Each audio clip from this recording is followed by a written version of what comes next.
right. Come on. Come on. Yeah, there we go. All right. And good afternoon, Snow X Fall Kazombi Black Rose Cool Boy Mew Interdimensional Bunny Talking Object and Howardy Nerd. Go play a better RPG like Kenshi. Honestly, that's not a bad idea. I'm not going to do it right now, but Kenshi is interesting to me. It's the sort of game that I would probably really get sucked into. And, yeah.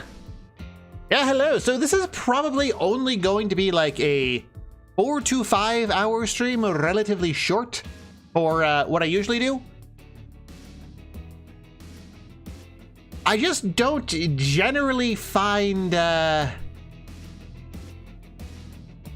JRPGs that invigorating or exciting to play. They more grind on me than energize me. So I'll probably wind up quitting about 4 or 5 hours. Well, not like... yeah, I'd quit 4 or 5 more hours in. Not like quit, but like end stream about 4 or 5 hours. Unless this Final Fantasy 7 really grabs me.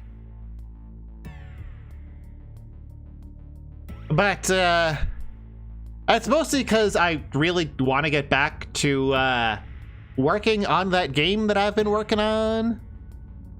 Because I'm finally like really in the flow for getting shit done for it, and I want to keep doing that, make a couple of like combat backgrounds and whatnot. Mostly like sprite work I'm in the mood for, because I haven't like done any drawing since I started. I literally have not had a single chance to draw since working on the Elden Ring video, which is out tomorrow, and you should go check it out. Oh, I should actually put that into Nightbot real quick. I'm gonna put that in Nightbot. Update stream title. Hold on. Commands. Video. Okay, new command. Video. And hello, Hazmat. No, that's Super Mario RPG, not Final Fantasy 7. I can see why you get them confused, though. After all, the Mushroom Kingdom looks exactly like Midgard. It is actually premiered Anixlev.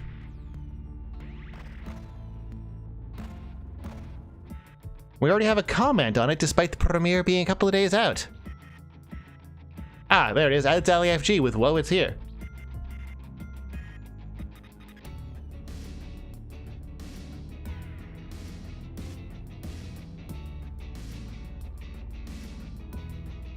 Okay. Now I just need to update the stream information.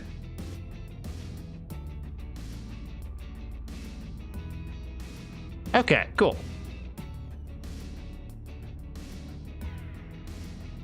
Yeah, Bowser dropping the Mushroom Kingdom on Lower Mushroom Kingdom, I think it was, and blaming that on Mario, and therefore he has to like leave the city, maybe? I don't know. I genuinely don't remember like anything. Why does my mic keep peaking? I thought I had the limiter on that. Well, I need to do more fucking with the mic then, I guess. Yes, dropping the Mushroom Kingdom on Subcon. There you go. I thought autism pose pro same in hell in the book, learning software development obviously for my rug thing. I mean, it's most of that whenever I work on something, I just work very, very hard on it. It is a noticeable weakness of mine because it means that when I am like working for someone, I do the job well instead of poorly. And that's a problem because I get paid the same amount if I do the job like shit. I should be doing the job like shit and spend my free time doing other stuff that I enjoy, but like I don't. Anyway, I do also kind of want to ramble about this game that I've been working on, this dating sim. Because first off, let me just drag this in here and scale it up a bit. This was the placeholder art, predominantly AI generated, not like completely AI generated. I like photo bashed random shit together that was itself AI generated to get a general idea of the aesthetic I wanted for the creature. And I mean, you got like the marionette control arms and the brain up there. You got like weird, spooky anatomical diagram face, which I kind of actually like more than what I came up with. Maybe I should focus more on like individual muscle groups, but that's so much effort and hard to draw. But the final design, which I completed yesterday and posted to Twitter, is this. which actually kind of looks like shit. But that's fine, because this is the in-engine version. And it doesn't have to look good, because it's supposed to be in-engine. Let me go back to the preview version that I posted on Twitter. Oh, that's a bit louder, large. There we go. This is what it will actually look like in-engine. Is Subcon a D's nuts? Kind of. I mean, how would you turn into a D's nuts? Like, the con, definitely, but the sub?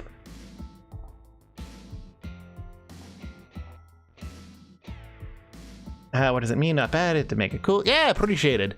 Yeah, this is... Oh, man, I keep peeking. I need to... This is bothering me. Filters. Gain. -1. Compressor. Output gain. I'll bring it down to like 7, I guess. Limiter at -3, I think will work well. Okay, that'll probably fix everything. That'll fix everything. Okay, it fixes everything. You can date the skeleton brain puppet. No, this is a basic enemy. This is the tutorial enemy. This is the thing you encounter right after the first save point, when you've just got a hold of the controls and the basic ideas of how the gameplay works. You want me to talk into the mic like this and make it sound like a McDonald's drive-thru? I don't think that's actually a particularly good idea, and I don't think most people actually want to listen to this. Anyway. You're supposed to kill that? No. No. No. The protagonist grow in power. It has the opposite of character progression. You get weaker the longer the game goes on. And no, you can't date this. This is just like the basic enemy. Well, not the basic enemy. This is the basic enemy you find in the tutorial enemy. One of like 2. Is it going to be possible to kill it? Yes. The core gameplay idea behind this thing is, how do I put this? Losing to the monster is a game over and a reload from last save, but winning against the monster is a long, painful, drawn-out game over that results in reloading from the last save. Well, too bad, Alex Lev, you play as a woman. You're not going to be doing any sort of physical domination of anything. You are going to lose every fight because you're like 4 feet tall.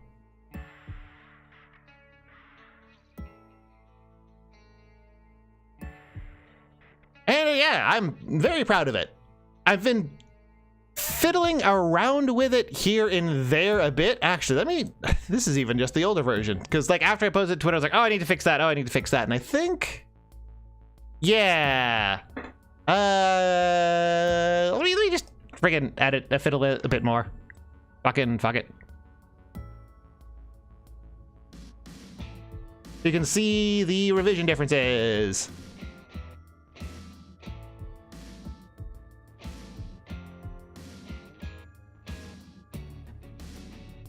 That to that, and that, and that. There we go. Yeah, I tweaked some proportions in a couple of places and redrew the ball joints a bit. I'm not really sure those even come across clearly as ball joints.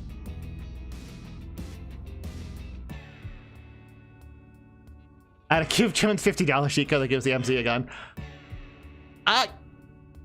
Do I want to spoil that? I think I'm going to spoil that because I think it's so funny.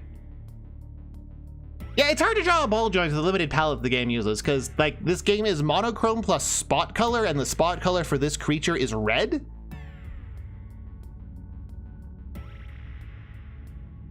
But, yeah,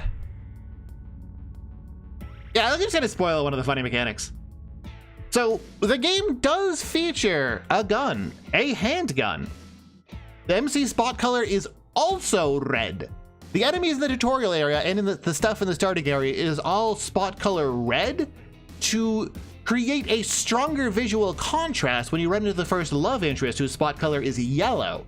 It gives the impression that the entire game is just red and shades of black, you know, monochrome and red. And then you run into a character who's black and yellow and you're like, oh, what? Okay, this is different.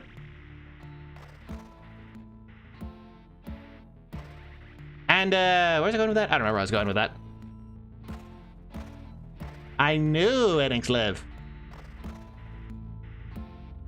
I mean, it's not even that super limited. It's 9. This image is 9 colors, and I'm used to working with like 15. So this is like barely even limited. It's just like this is like not limited at all. This is just as many colors as I felt like I needed, and I only needed 9. If I really wanted, I could probably get it down to like 8. Wanted to lose some detail in the shading, I could probably get it down to like I would not be able to get this down to Ness color, but I could potentially make it get down to Ness hybrid color, which would be 6 colors. I'm not going to do that though.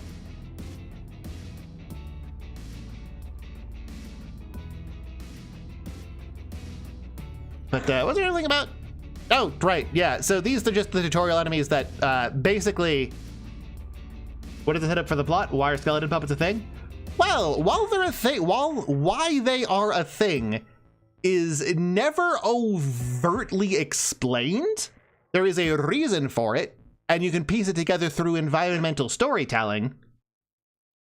But I don't plan to explicitly spell it out, and I think I'd rather not spell it out. It ties into the core thing about how the whole game works. And I think I would rather just let people discover that organically on their own rather than spoil it, you know? How many endings am I planning? 11. 2 for each route and the good ending. That is my plan.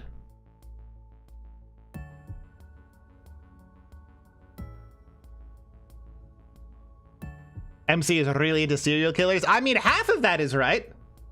Half of that is right, Hazmat. But, yeah, I don't know. I like this. The distended jaw, the whatnot. Coming back to drawing this stuff after 4 months was probably the correct choice. Makes drawing stuff like this come more smoothly because it feels like the art has been pent up so long that it's begging to escape. Both seem very excited for it, right?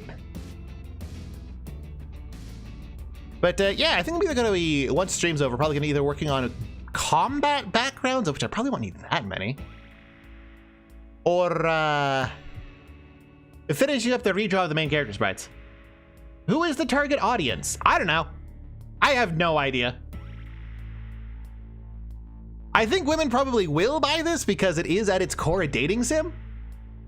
And like, it's a dating sim about dating monsters. It's I think the most target audience would be people that like Fear and Hunger, and also I guess people that were like, that wish that the Dead by Daylight dating sim Hooked on You was not ironic.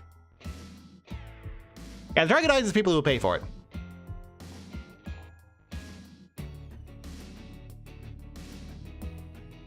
Yeah, I mean, for the most part, you aren't supposed to fight anything at all ever. Like, you can, and you can even win fights. So Dungeon Knights, yeah, imagine Dungeon Knights without the irony. Imagine it presented with complete sincerity. Why do women are monsters? Yes.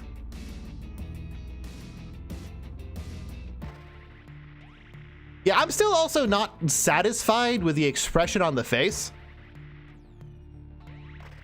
Like, it's hard to get her expression exactly right, considering she doesn't have, like, skin. But what I was kind of hoping with that slight, like, upturn of the upper teeth was to sort of convey the idea that she was smiling. I don't think that quite came across. On the other hand, it's kind of hard to show smiling without eyebrows.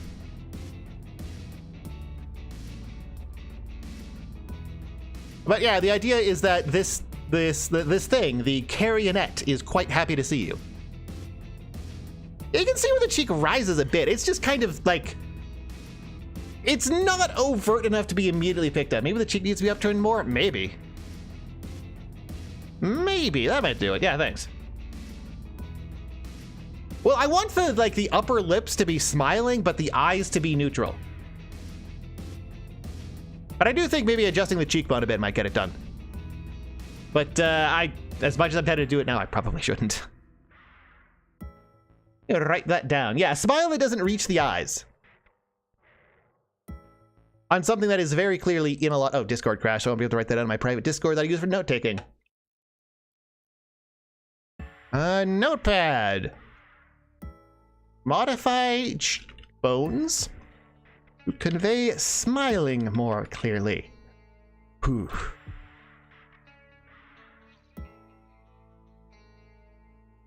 But what was I on about?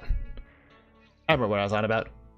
But yeah, this is the Carrionet. This is the tutorial enemy. Basically, all of her attacks either destroy your character so that you can't win in the next combat at all, no matter what, or kill you eventually.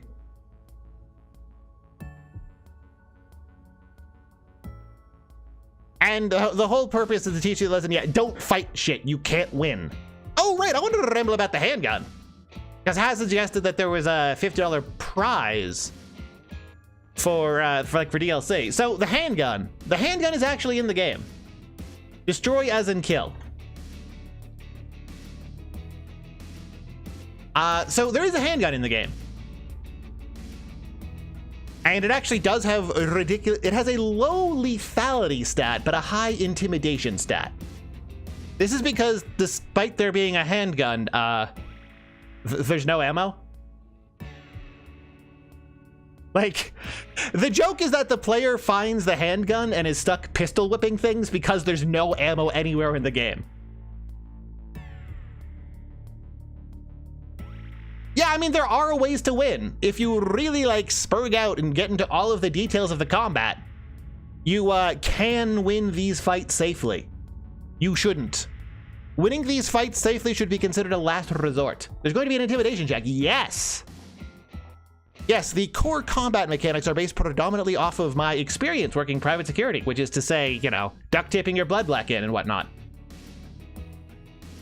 But also that intimidation in order to prevent a fight is far more valuable than actually winning a fight. And that's what the handgun's for. It has an entire high intimidation value, but like it's dog shit for actual damage. It's entirely a bluffing weapon. I just think it's really funny for there to be like a 1 in 1,000 drop off of a lot of loot tables to get a handgun as a weapon, and the player gets all excited. Leads to a longer game over. It generally leads to a longer game over. Think of it like the guards in Fear and Hunger. Generally, when you fight one and you don't know what you're doing, you get your arms hacked off and probably die and possibly bleed out, and your character's fucking ruined even if you don't bleed out. Because you can't equip shit anymore. And you're better off just, like, reloading. I am more or less, when that situation happens, making it more difficult to save. Will it be possible to kill every enemy safely if players are knowledgeable and smart? Yes. It is technically possible to kill every enemy safely. But generally not through combat. So, you know how Fear and Hunger had persistent damage to limbs? Like if you cut off someone's arm, it stays cut off when you refight them? I programmed in a similar system, but it's not just like limb targeting, it is HP and also all status effects. Like if you poison someone in Fear and Hunger and then run away and restart the fight, the poison's gone. In this game, if you quote-unquote poison someone and then run away, you can stall them out on the overworld until they take enough damage, and they collapse on the overworld from the status effects you put on them in battle. That is how you fight things safely. You figure out some way to get an advantage on them to get in one hit, hit something that's lethal, and then just run. Similar to how sharks hunt, where they just bite things once and then wait. You want to engage with the combat system as little as possible, because the slightest mistake is game ruining, or even just the slightest bit of bad luck. The goal is to minimize exposure to danger. And that very rarely actually includes fighting. Most of the time you want to, like, not fight. Because, you know, that's how it works in real life.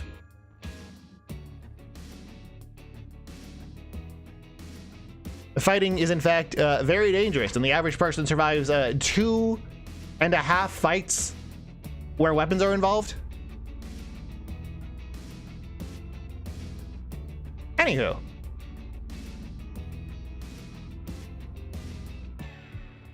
Yes, Wordy, that's partly why I did that. Because I want to teach the lesson, no, you are not the super badass who goes in and saves the day. You need to run away. Yeah, the Dayflower gets it. Running away is the best way to stay alive, both in real life and in this game. That is why it's designed around that. But enough rambling about this character and all this work I'm putting into the thing. Let's get this game a-rolling. What if they call me a pussy when they run? Then you get called a pussy and have to live with that shame. Yeah, you're not winning a fight if you pick one. Even if you're armed, it's going to be a bad time. Like, the best course of action you can take in a fight, realistically at least, is going to result in a trade of lethal... Okay, there he goes. Trade of lethal blows. And, I mean, yeah, they'll bleed out eventually when you charge a knife into them, but so will you.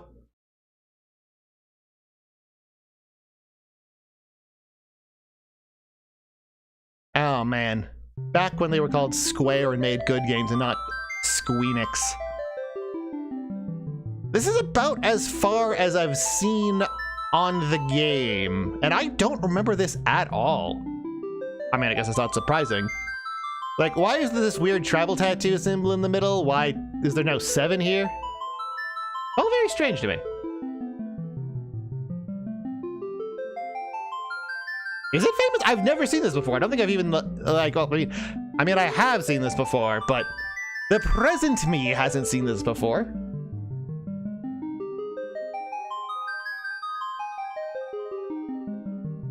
And like, I recognize the song, and I find it actually kind of strange that after Final Fantasy VI completely eschewed the standard prelude theme,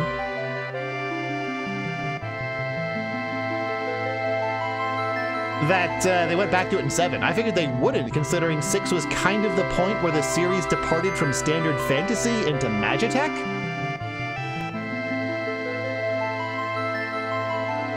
But no, they went right back to the prelude theme.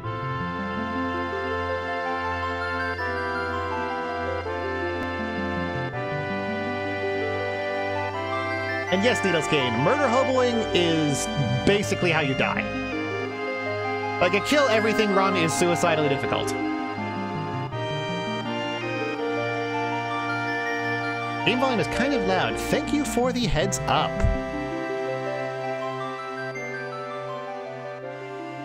I've reduced it by... it's reduced all the way by 8.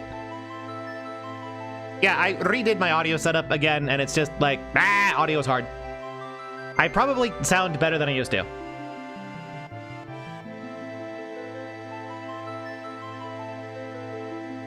Appreciate the heads up, though.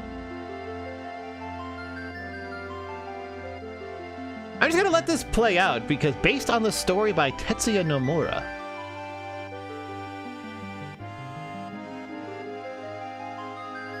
I feel like I oughta. Like, this feels like, okay, oh, there we go. Logo. Burn effect. There's a meteor. 19, God, this game's old. So if I press nothing, what happens? Does it do the Final Fantasy VI thing? It just loops? Oh, don't tell me it just loops. Oh, it just loops. Lame. New Needleskane. I have never played FF8, ever.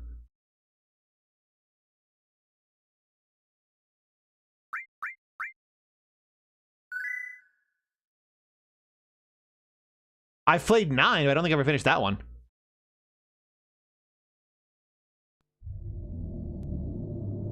Okay, we got stars. Are we in space or are we looking at a night sky?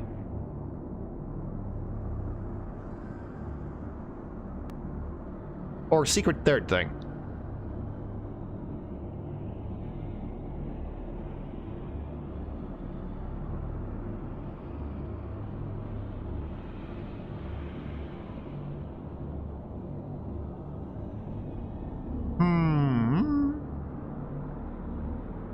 So we just got a camera sweeping around, but can't be a star field because the stars are too, there's too foregroundy. There's depth here.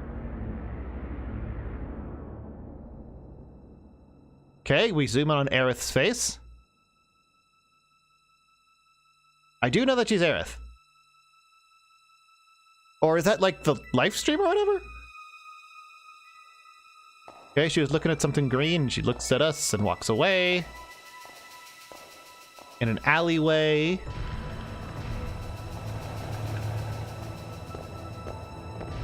Oh, man.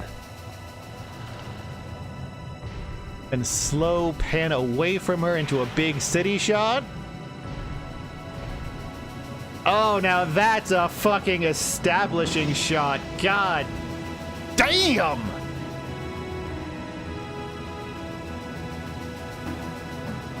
Fuck, why aren't video games as good anymore? Like, this immediately establishes the setting in so many ways with so many different details. Holy shit.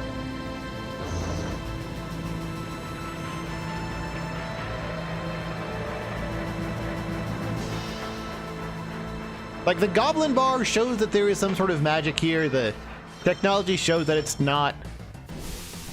No, generally, excellent. That was an incredibly efficient economy of screen to establish what this world is.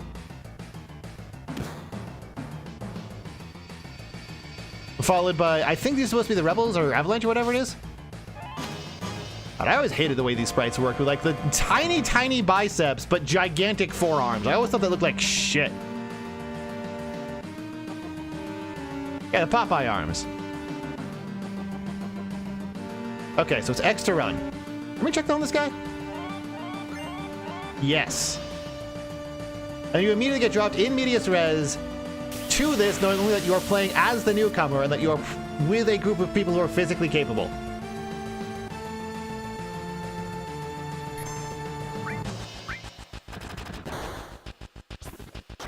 Like, this is economic intro screen. Like, this is how you want to do a game intro. None of that fucking 10-hour intro from fucking Ocarina of Time. Music continues throughout battle screen to create a more consistent tone for the scene. Okay. Unironically, this is a really strong opener. By almost every conceivable metric.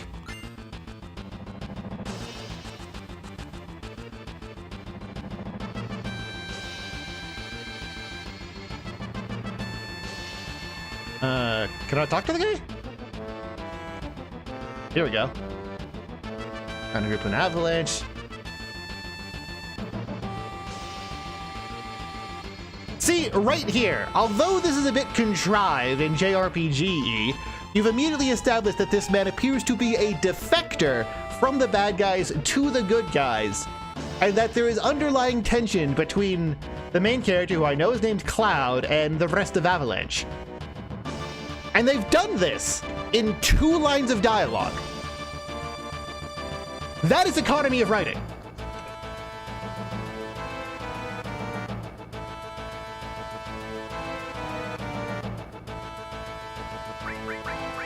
Let's keep it as a default.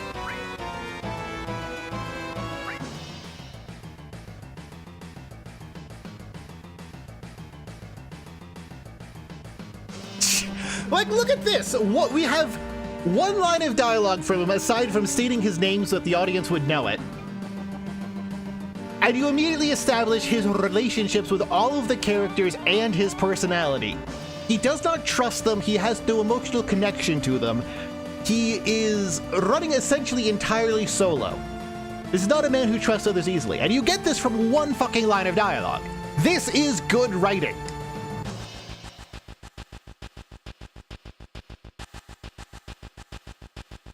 All right, and you immediately establish the black guy as the group leader with this 1 line of dialogue.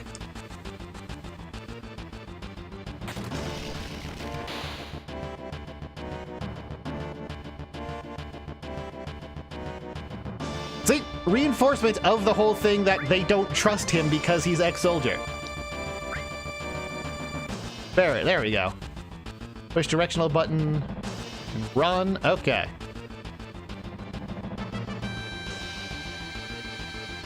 Oh man, that's a neat shot. Cinematography here is great. God damn. Yes, exactly, Snow X-Fall. This is the most, like, correct... Oh, interesting. So we essentially have 8-way movement even when we're using the stick. Oh.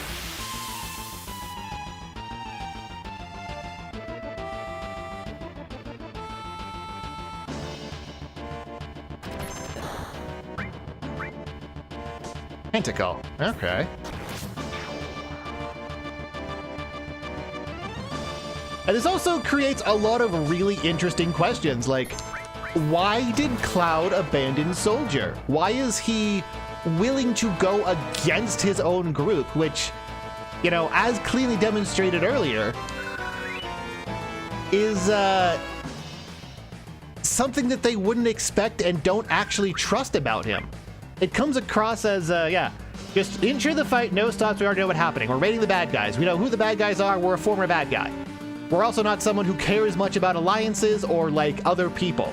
We're someone who is severely emotionally withdrawn. And other people don't trust us, probably for good reasons. This is how you do an intro.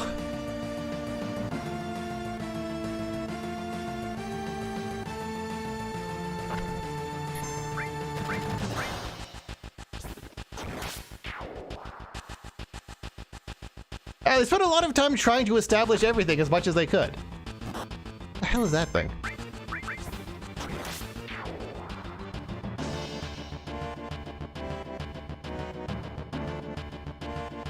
Also, the use of, like, different camera angles during combat is neat as hell. Press select for more info. Oh, okay, I'll do that next combat. Read that one a little bit too late. Like, even the fact that we're not starting at level 1 is a ludonarrative example to show that this character has a degree of experience. Oh, that's not what I was trying. No, no, ah. Okay, X is cancel.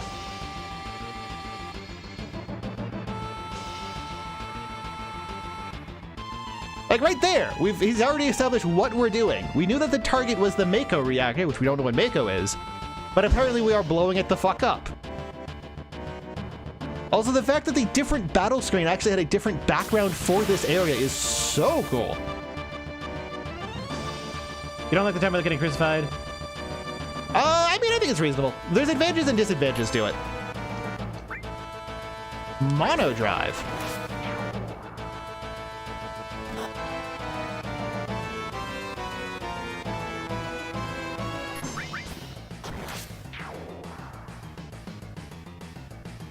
Also, the fact that the music, like, never chills out, it's constantly got that driving rhythm, really helps set the tone.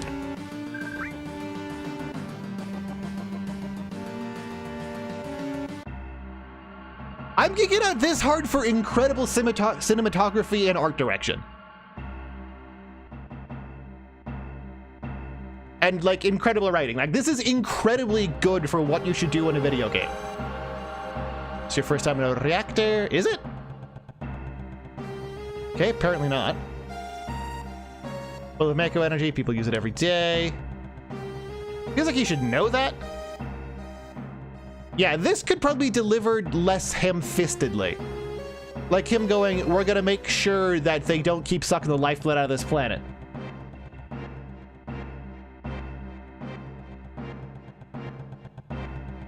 This string sample that they're using is the same one used in Final Fantasy VI for a lot of stuff.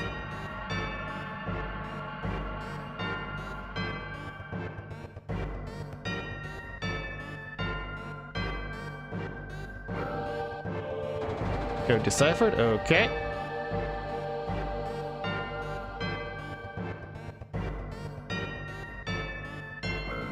See? Immediately establishing that there's some pretty substantial stakes going on here. Lots of people of Avalanche, a group of unspecified size, has probably seen a lot of deaths just to make this happen. And hello, Solo Alos. Oh shit, there's a pi and a 5.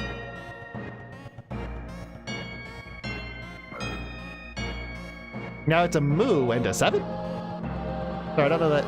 Yeah, it's a 7. Okay, sorry. What's starting? Oh, it's overlaying pi and okay, weird.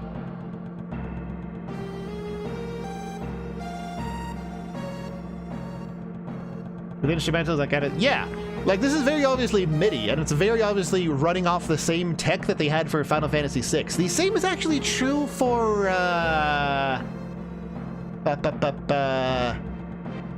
Ocarina of Time. The sound font used in Ocarina of Time is actually the exact same instruments used in Link to the Past, but at a higher bit rate to make it take advantage of the larger file size. But it's generally the same instruments. You can backport and forward port songs from the two games, and they sound identical.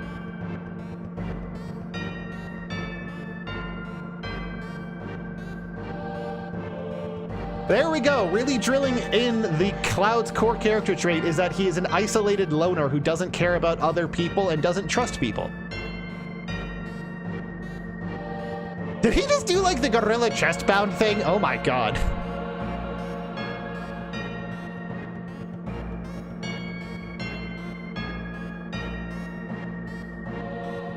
Immediately establishing tensions between the characters with different viewpoints on stuff. It's great.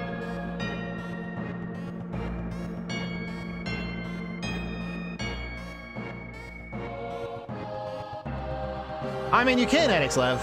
I don't know if that's true or not, because I remember the movie's just like flopping hard and being generally kind of shit.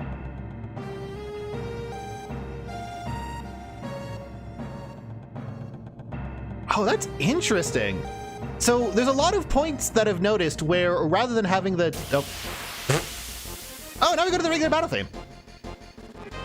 Okay, they feel like they've sufficiently hooked the audience, so they're changing things a bit.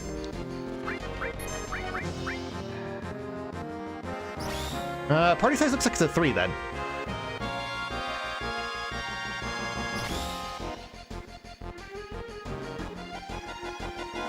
And I do know this theme because I think I've heard it in Smash Bros.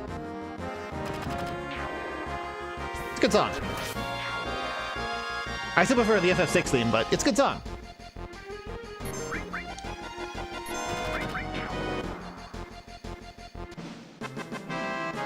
Yep, now we get the classic victory theme.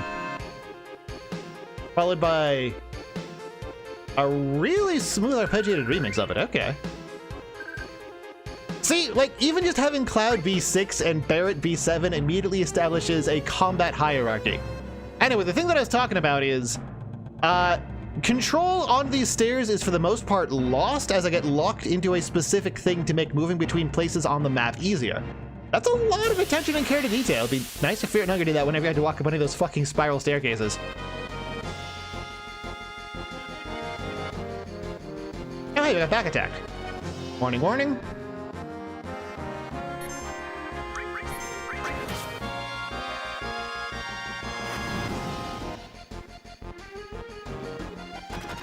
He really should have. There's a mod that actually does that. It's great. Oh, interesting. Barrett deals more damage than us to these, though.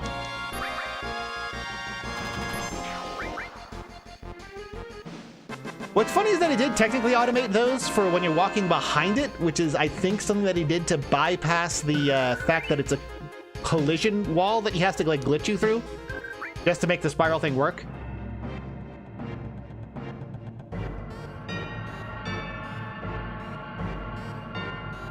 Yes, the character kept small and going smaller while the camera stays still, while partly a limitation of the engine.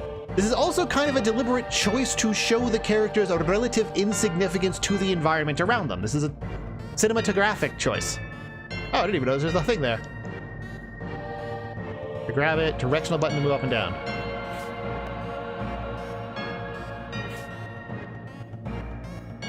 Okay, so it's only up and down to do anything. There's a front row and a back row. Nope.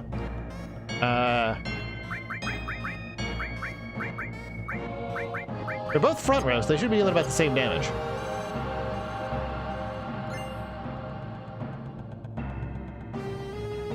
Just a repeat of the tutorial to make sure you understand the basic navigation stuff.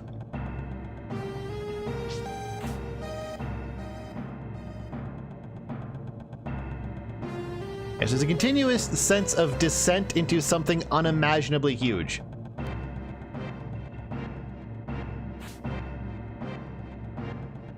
I swear this is also the sound font they use for like Magitech Factory.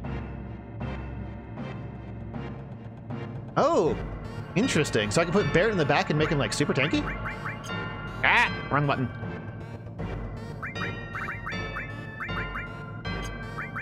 I guess that blank slot is probably where materia is. That's a save point. Oh, okay, interesting. Oh, ah.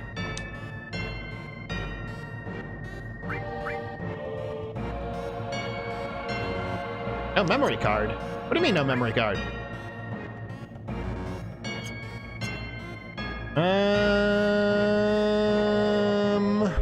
Hold on a second.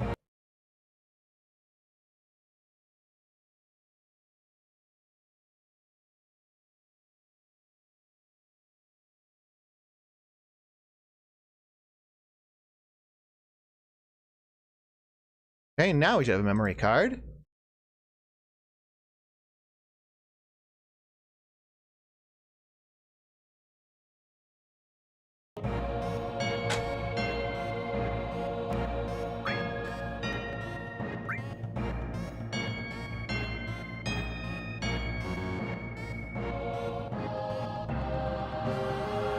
Oh, wait.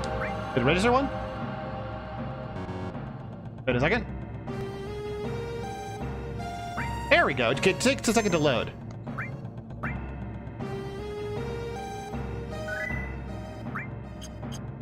Cool. Now we adjust this positioning here. All right. There we go. Yeah, Baroque is a game that I kind of want to do for a Weird Game Wednesday, but that's filled up till like January. This is closer, so...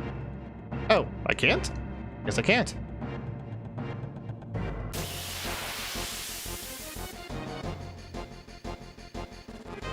Max MP is fuck up, what?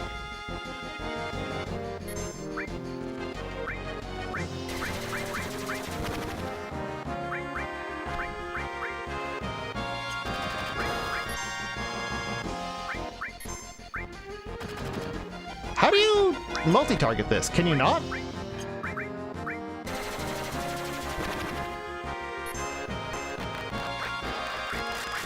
Oh, Jesus. Might have to update this emulator. You can't multi-target it. Okay. So it's not like 6 or 7. Or no, it's not like 6, which allowed you to choose between multi-targeting and not to multi-targeting. It's more like 5, where specific spells are specific.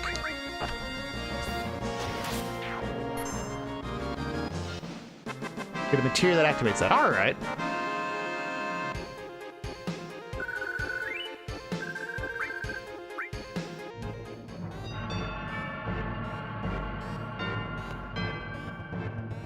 Does it change to like bolt dash all then, or I wonder. What's this? Restore materia.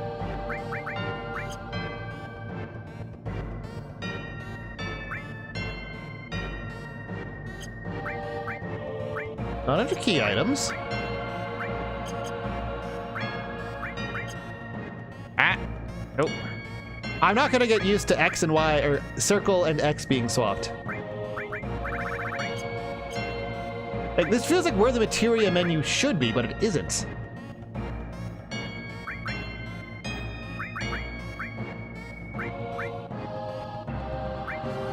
that break level? I'm vaguely aware that limit breaks were like desperation attacks, but like more advanced. Equip? Oh, I should have checked that, yeah. Cloud, you set the bomb. Gotta wait to make sure. See, reinforcing that the characters don't trust each other. It's great.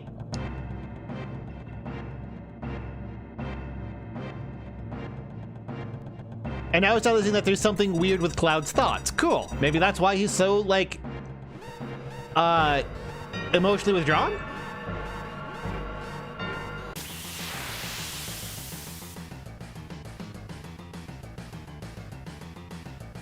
Oh, hey, first boss.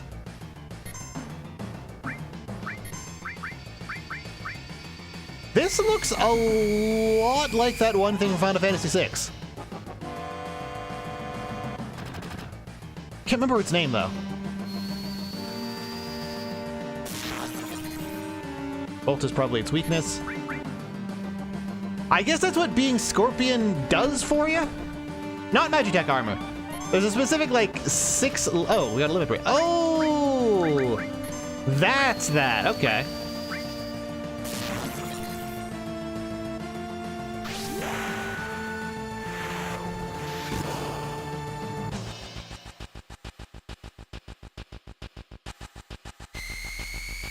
I mean, I don't know about that NX level. I haven't gotten that far.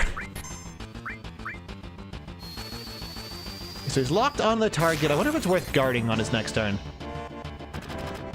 Probably not that level of depth for the first boss. Mostly just signaling who he's going to hit and why.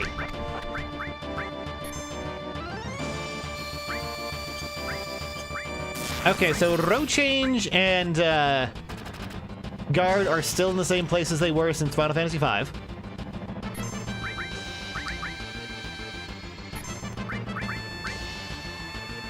Be careful. Attack while its tail is up. It's gonna so don't attack while its tail up. If you attack while the tail's up, it's gonna counterattack with a laser. Is that what I'm getting? Yep. Oh. We're probably fine.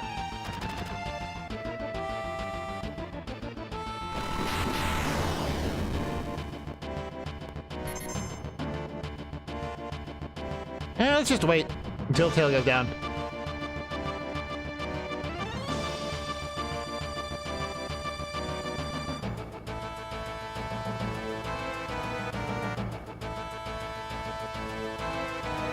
There we go.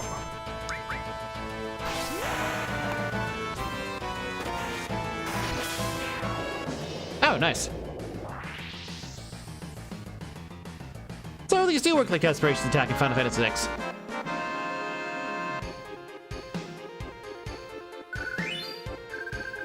Assault gun. That probably goes on Barret.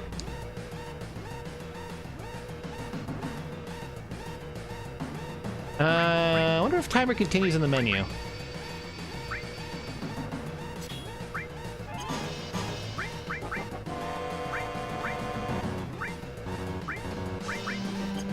Huh? I don't think I can do anything with it. Oh, it totally does continue in the menu. Cool!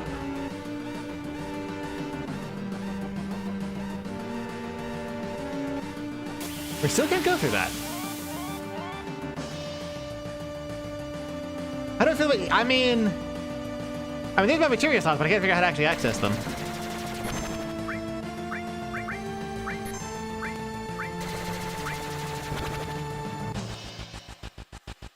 Melee weapons in a world where automatic guns are a thing. I mean, it's somewhat silly, but also not completely. We did technically have semi-automatic firearms and knights coexisting, because there was because plate mail could defeat pretty much every sort of gun up until about the time rifles got made.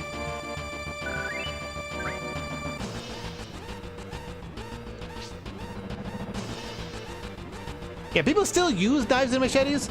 Using them against guns is very foolish because modern guns have such overwhelming firepower that everything's a glass cannon. If you try that.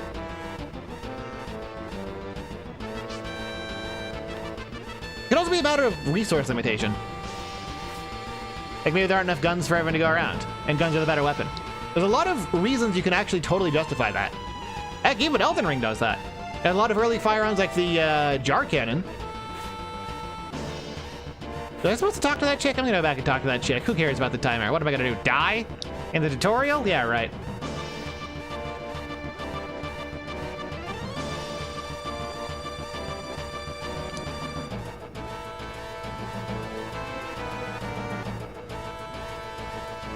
Okay, so I was supposed to go back and talk to her. Considering this game seems to be good instead of bad, that's probably going to affect something later.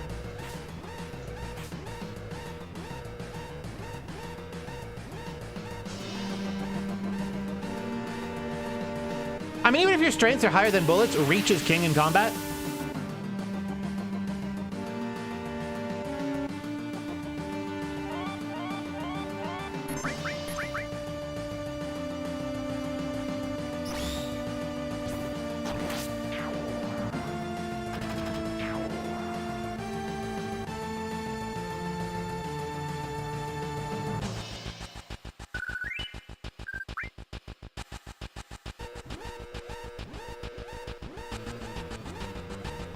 Anixlev, let's be real. This is more choice making than you would find in a modern video game. Is it a mind-blowing amount of it? No. Is it better than basically every modern game? Still yes.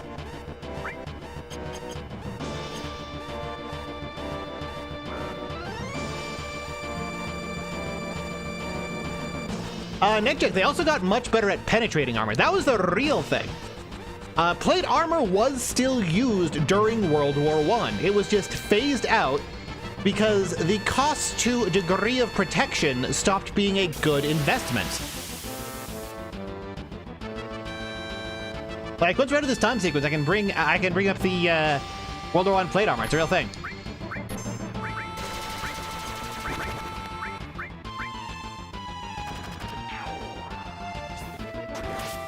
Oh, Cloud's almost dead. That's fine.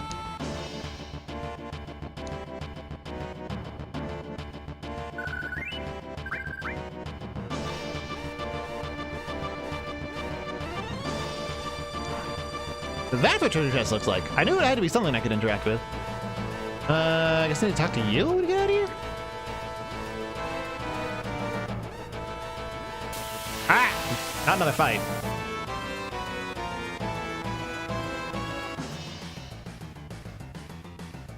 Do enemies have front row and back row?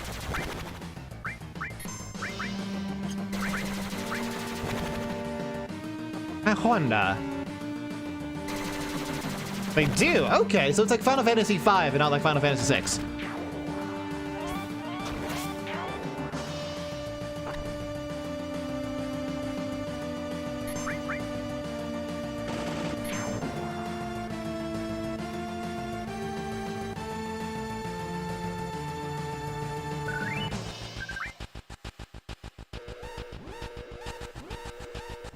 Do I gotta talk to this one?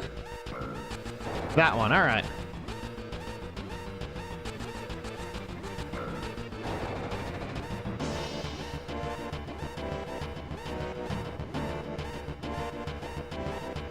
Like one more screen over there? Yeah.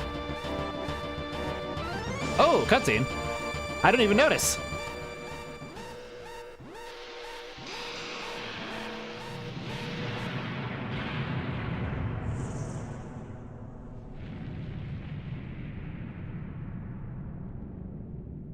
See, this is how you introduce a cast of characters. Yeah, show them doing cool shit that makes the audience care about them. And establish stakes efficiently.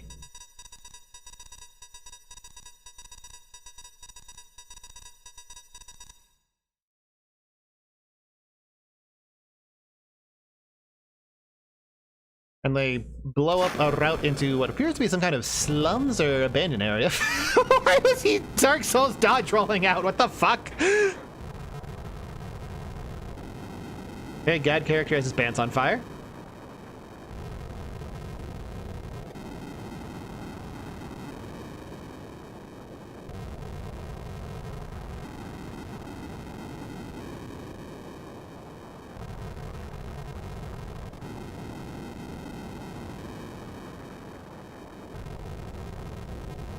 Okay, we're out of the timer, so I can show the thing. Oh, wait. Are we having a second establishing shot? We sure are.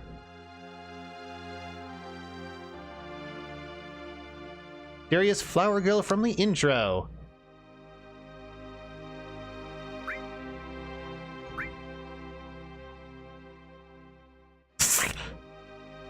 We just tell her a bunch of dots.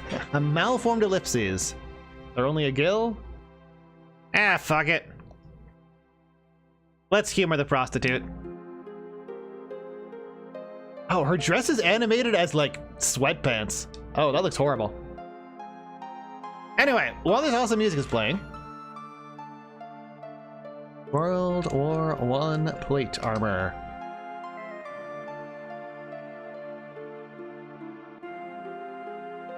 Here it is.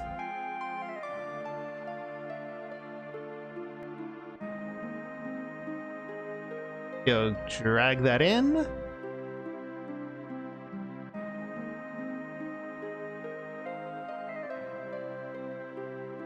Come on, Windows.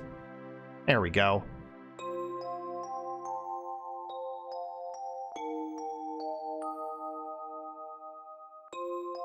lock that so I can... Okay, yeah.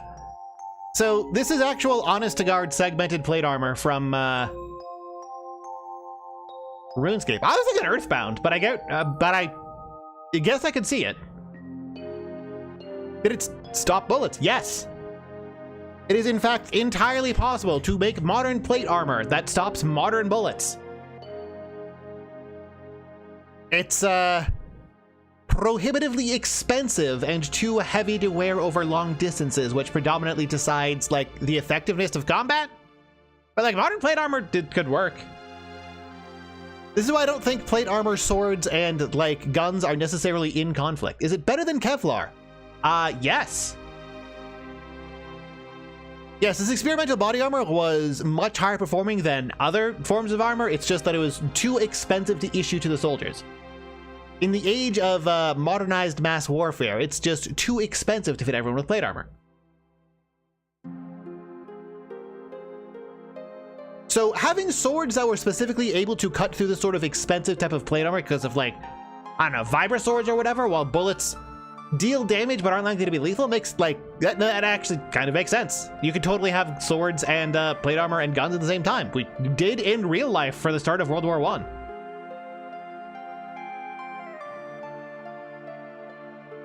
Oh, and we auto-healed. Convenient. Oh, that frame rate. That animated flyer. A really interesting perspective choice.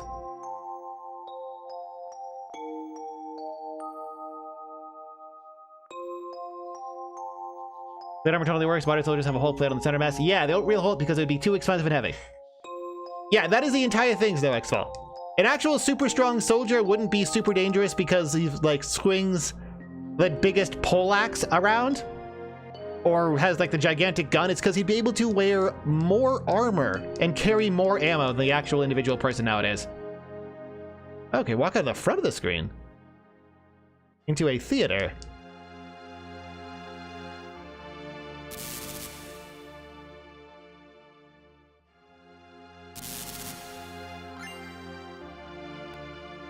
You look like a talkable two-person.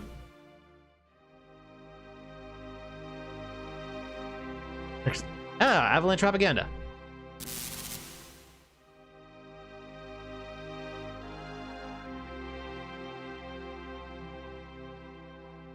Yeah, 10 frames a second is very nostalgic.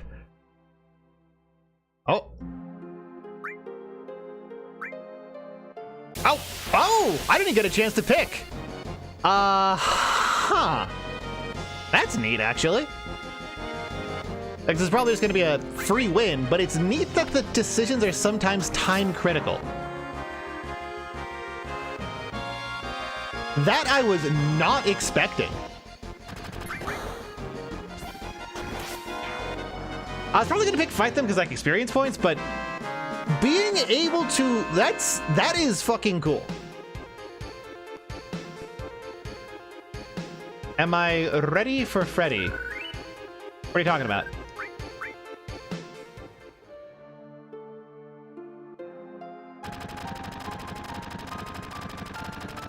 Yeah, it does it again. I specifically waited to see that. Yeah. Okay, so they make you react quickly to stuff. Oh, Five Nights at Freddy's 2 movie? Oh. I didn't even hear about that.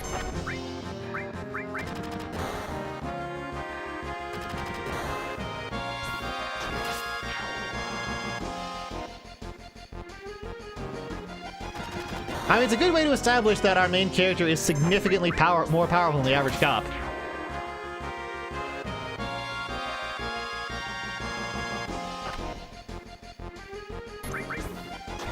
Oh no, there was a first one. I actually did see it. Someone posted the link in the Discord. It was like an alright movie. Is it the greatest thing ever? No. Item. I wonder if this will impact dialogue later. Oh, they're doing the double attack thing. Okay. And if this is copying the FF6 mechanics, now I'm going to take double damage from this hit. Yup. And then normal from this. Yup. Okay. So they kept that mechanic from Final Fantasy VI.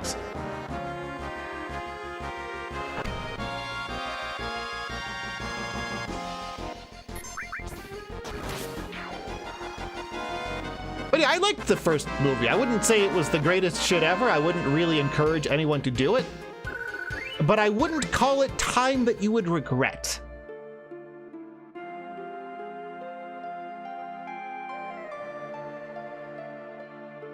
So I jump off onto the train down below, which is just barely visible on frame, and there we go.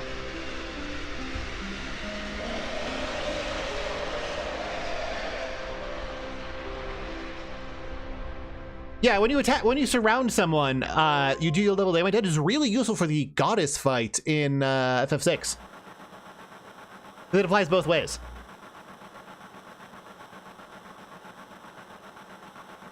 Only a few specific scripted fights. Oh, that's unfortunate. It was a random thing that happened in Final Fantasy VI. I admitted to pirate so unsubtly and hard that it kills me. I didn't post it in the Discord server. Someone else did. I didn't pirate nothing.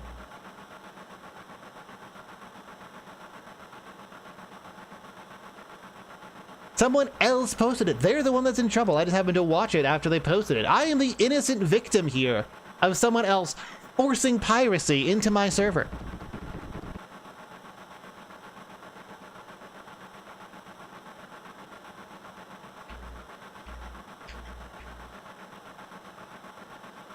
I missed what the conversation was about.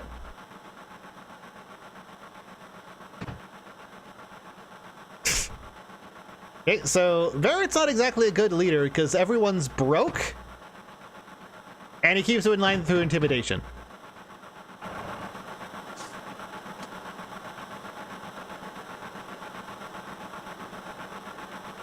Interesting how Jesse's response was different. Oh, this fucking edgy poser. Looks like I'm late.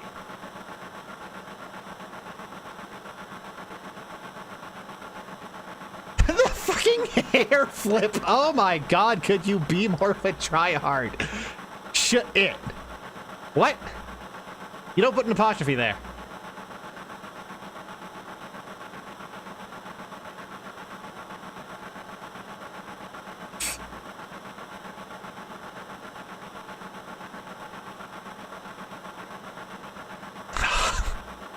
Not denying it and shrugging.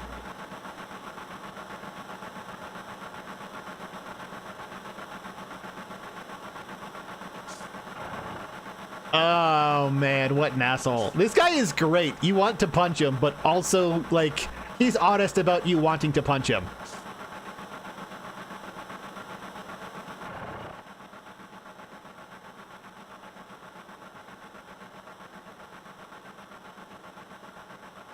Okay, Jesse's looking for excuses to touch his face, as women do.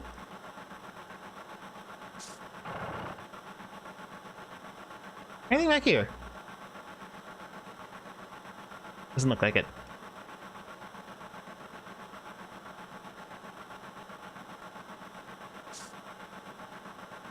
Getting a lot of use out of that jump animation, gotta say.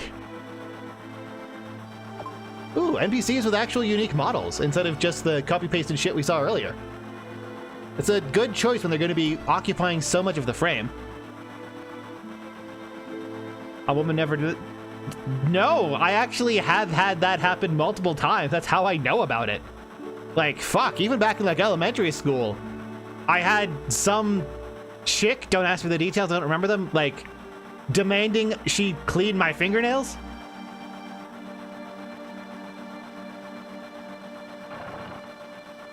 Because they were all dirty from like playing at recess or whatever it was.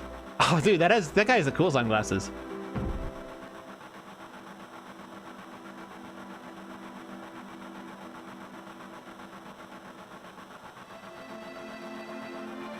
Poor salaryman, just stuck working late now, see with a bunch of thugs.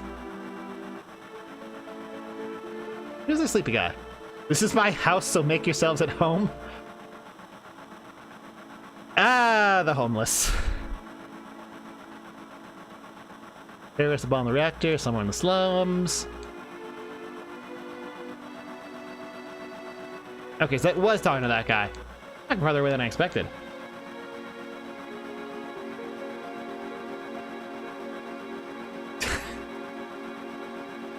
Barrett desperately trying to assert himself as the adult in the room so that people treat him with respect.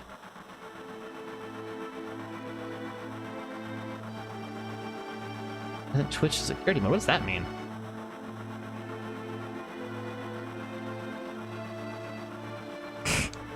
Looking for excuses to get close to him.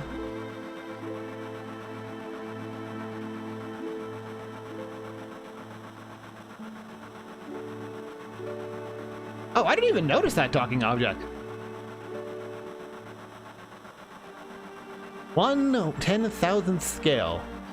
50 meters above ground. Okay, this is the foreshadowing for the plate being dropped later. Which, again, economy of dialogue. 1, this is being used by Jesse as an excuse to get close to Cloud. 2, this is world building. 3, this is foreshadowing an event that occurs later. This is how you write dialogue.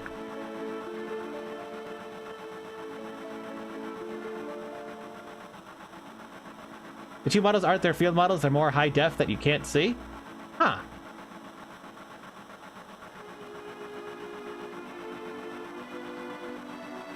Yeah, I guess there's like more than one polygon for his hair spike.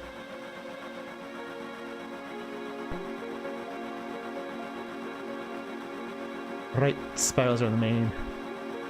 8I umlaut AX station?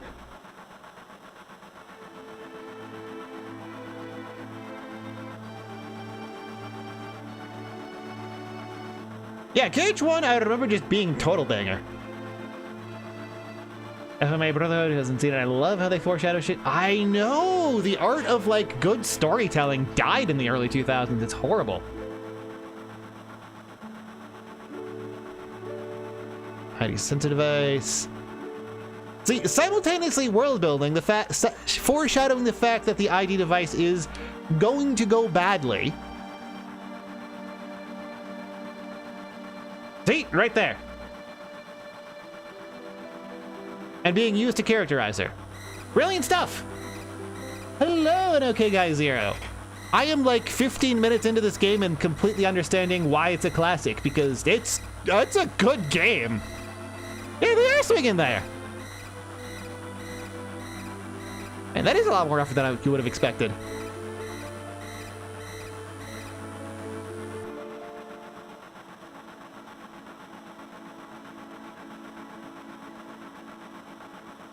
Yep. Let's save the deck. Oh.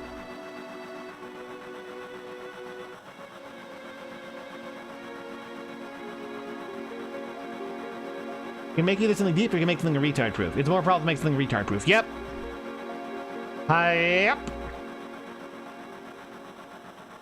I think a modern hate is pretty analogous to the gay old sitcoms get. How so, Hazmat? I don't know anything about sitcoms.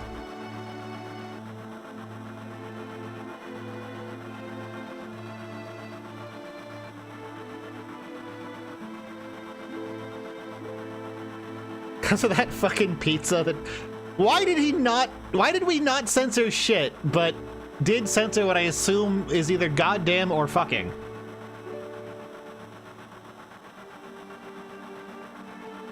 They do a lot of this thing that other...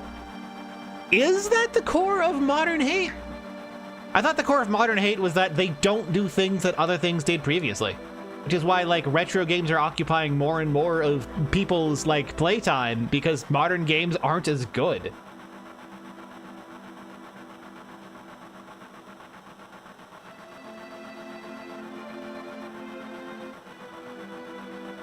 On top of that...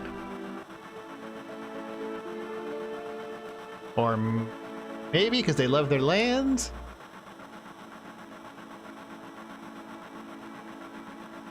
Okay, so Cloud was being sarcastic there, and it went over Barrett's head. It only works if its rails take it. Also being weirdly poetic? Huh.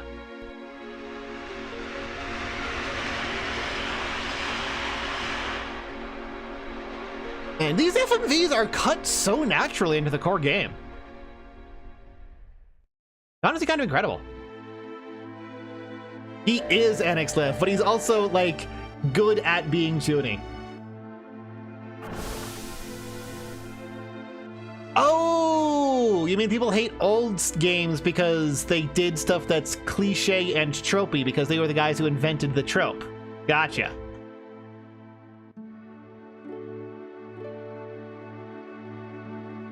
That freaking pizza is turning the frogs gay. Oh god, that...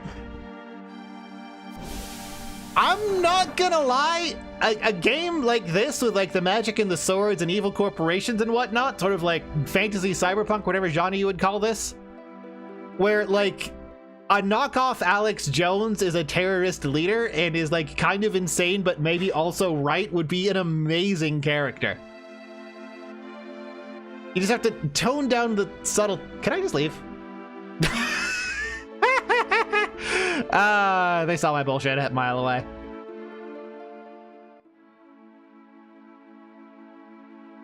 Like, basically just imagine this game, but Barrett is actually Alex Jones. That would be fucking hilarious.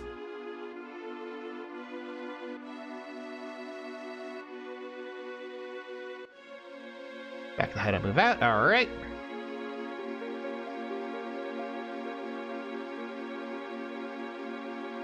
That doesn't get to you anymore. So there's a prize over here. I'm gonna get a save point.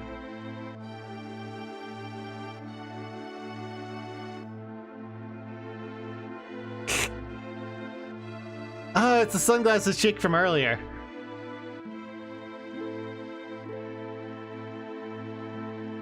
There we go. Really? They don't automatically bring it up for you? That's annoying.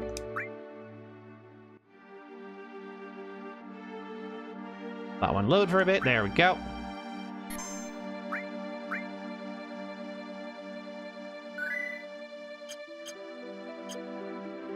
Looks to me like it's a giant twirling question mark.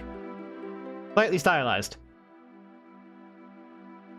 I mean, we did find out that they were putting chemicals in the water that were turning the frogs gay. Like, that was a thing. His delivery was extremely goofy, but it's not like he was incorrect. Oh, combat over here. That's why I saved. I'm about to get one shot by something I'm not ready for? Oh, some dags.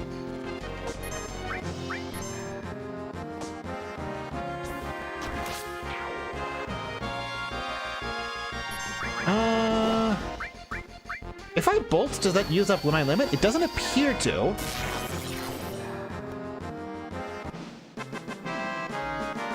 Oh yeah, like how the fluoride in the water was recently confirmed, like I think last year or so? To noticeably lower IQ by fucking up the brain, and it turns out that similar to Crisco, it's just corruption lobbying to dispose of industrial runoff into human bodies and calling it medicinal.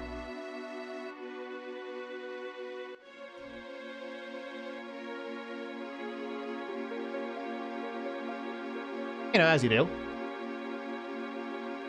This looks like a ladder, but it also... Oh, it is a ladder.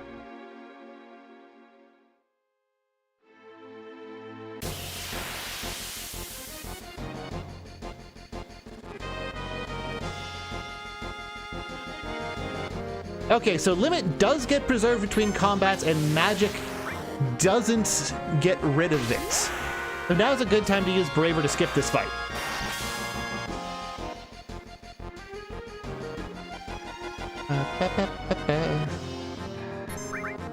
That was not as fight skipping as I was hoping.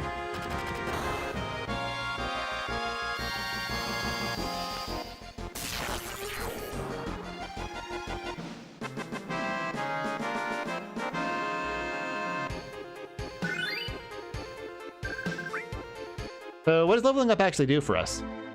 Presumably more HP, but I don't know about anything else. And I guess this is a limit of where we can explore over here for now. This feels like the return trip from a later area. left to go down, not down? Okay.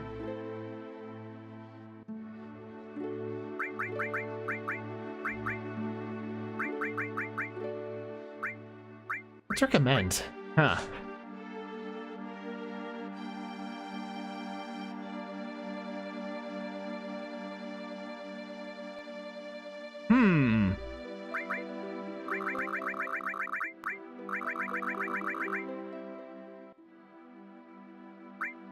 So I don't trust this. I know this sounds silly, but I don't trust battle speed. Because in 6, it worked asynchronously, where I think putting it to fast sped you up more than it did the enemy. While in 5, it actually only sped the enemy up and not your own ATB bar. And in 4, I just don't think it did anything.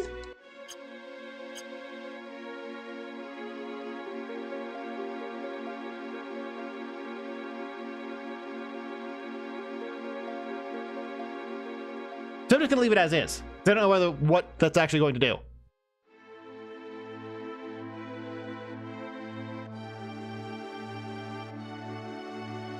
See, even these little dickheads have small, they're completely nameless, faceless, generic NPCs with a tiny bit of character to them.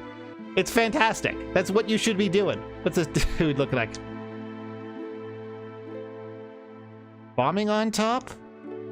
Oh, hey, more foreshadowing.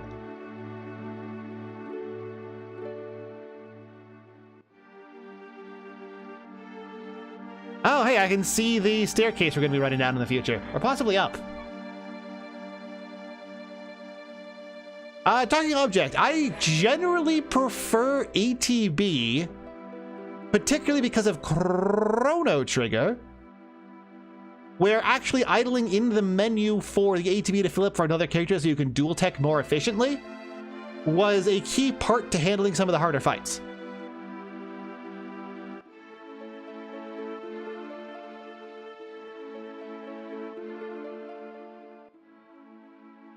Right, Tiny Object? This is what you should do with NPCs.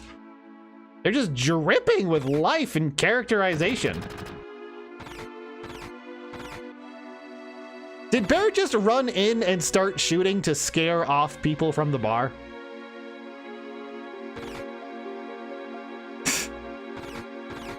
And Tifa was apologizing to them? They were still above, they just make a reactor.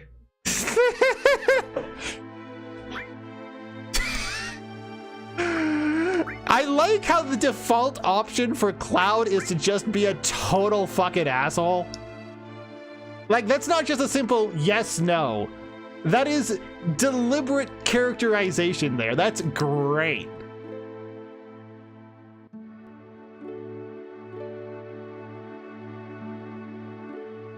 Explosion, so cool.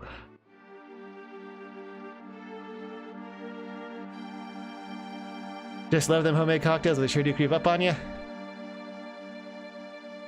Long lockout was straight, mock reactor was destroyed. Got to the fucking store. Yep! Oh man, Barrett showed up and just fucking, okay. What the fuck is that guy doing?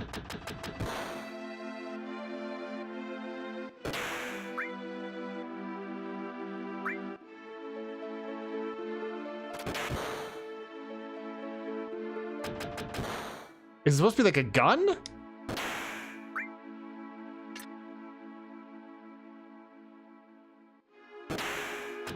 I guess this is a shooting range. No, not you.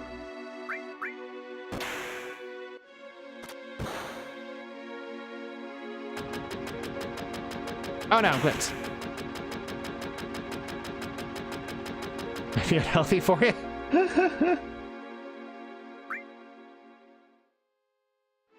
Defense up, thing he already has. Huh.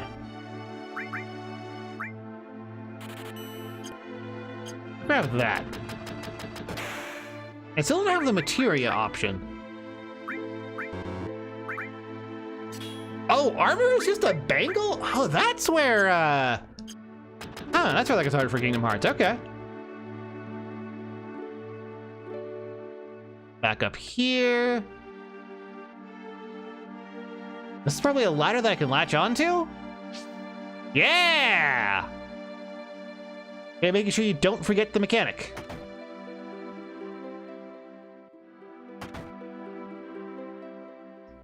Something you can say for free.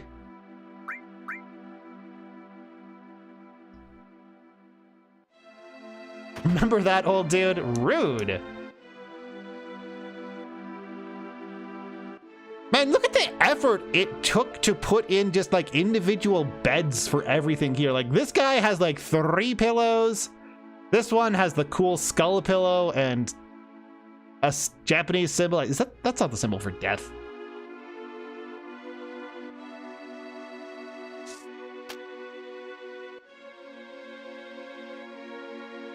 In red on the bed? I'll check that out in a second. No unauthorized access. Gonna do a bit of news.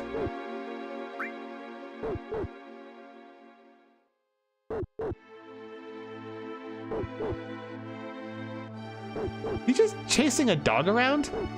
Or getting chased by a dog? Why?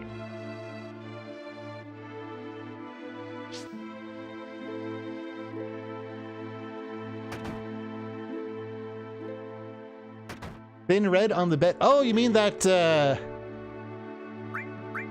I assumed that was like a pistol holster. Hey, low clarity. Can't interact with it past that.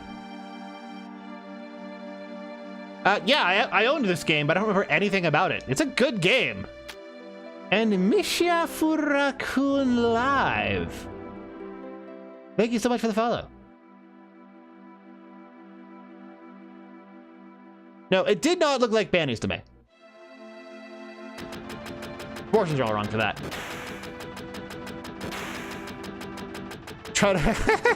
Dried up old geezer. Deep cunt, alright.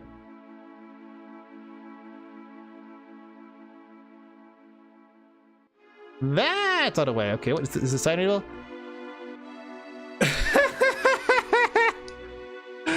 Oh, Cloud, you ass. I like Cloud. He's an asshole.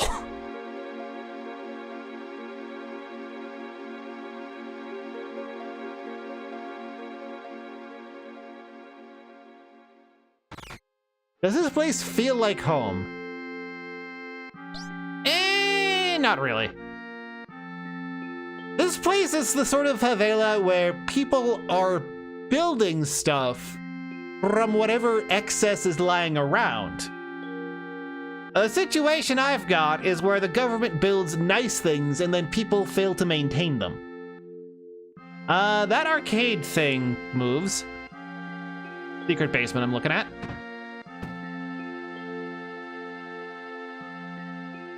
Marlene accidentally embarrassed himself, all right.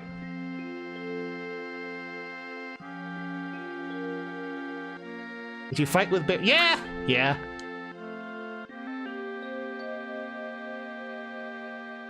Okay, so that guy knows us.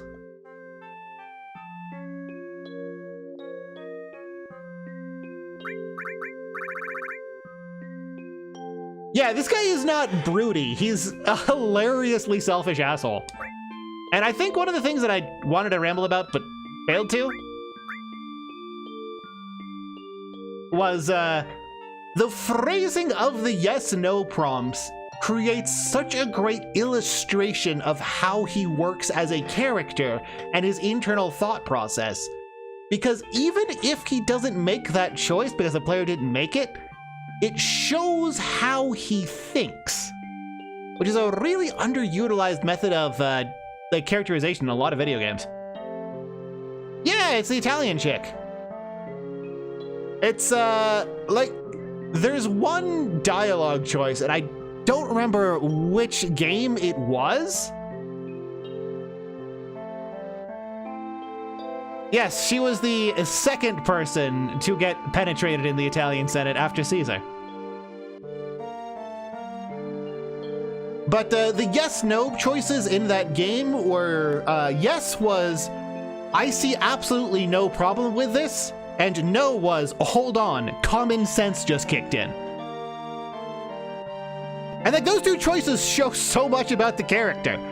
Like she's either a total idiot who goes along with anything, or occasionally has common sense and refuses. Ooh, and Boomin, thank you so much for the subscription.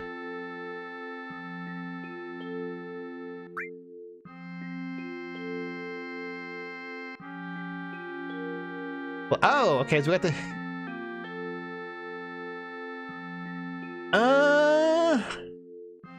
This is a really interesting choice to include because it doesn't actually influence anything. Except like the immediate cutscene and how he's perceived. Are we more of a womanizer or do we care more about kids? I'm gonna go with womanizing because she has bigger tits.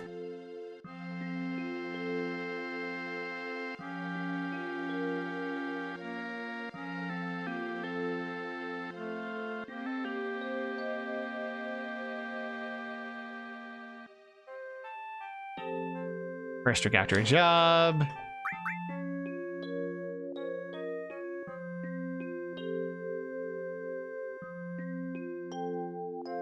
It was Jesse.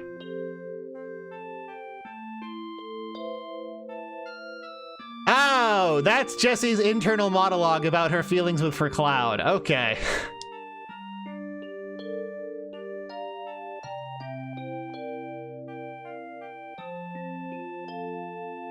Kitchen area, got a bunch of bottles, got a test scan lines over there. And there's so many nice little details they put in here. Wait, Tejas? Tejas! Tejas in my Final fucking Fantasy! Tejas draft beer? The great United States of America? Is canon to Final Fantasy VII? Tejas?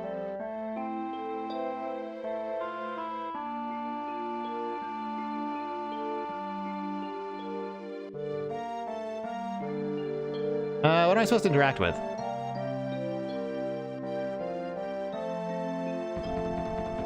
Oh, that. Hey, Azalea, I'm actually quite enjoying this. Oh, you're telling me this entire game takes place in Texas. That makes sense.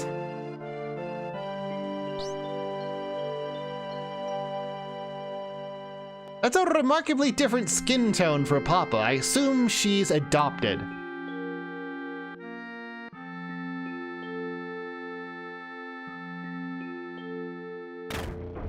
Oh, I was expecting it to like slide back, not be an elevator.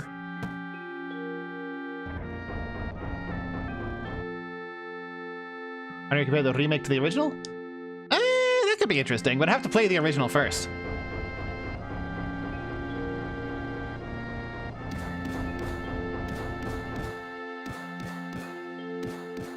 Oh. Punching bagging, okay.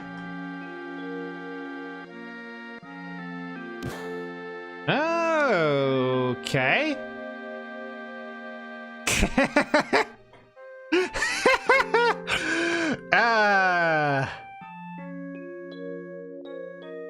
That is such a fucking, like, that is what an actual Marine in real life would say about that kind of shit. Oh, if there are any Marines there, none of you fuckers would be alive. Oh my god. This fucking conceited asshole, I love him. Bonk the mic.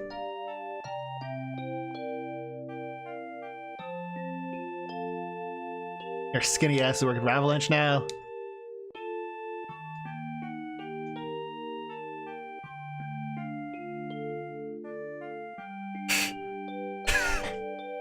Cloud standing on his tiptoes to appear bigger to intimidate Barrett.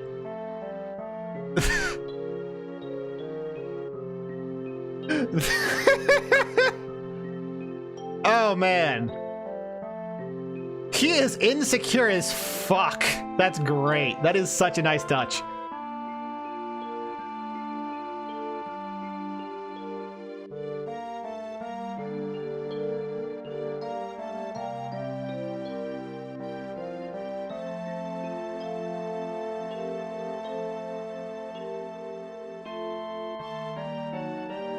Okay, very performative. No, I don't care about anything.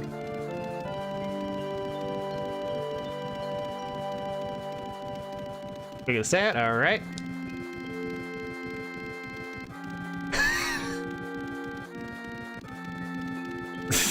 going fucking nuts on that punching bag. Holy shit.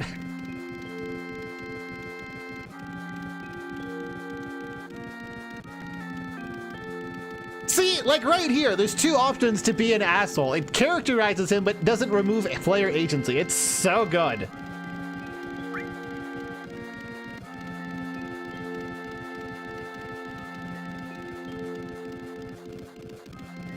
Plus, he's surrounded by people that, like, know about him and care about him and understand that the whole thing is an act. Oh, man, there's a lot of tenderness here.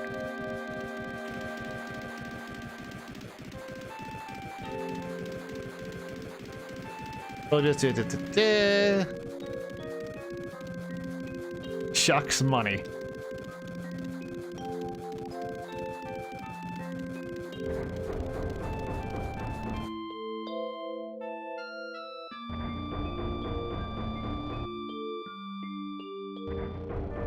Writing, no, the writing is really good and incredibly economical.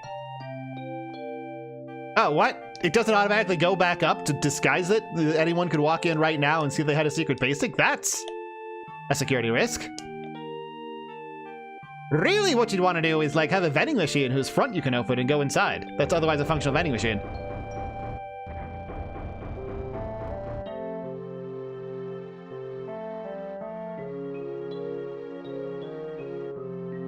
All right, Tifa, who's presumably a childhood friend, is trying to recruit him.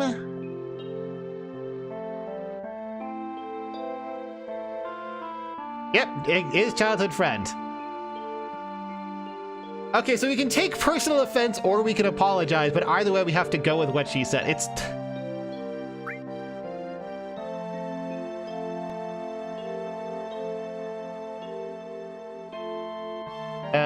right. Crossing his arms, looking his head up to... Oh, man. Despite the models being so shitty, they put a lot of time into, like, body language and whatnot.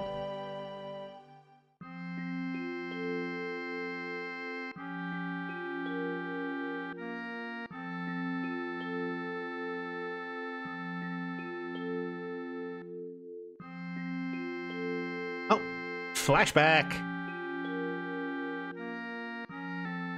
Good to know that Cloud has never changed his hairstyle once in his entire life.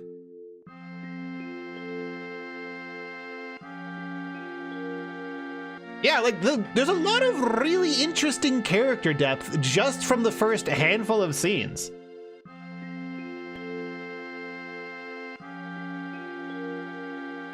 Is that really peak guy behavior? I used to change my hair a lot when I still, like, had some.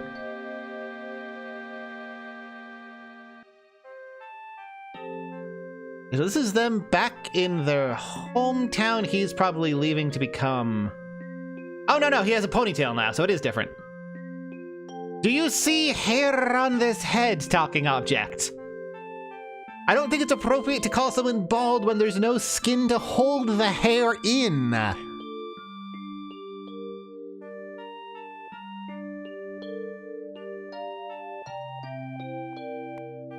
Come on, there'd be hair poking out of the side of the hat if I had any.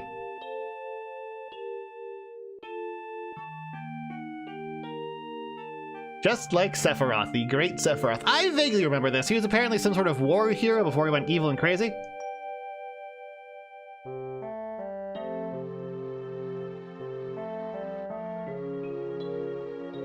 What is he doing? Oh, he's climbing on top of the water tower, I guess?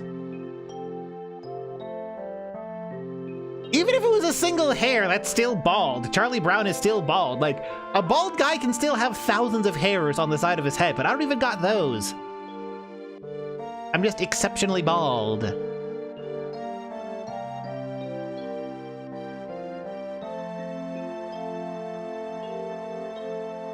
she say something? Will you be in the newspapers if you do well? I'll try. Come save her, sure. I would need money to go to Turkey, Anixlev. Oh man, the hands on her knee and like looking back up at him. They really did what they could to try to communicate more about these characters through body language than they could reasonably get across on a 16-bit system. It's honestly kind of impressive. Like, there's genuinely a lot of detail here you don't even find in modern games. Like, I can't think of other games that intentionally characterized people through body language like this, except, like, Silent Hill 3? I can't think of a more recent game that relied so heavily on that. On, like, body language and whatnot. Usually it's just either exaggerated over-the-top bullshit or, like, a single pose. Yeah, he got his hair shorter, or at least in the back. He got rid of the ponytail. He still has the one gigantic dickhead spike, though.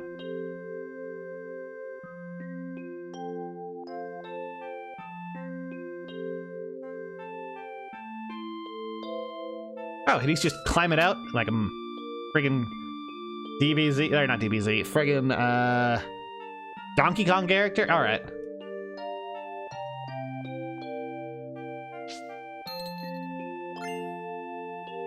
Oh man, threw it on the ground in front of him. That's incredibly disrespectful.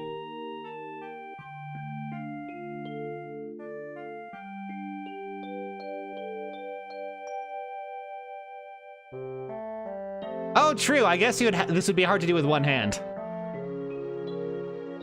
Nice for more.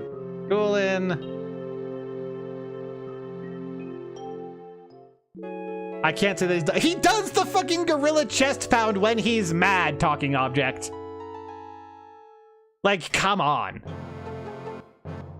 How can I not say he's Donkey Kong when he has Donkey Kong body language and, like, climbing animations? Like, come on! Come on! Chest pattern, computer. Only a couple of barbells and a punching bag. Very much he rode it to the fucking gills if that's all he's doing.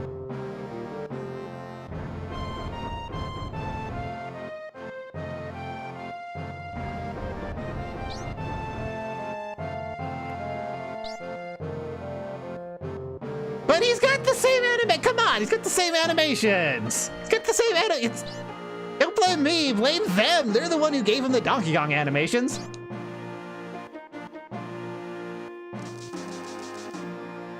What on earth is Marlene, like, mixing drinks? Oh, flirty option. Let's go. Oh, and shot down. Oof. Me talk to Marlene. No, we cannot talk to the 10-year-old bartender. All right. Sector 5 reactor. Another one. All right.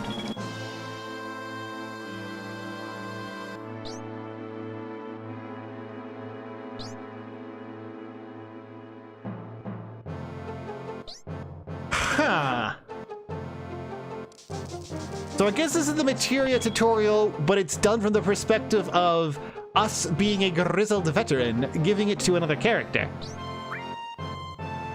That's an interesting way to do that. This is what I mean by economy of writing. This is simultaneously a tutorial and great character interaction and characterization. Okay, so now we have the materia option, it looks like.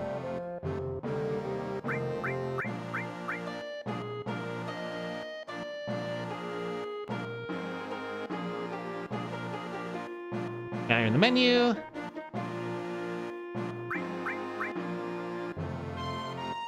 Look at who you want to use it. Okay, and different weapons and different armors have different slots with different properties that interact different ways. Gotcha.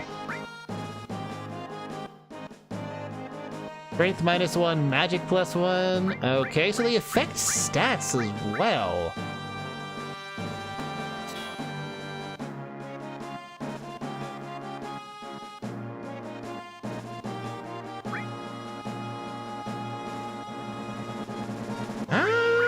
Okay.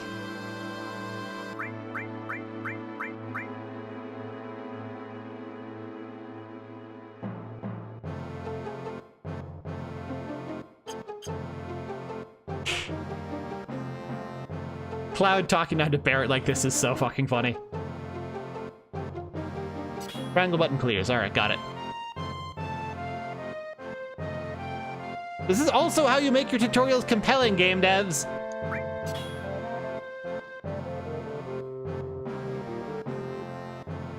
First second, the game uses the choice of teaching a new recruit, which introduces the combat. But if you want to skip it, the main character dismisses trying to teach is a waste of time, which you are both in character. Yeah, that's good stuff. That's good stuff.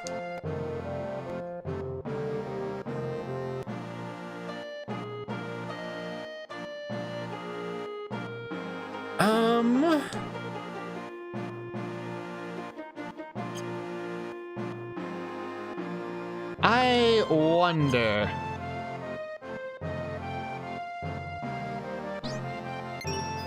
Okay, so Barret's a moron. Got it. Good at heart, kind of, but also kind of a moron.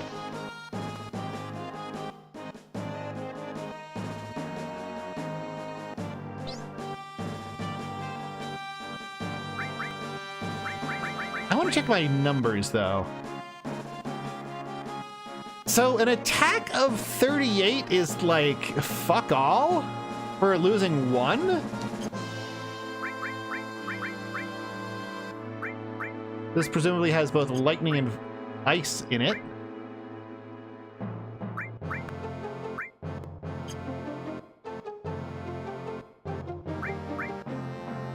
But you can also clip it onto that.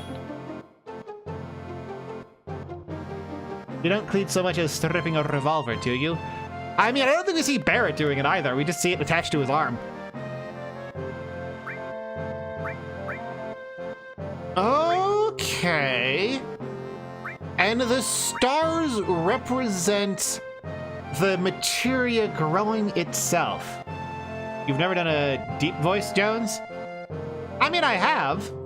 It's just that it's very difficult for me to talk that way for extended periods because of the incident. Where are the bullets stored in Barret? Presumably, I was gonna make a piss stored inside the balls joke, but I don't think I should. Hello, Jormungandr. I'm doing great. This game's awesome.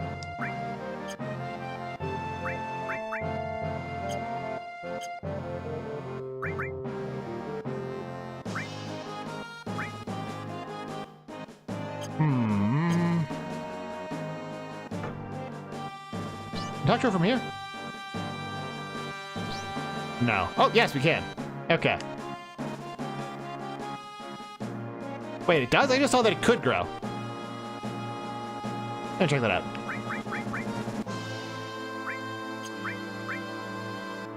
Oh, it does over on the ability list, because bolts 1, 2, 3, cure 2, regen, cure 3.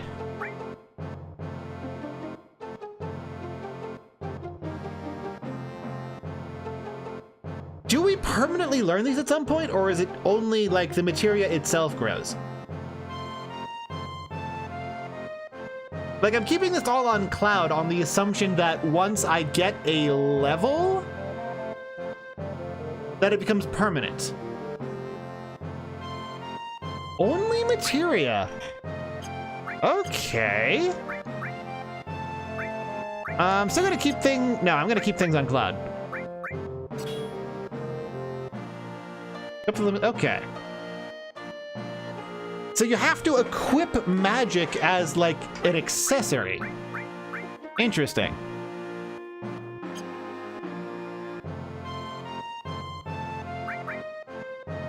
I was thinking of slapping Restore on Barret since he's a backliner. And therefore the least likely to die. And then he'd learn it permanently. But I guess if he doesn't learn it permanently, I'll keep it on Cloud because he's the guy who has the things. Like, he's gonna stay in the party. He's the main character. He stays in the party.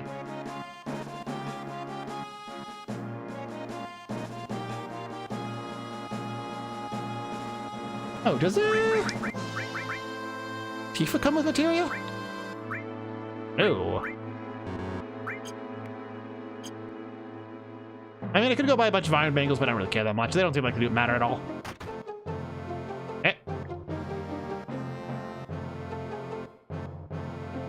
That's a good one? What?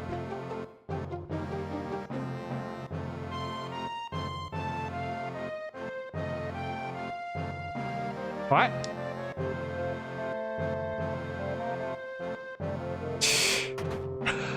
Oh, he's a guy who was crushing on Tifa, and like everyone saw us being touchy-feely, and they're like, oh, they're totally fucking. Gotcha.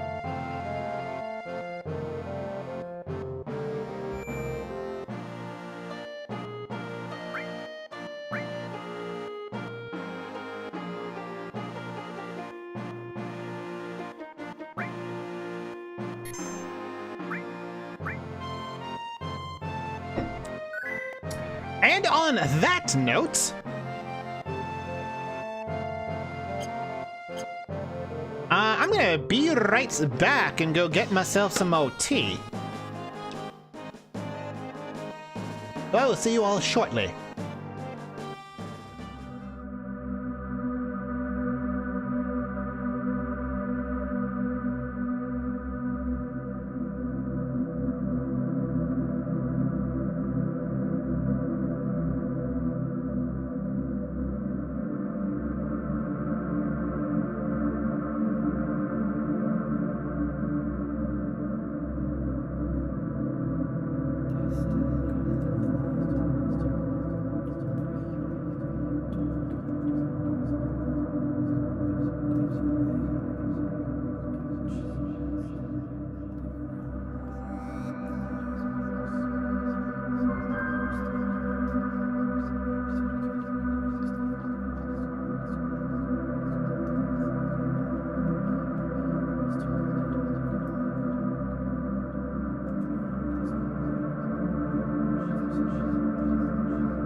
Yeah, honestly, I absolutely adore Cloud's characterization so far.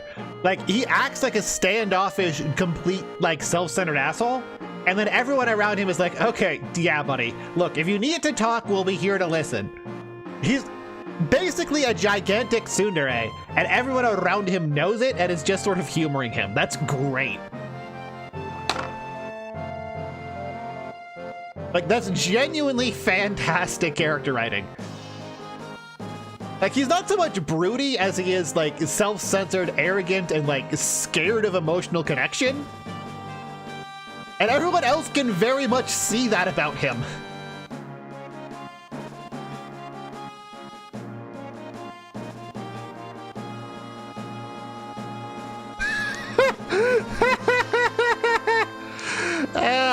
They're both dying from heartbreak after Tifa, like, latches onto Cloud. Yeah, he's trying to be someone he isn't, and everyone around him sees that. And gives him shit about it. It's great.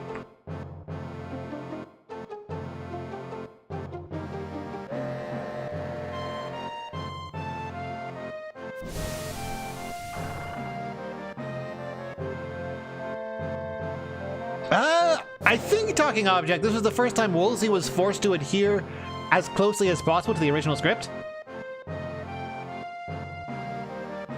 And also the first time Woolsey wasn't doing a solo translation. Oh, it's the same guy. So they even have recurring one-off nameless generic NPCs with the same problems.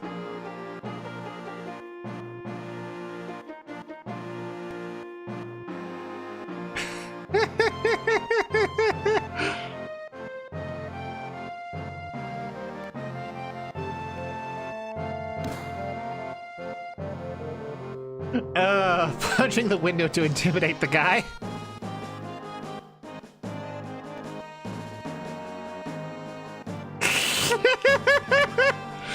Barrett just causing all kinds of problems for no reason, and Tifa constantly having to cover for him.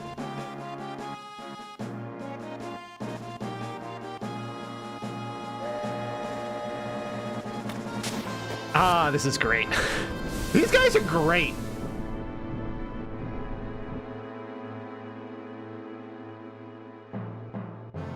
Barrett's a stupid, violent asshole who's trying to do the right thing but isn't very good at it.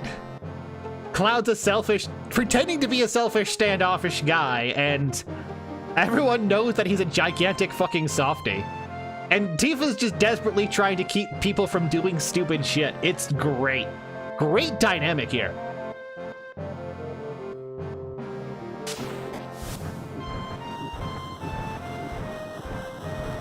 Like, they're both socially inept doofballs. Tifa is the only one in this trio that has social skills.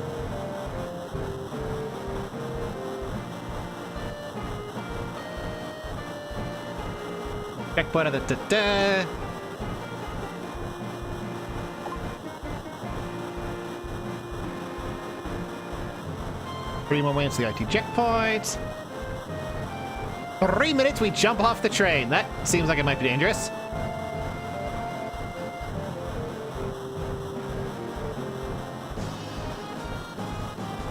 The homeless guy. Yeah, that's a good way to put it. Barrett's a massive asshole who's struggling to be good. Cloud's a massive softie trying to be hard.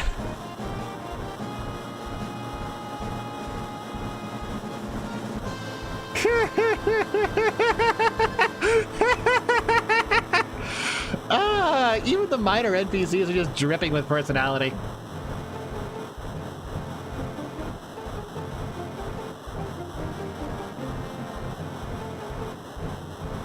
Another girl pulling the same excuse to get physically close to Cloud.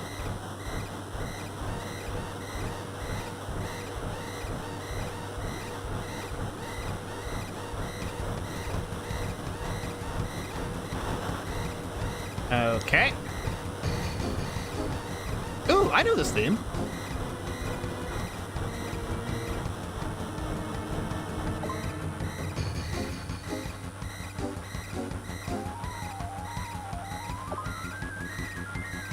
Alright, so we have to get through each train car in a couple of seconds, otherwise we get caught.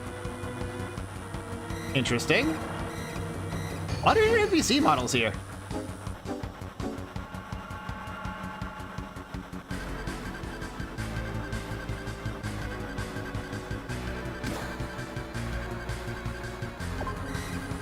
Wait, who just... Someone just got punched out. What? Oh, he just stole our shit.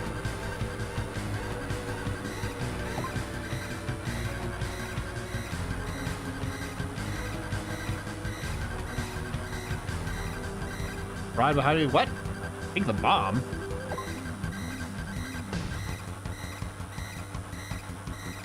I mean, I don't think this is like public transportation worthy. I think this is just... This is essentially private transportation for rich people. So having a lockdown in case of someone sneaking into something they shouldn't. Kind of reasonable?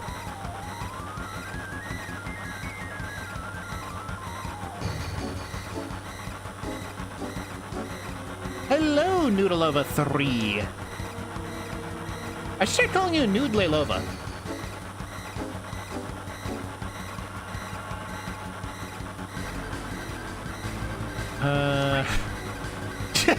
Cloud, you ass!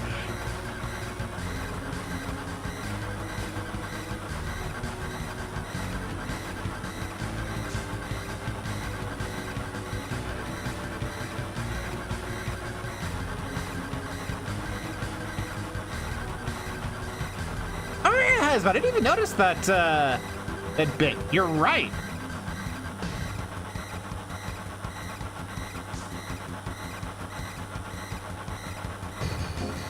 Yeah, Charlie Fool. Jessie seems rather skilled at, removing and donning her clothes, let's say.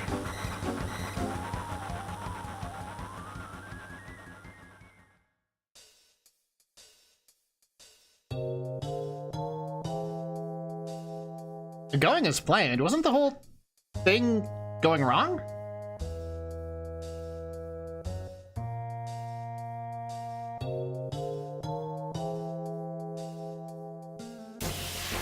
Oh, combat. I thought I was going to another screen. All right.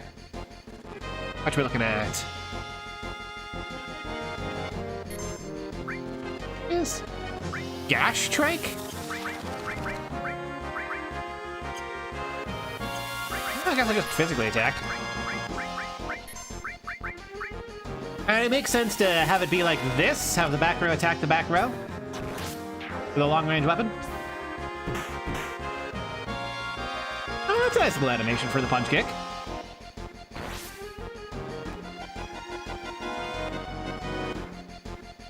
Was not enough to kill it, though. Yes, she is low level.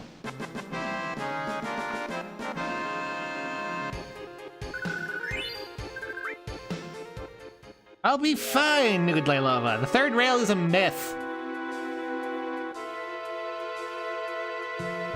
So that's Valid progress. What about this? Does Barrett say no, wrong way, idiot? No. Ah!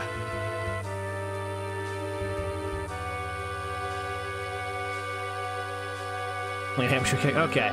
That's a limiter. I was accidentally going the right way when trying to explore the wrong way.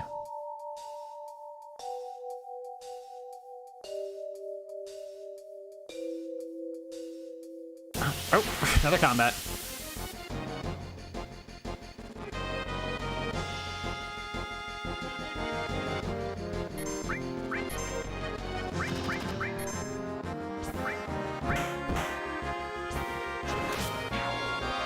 Yeah, these guys are chunky.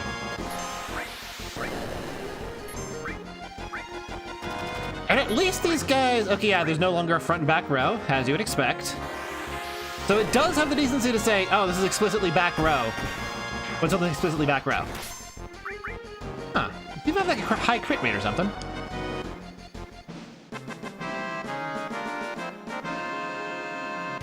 Rate Tifa's stance. It's actually a pretty solid low kick. Like, it is correct.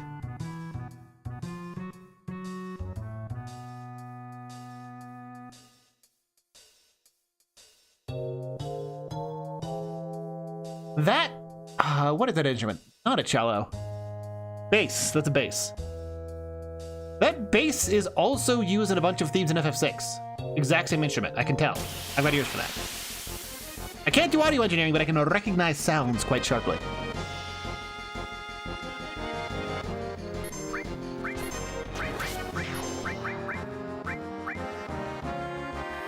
But is Silk slow like I would expect it to? It seems like it just does damage. Or does it do anything?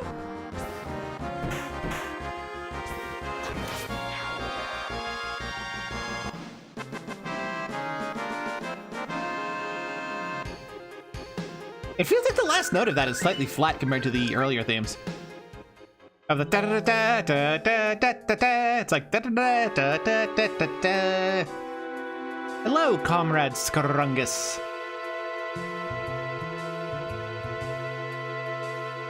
Oh god, it's just the same screen over and over. What is this padding?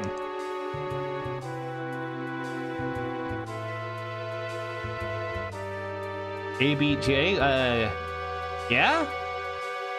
It gets shortened to that a lot, but why is that funny, wordy nerd? What?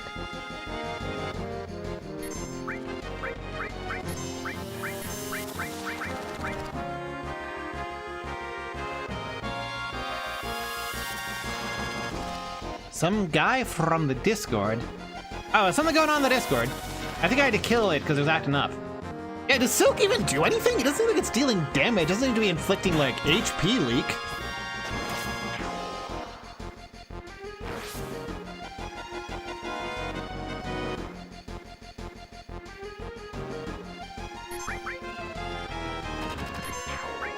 Oh, you think it is inflicting slow? I would expect, like, some sort of more pronounced visual effect for that. One of the Autismos bullied ages ago? Sure, okay, I'll just take your word for it. Ah.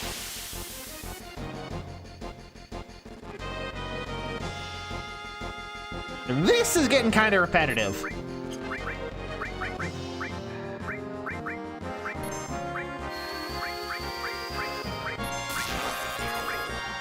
They are weak to lightning, that's what I figured.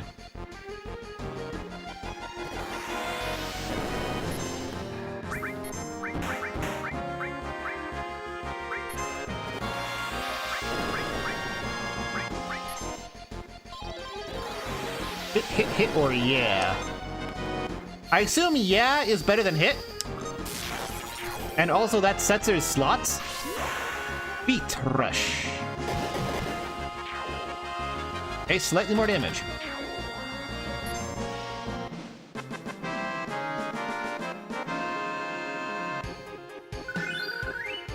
Alright, presumably level seems to factor in a lot into calculate. Actually, I want to check something.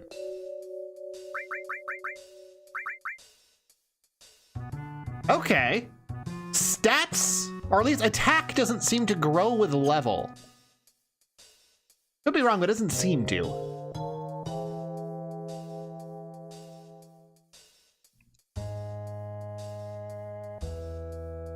Oh, we don't. We can just kill them. We don't need to turn back. No, we just kill them. Easy.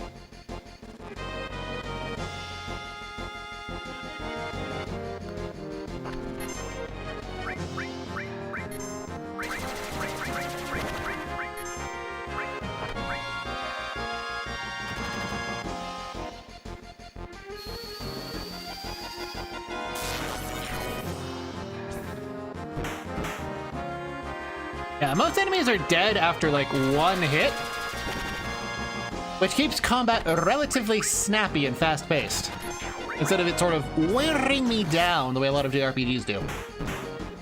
That's something Final Fantasy has always been good at. The random encounters are kept relatively inoffensive, starting from like 4 onwards.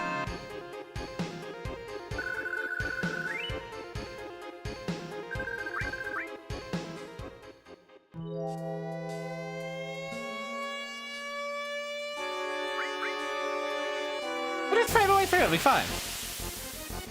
I think. Maybe. I might need to heal Tifa, though.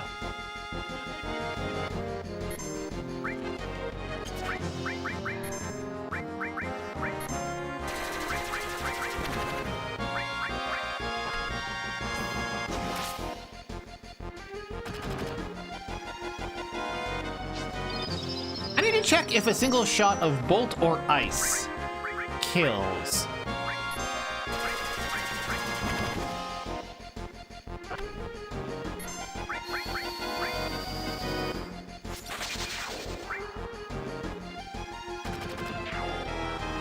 Okay, numbers-wise, it does.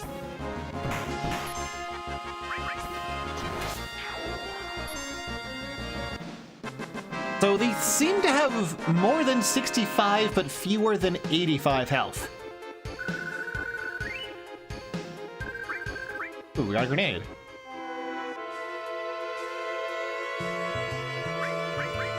All right, fine.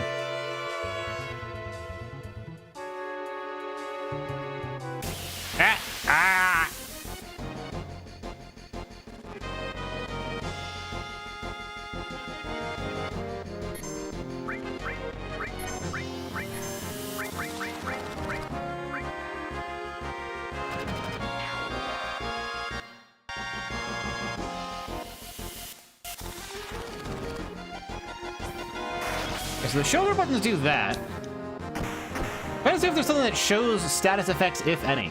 I would assume Silk slows me down, and it seems to, but I can't find something that confirms the slow effect. Like, there's no white flashing aura like there's in later games. How would I compare this to the NES remake? I didn't get far enough in that to like do much, but this is very much obviously better. So what do I do then?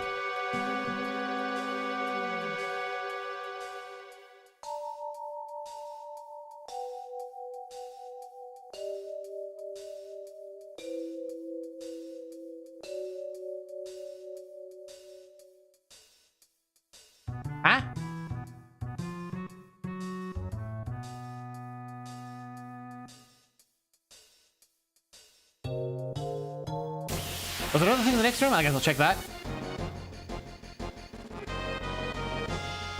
I wish I had Bolt 2 already.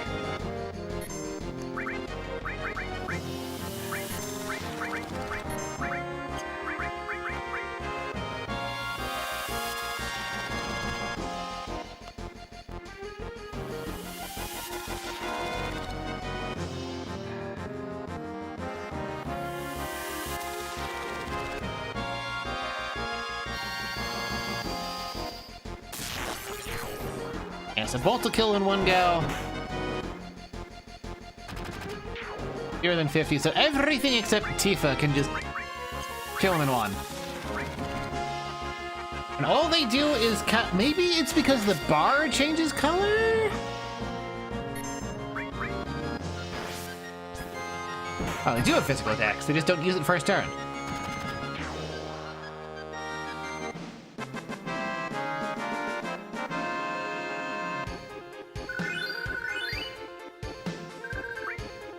Okay, now I want to check again.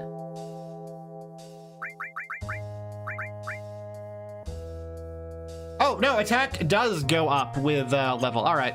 So this is a level up kind of game. Not like Final Fantasy V, which is a job kind of game. Yeah, there's only 2 exits.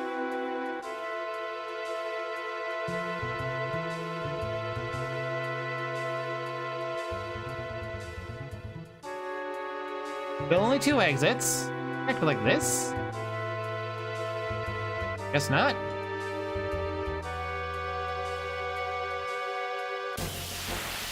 Hello, LS1 Anna. Or Lis1 Anna. Oh, we got a back attack.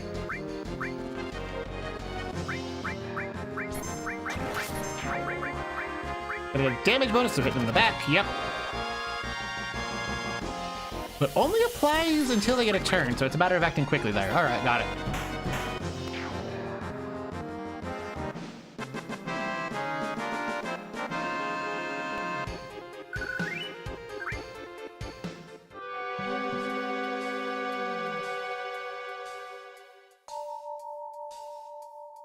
Just the same screen 3 times, with no things that look interactable as far as I can see. What?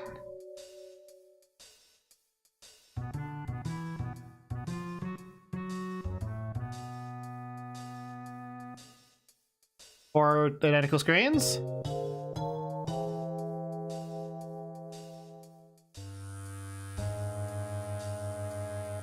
Oh, I'm supposed to hit this.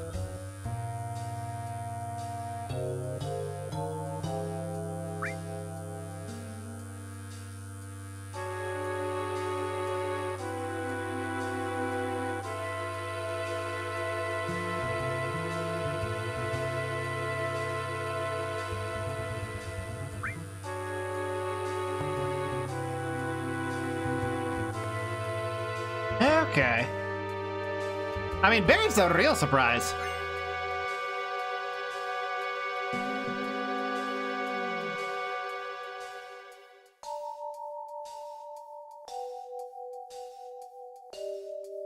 Oh, there we are.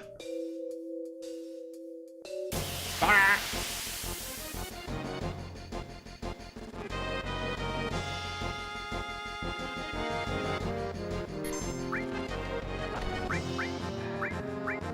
Yeah, the blue goes our bathrobe.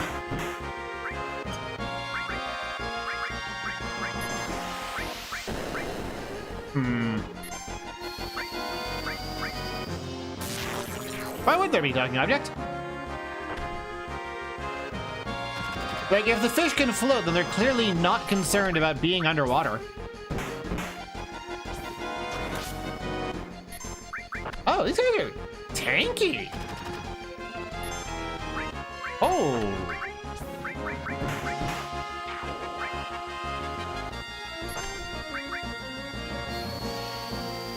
I don't think these are guards. I think these are just like wildlife. Okay, these guys are super weak to magic, though.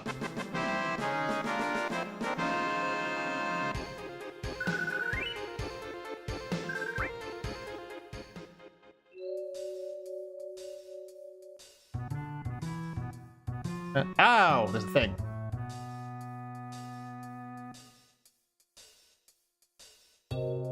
Like, basically, we're getting jumped by, like, squirrels and pigeons. They aren't back row if there's nothing in front of them. That's why I'm targeting the things in the front row first. Oh, there's a wedge.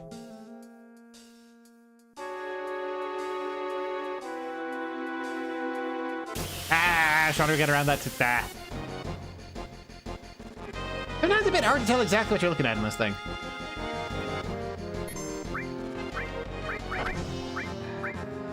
Blue are just like allergic. I guess I'll have them focus on the rocket launcher while I toss magic at the blue goose.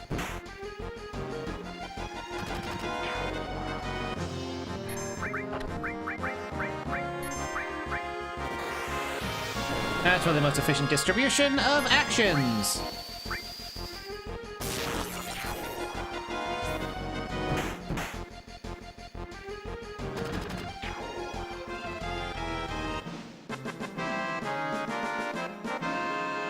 Okay.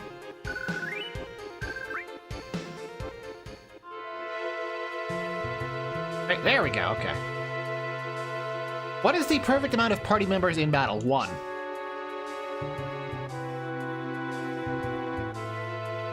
Like, that's not even a joke, but I love Final Fantasy V solo runs.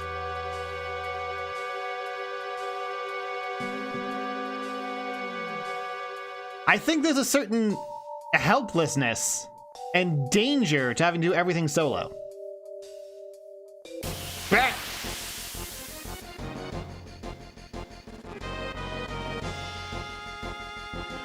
Makes paralysis status effects super meaningful. Chuz tank? That looks like a fish, so I'm gonna try Bolt.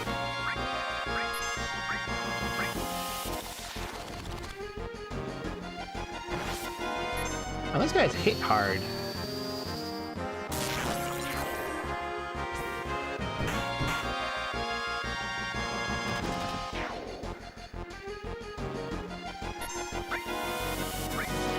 Big shot on that guy.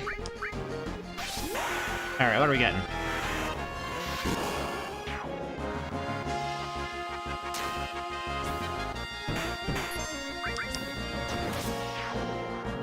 Yeah, those guys are nowhere near as tanky as the other fish, so it's okay to physically attack them. You don't have to magic them.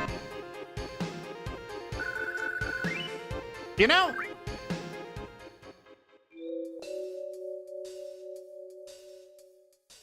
On my fault. IT card special.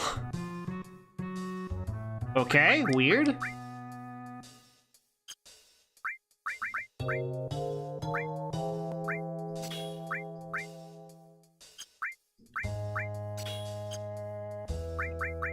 We've got friggin' oh, not that.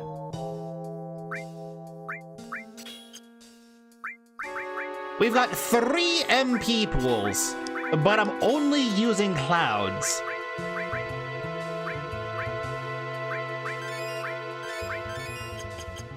That seems inefficient.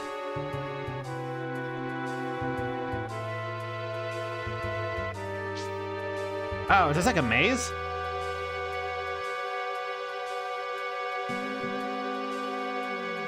Show looks it.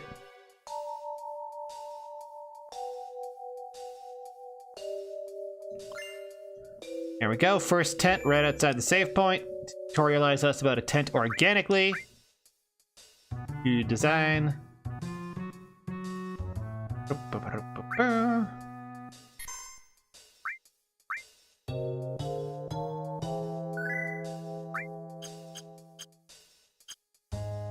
I mean, you're questioning it, right? That means the question mark is doing its job, because you're questioning it. I think this base was also used in Chrono Trigger, actually. It's the same sample, isn't it? Whee! Splat.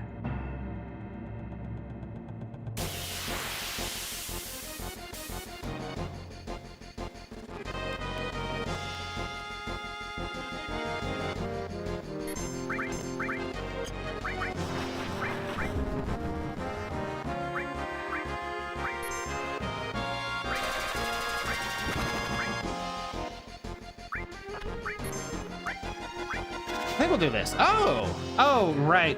He's probably blinded. That's why he's crouching. His model is flashing black because he's blinded. Which probably doesn't affect casting, but I don't have any offensive spells on him.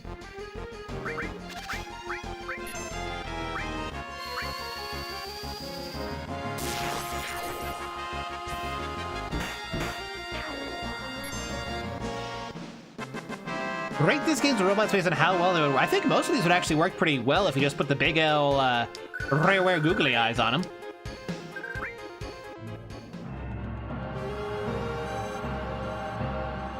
Where the fuck do I go?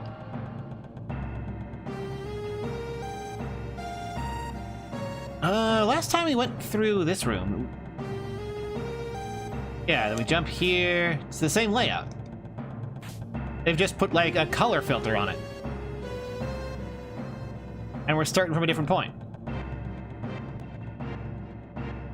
And I guess this is here now? Bit of Jesse.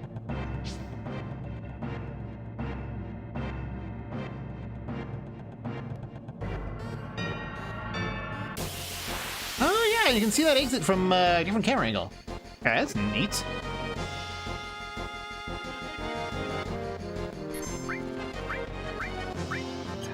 Blood tastes are weak to ice. Nope, I accidentally cast it on Tifa.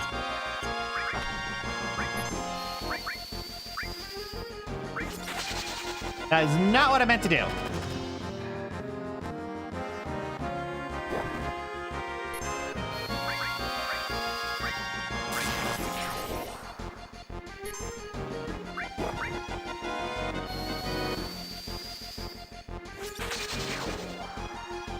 I don't know if they're particularly weak to ice, but it certainly kills them.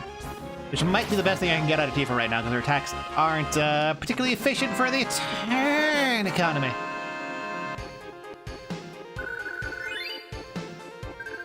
Maybe now that she's all lit up, though. How many ethers? Yes. 100, okay.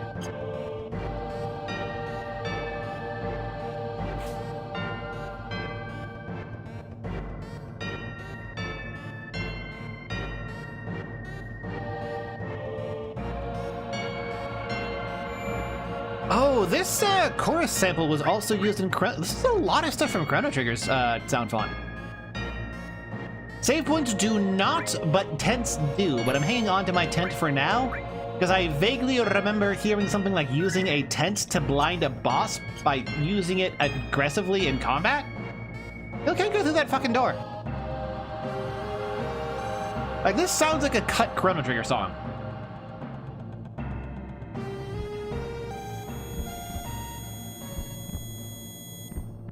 Oh, got another headache.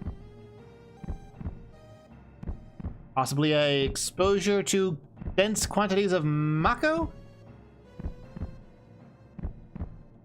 What?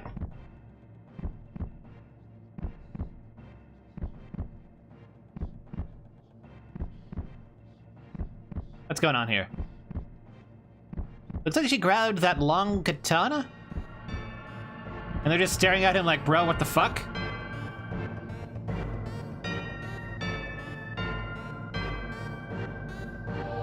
Okay.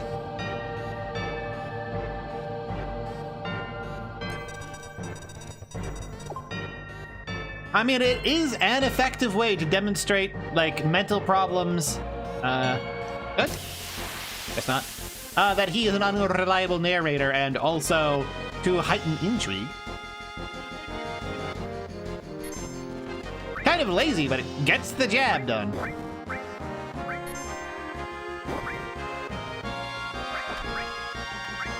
Oh, no, no. That one.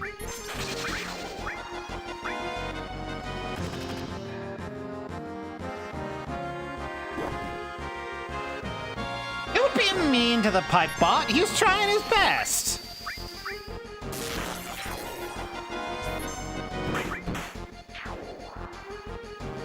And Tifa's damage still kind of sucks ass.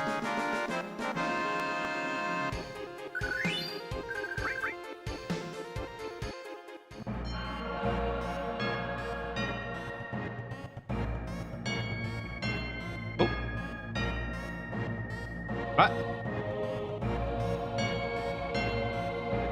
Oh, I accidentally hit back immediately. That's why there was that pause. I guess the blank option in the menu is going to be party and let us configure our party once we have like a fourth character.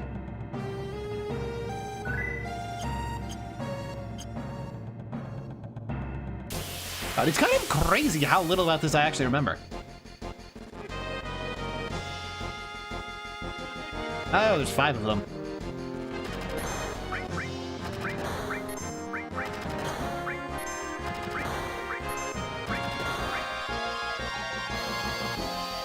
I have to assume this is going to be lower value, because there's fewer yas.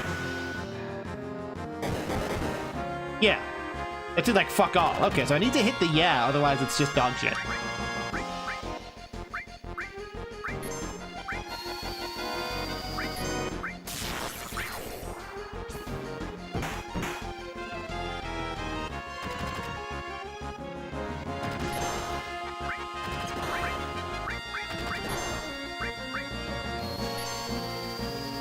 Man, is there a way to get more materia? I know that I'm still basically in the tutorial.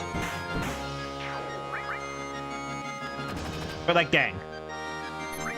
It needs to have more character options at this point. Gameplay is still relatively shallow and not expanding as quickly as I'd like. Although, how I like is Final Fantasy V, and that is, that's really boring up until the point where it gets crazy exciting. Finally look at his face taking 100 bullets. I mean, if you train enough, you can. It's like how you shoot your... They probably spent enough time getting shot with small bullets that they built up an immunity to larger calibers. Which is apparently a real thing that happens. People on the weapons board on 4chan have tested that, and apparently the limit is... Like, they can take up to, like, 9 mil, if you talk from the skin enough. Rifle round, much less so.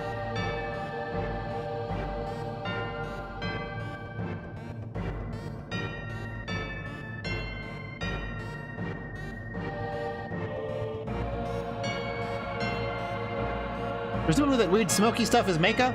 Oh, we're at Pi 5. We need to go up to Mu 7. Oh, we're going up to Tau 6? Tau 6 it is, I guess.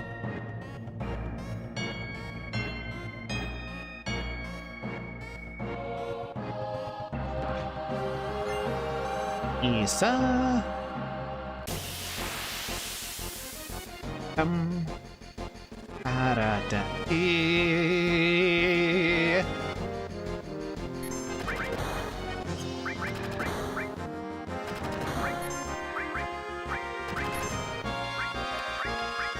I probably should have had Barrett attack the front row.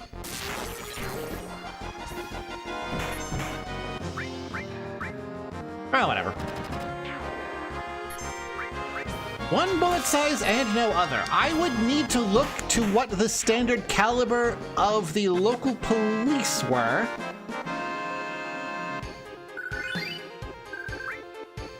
Yeah, these random battles kind of drag a bit. But like, that's kind of how JRPG random battles go.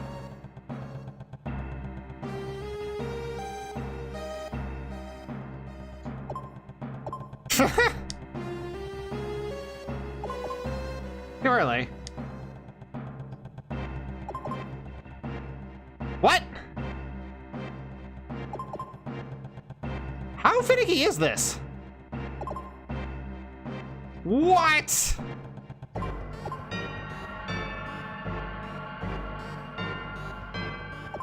Why would I care about shooting myself with a gun as a party trick?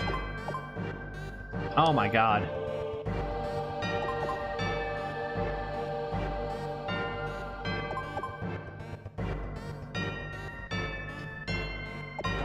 There we go.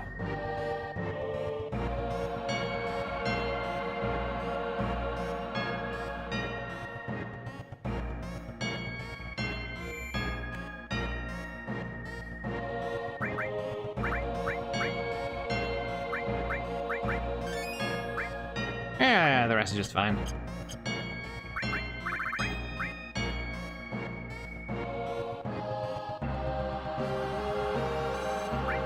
Like, I've got plenty of other party tricks, like lifting really heavy objects. I don't need more of them.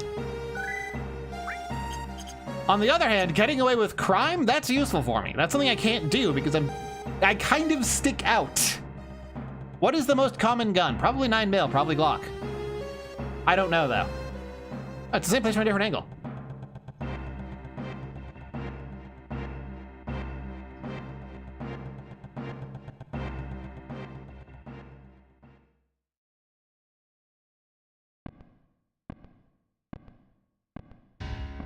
Ah, there we go.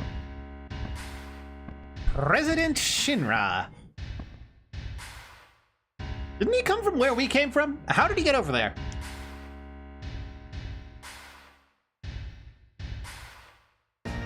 Would a terrorist group really call themselves, like, Avalanche? Like, the Irish... What is the IRA short for? Irish Republican Army? You're the one who quit soldier, okay. Okay, so it's probably the Mako exposure relating to the why we get the weird brain problems.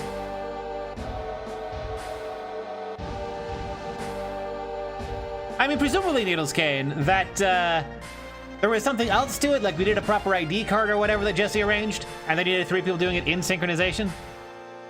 Which actually isn't that uncommon. There's a lot of security systems that I've seen where you do need multiple guards operating simultaneously to actually unlock the lock. They have to swipe the card at the same time. Unless you become another Sephiroth, okay. The guy who killed Tifa's dead, and I know from out of character, no, not out of story knowledge that he's the bad guy.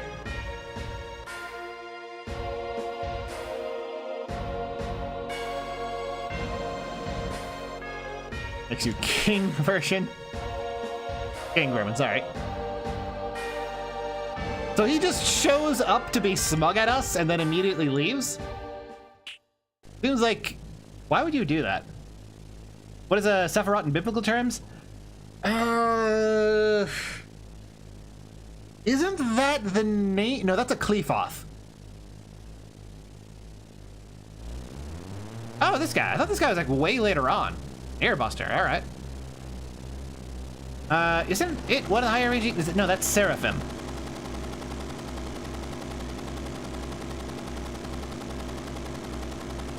I love that chibi helicopter. Holy shit.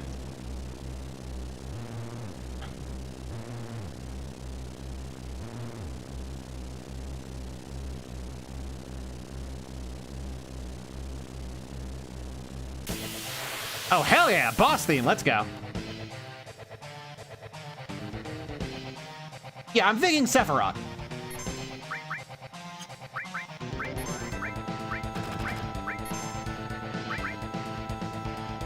Counterattack, okay. That's a heavy chunk of damage, too.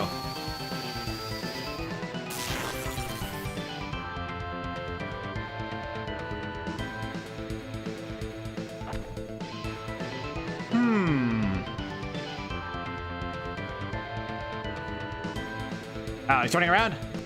Number 2 would also get a double hit, or double damage hit. Big Goo Bomba.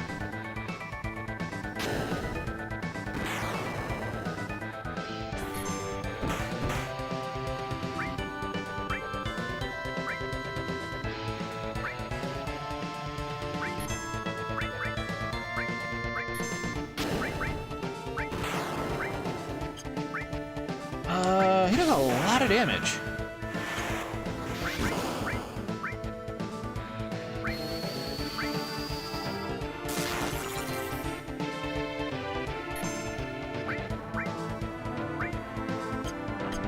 Our limit's gone. Let's cure Cloud. That'll be a full heal. I can't. Oh, I can now. Okay, good. I want to Braver on his ass for double damage. You can tank this, right, Tifa? You're not that frail, are you? Could I wield Cloud's sword? What definition of wield are we going with here? Oh, is he dead? Wow. Oh, no, phase 2? Oh, no, he's dead. Oh, that was easier than I was expecting. Oh, damn. Swing it around. I could swing it vertically. It's a matter of mass. I would be so massively off balance because of the size of the section that I addressed in the shield video that you should all check out. That, I would be so off balance trying to swing it horizontally that I wouldn't be able to pivot around properly. Simply because it would weigh like 200 to 300 pounds. I mean, realistically, the best thing I could do with it is sort of grab it by the flat side halfway through and run into someone with it to impale them. And then if the impale miss, just drop it and switch to hand-to-hand. There are ridiculously huge swords that I can use comfortably, but Cloud's weapon design does not make sense for a sword. Sephiroth's sword I could totally use if it had a longer handle. Like, if it did, that would be a perfect weapon for me. Presuming that it didn't, you know, break. Because something that long and that thin would have a lot of structural issues. What a damn thing. Just jump, come on.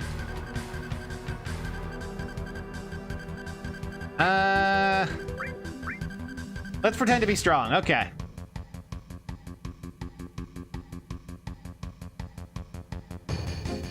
We're trying to be a harder guy, so we gotta be a harder guy. Let's switch to FMV.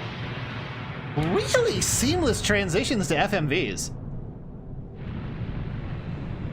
Like, I can tell when it happens, but it flows so organically into the scene with no load times. That's really nicely done.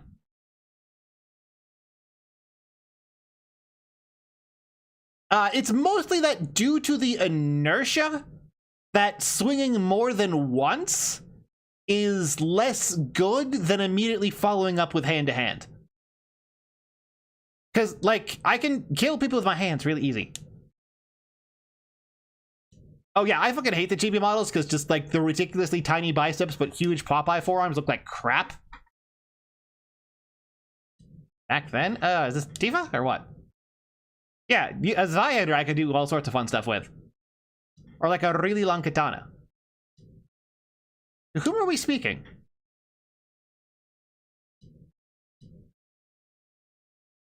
Someone talking to us? Oh, there we go. Literally landing in the lap of the third love interest.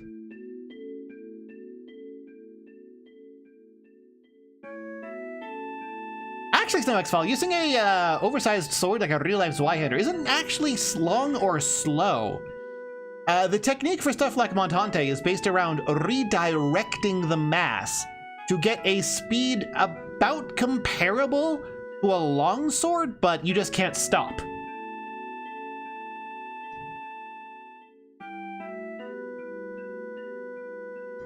Persian Sectify slums.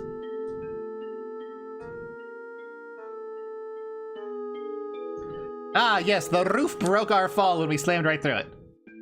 Don't you let the crab do the work for big swords? Not really.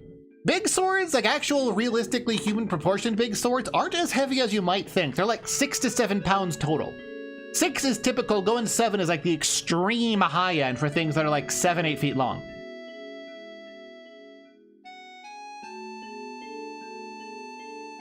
Just casually apologizing for smashing through the roof. Okay.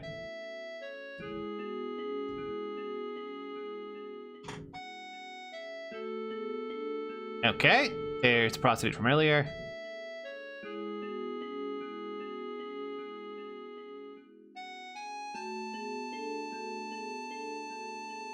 Oh, we have control again.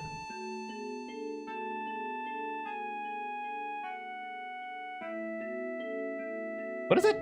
Hand on forehead pose. Is he like pinning the bridge of his nose? Let's play hard to get.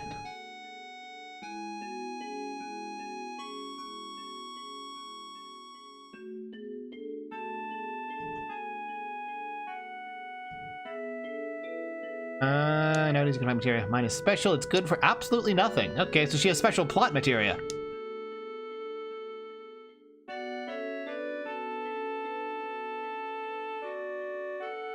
I didn't know they actually got all the way up to 8 pounds. I thought the limit was more or less like 7.5. Sure, why not?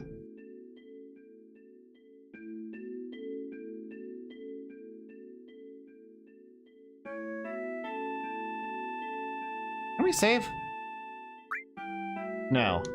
Wish we could. Oh, hello. Wait. Oh, it had the decency. I don't really need cure. I've got potions. Oh, right. The 8 pound Zwei from the Sword of Grotte Pierre's, which is... It was something designed for like a 7-foot tall dude who could pinch coins in half between his thumb and forefinger. Yeah, that's less that Zweihanders were 8-pounders as much as that guy was a freak.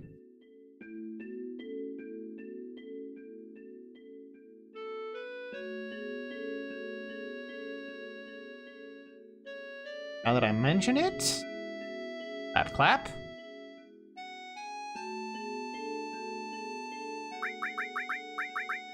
Aerith. I thought it was TH. Aerith Gainsborough. Oh, whatever. I think they were mostly silver. I don't remember. I'd have to double check. Oh, hey, there's a guy.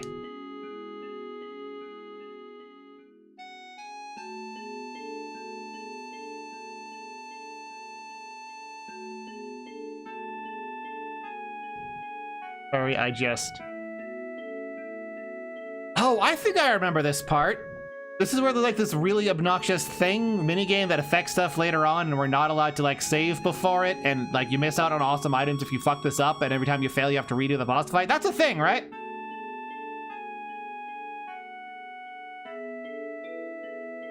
Don't let it get to me? What?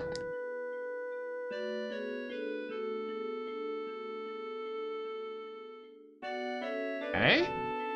That's way later? Alright.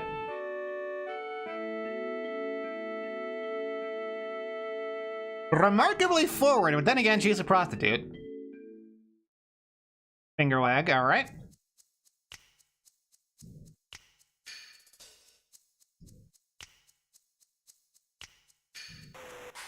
What?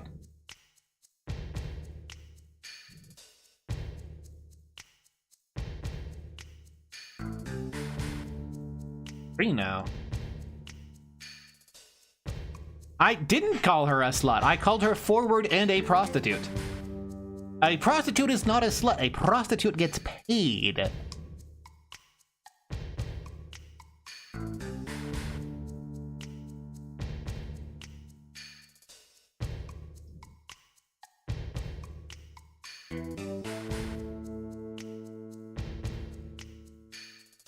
So they just like walk or what? Yeah, she's a professional, not an enthusiast. Mako eyes. So I guess we do know that he has Mako eyes, whatever the fuck those are. Those have been addressed a couple of times. Don't.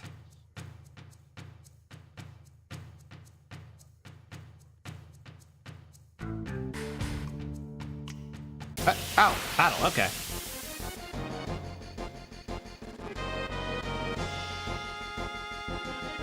Oh, she starts off with the macro. And has no magic.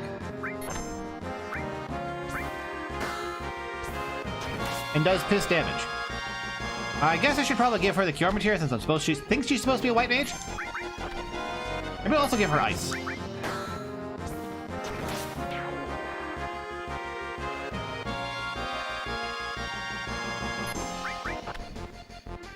Kind of girl walks over with a metal pole. If memory serves, staff weapons were considered for females in Japanese martial arts. I could be wrong on that.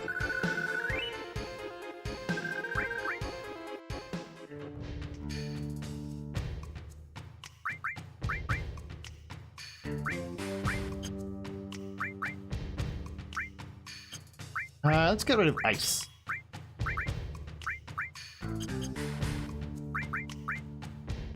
Oh, she'd only have one?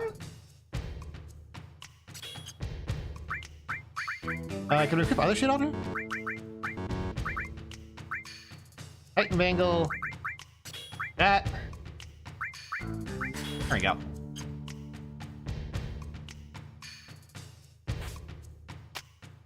I mean, numbing the pain. Can I jump onto that from here? I think so. I jump across that. Like, if Cloud...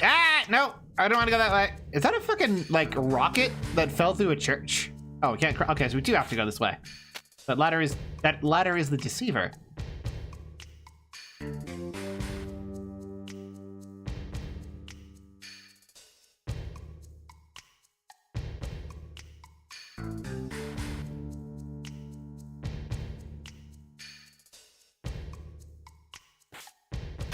Then she can't make that jump and falls down, and we have to do that stupid barrel pushing minigame or whatever it was.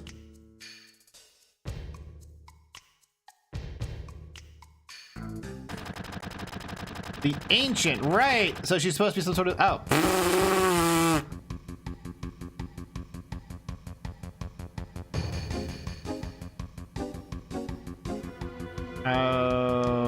Oh no, this is The fucking part I was thinking of. That I fucking hated. Nope. This way. And we push this.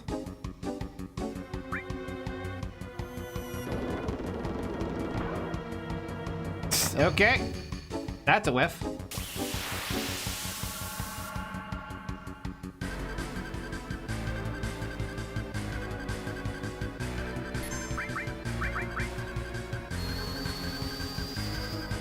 Oh, the staff floats there while she casts a spell. All right. Yeah, and I swear there was like some sort of special thing tied to this if you guess the right barrels and like you have to redo the thing. This is about all I remember from the game.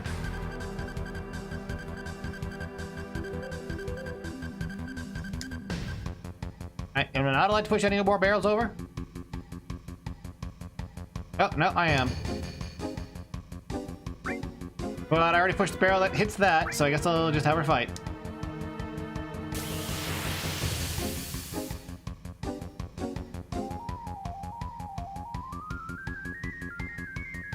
Those are not people.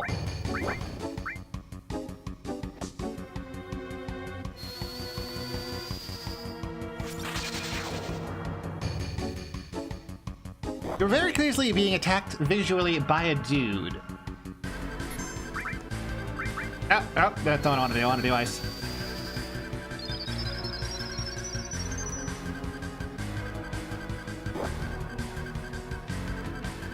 I mean, yeah, they're obviously police hounds, but they were in a person.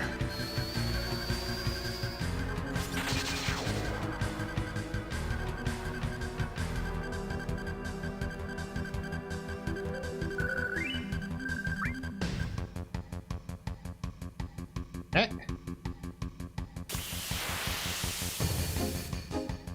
Do I remember the plot around Eris? No, but I think I've heard through the grapevine that she's like the last of an ancient race and like the materia is her mom's soul or whatever and can be used to heal the planet or summon a meteor or something. And that is why Professor Hojo wanted her to fuck a dog, I think it was?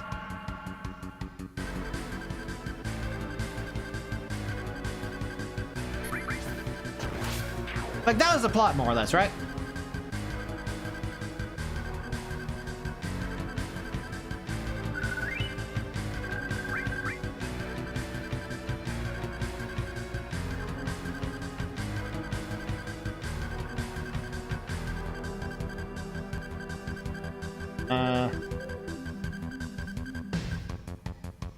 So now I want to push the barrel directly in front of me, I think.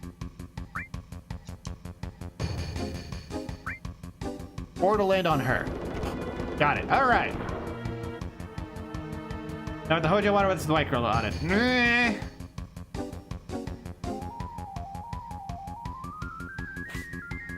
Now she can jump across.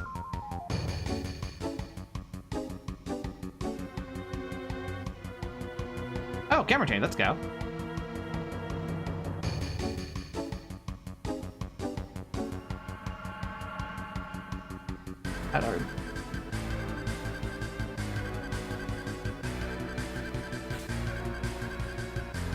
Okay. Any other person enter stuff? I wouldn't be able to tell you anything about any of the Final Fantasy VII servers. I do know that Dirge of Cerberus, where you play as like the vampire with a handgun, is like really, really bad and for the PSP, but I could not tell you anything about it. Got possible candidates for soldier. A lot of it. Okay.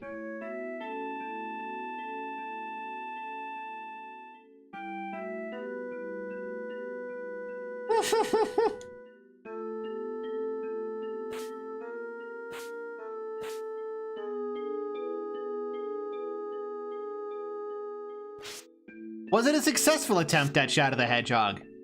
Oh, I do have control over here. This is like a pseudo cutscene.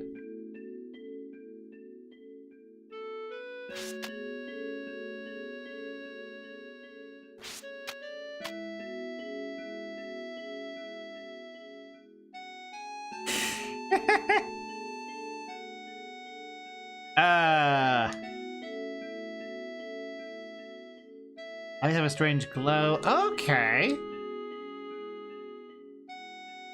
Comical action RPG where you can actually go to shop in the middle of battle. What?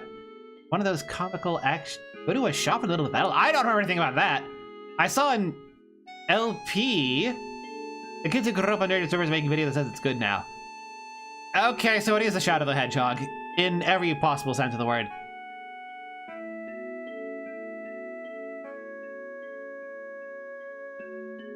Alright, well, okay, I'll go slow. Oh, that's interesting. They're having the foreground move right and the background move left to give it a sense of rotation.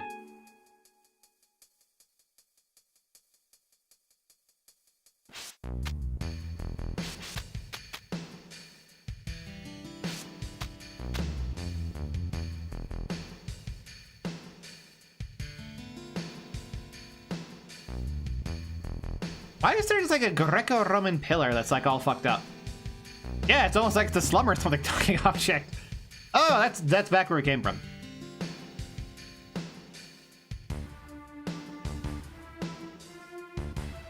Ooh, refrain of the main theme. Let's go leitmotif. Leitmotif in any sort of video game is bass. That's why I'm not willing to use AI-generated music or stuff off open game art for that game I'm working on, because I really want to abuse leitmotif, because it's like, it's the coolest shit. And those of you are like, what the fuck is a leitmotif? Everyone has leitmotif. I don't fucking know, it's like German or some shit.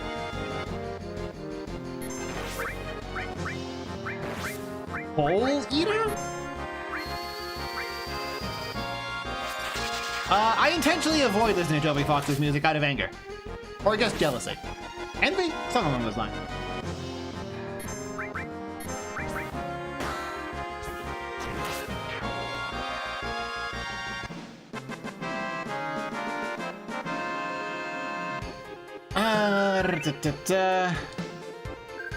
Basically, when you have a single musical phrase that gets repeated in different contexts, that's leitmotif.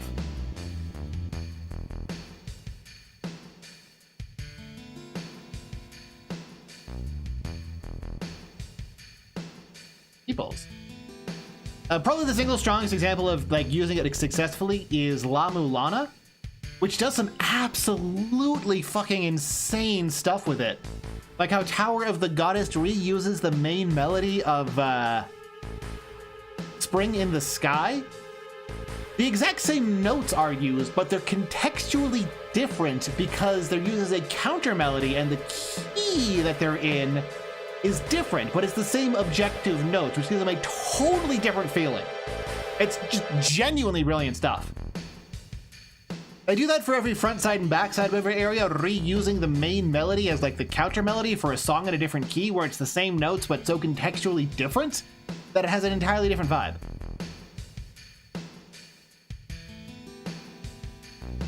Ah, man. Is my La Mulana VOD anywhere? Probably not.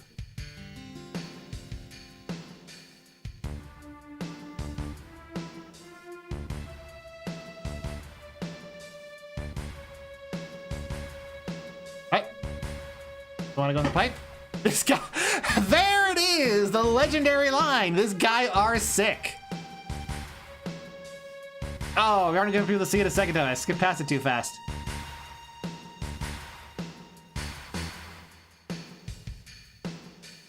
Alrighty, German Gander. You're gonna miss probably the last hour, maybe 2 hours of the stream.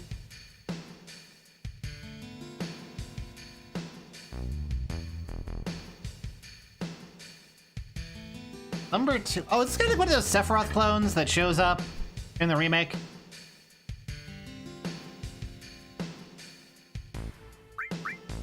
Market in the slums was like the 6.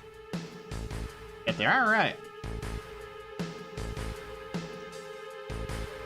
Getting back going.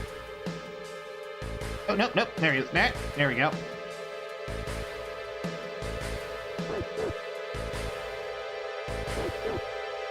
I think that's the same bark sample they used in Final Fantasy VI. Holy shit.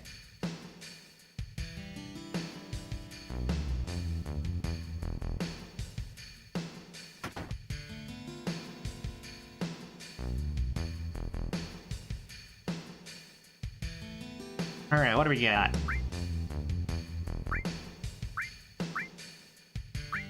Nothing that I really care about. If I see a green pumpkin, I will keep that in mind.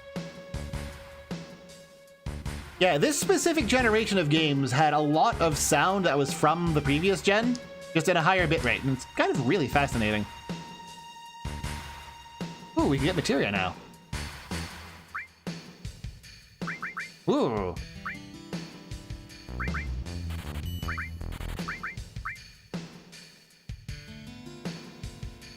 May as well. Do I want a second restore? I don't really... Fuck it.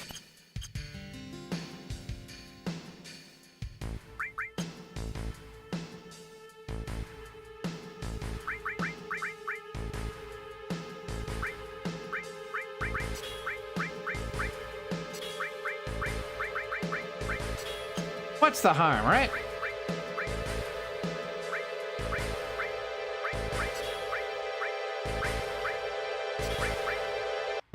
Cool. Now I've got every element covered and 2 healers. That pumpkin is much later on. Oh.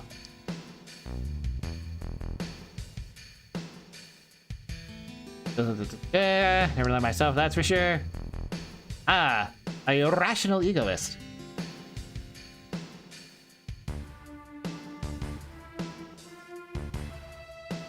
Top one and the bottom one.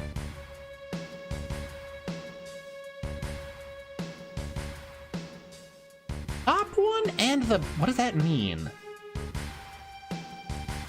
Presumably that's a hint for a puzzle later on using water, which is why he was glugging? Oh, that's not where I want to go. What's in this burned out RV? What weapons? Oh, can I talk to that other guy? Can I get to that other guy?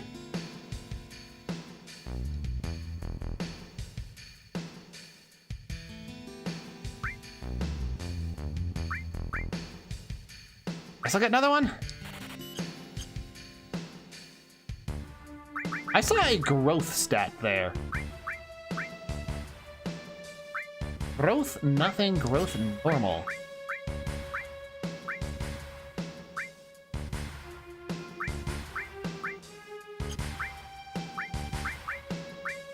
I guess we could make him like a red mage. Why not?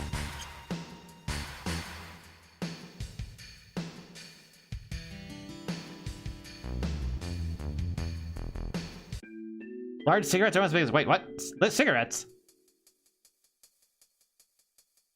Yeah, that's what I figured, talking object. I just didn't notice it until now. Oh yeah, cigarettes. Those are some... I thought that was a painting. No, that's his, that's... What's the kid say? Oh, okay. Those are some big-ass cigarettes. I mean, it's all chibi stuff.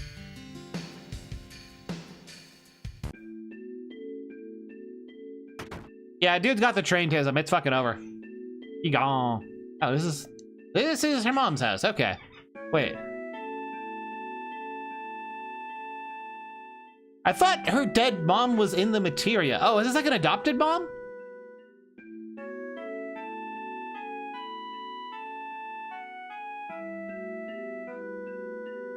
Hmm.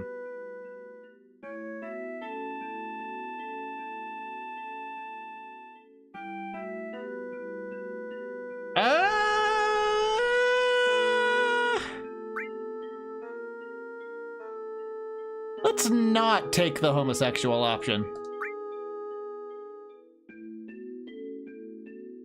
Because with tits like that, you want to say yes. And also, due to mate choice copying, saying yes you already are taken makes you more attractive to women.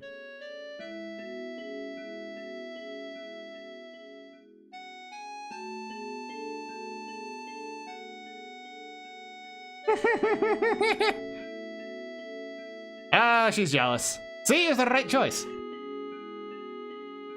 Yeah, the problem with that Snow X-Fall is that while you do pull women, you exclusively pull the sort of woman who wants to cheat. You exclusively pull homewreckers, basically. Like, it works if you're just looking to get laid, it's really good. You're not going to find anyone worth marrying that way. And then again, if you're American, you're already probably not going to find women worth marrying. Just like as a general rule.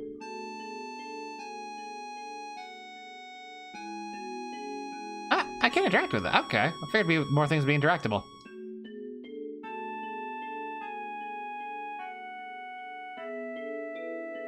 Ah, very protective. Okay.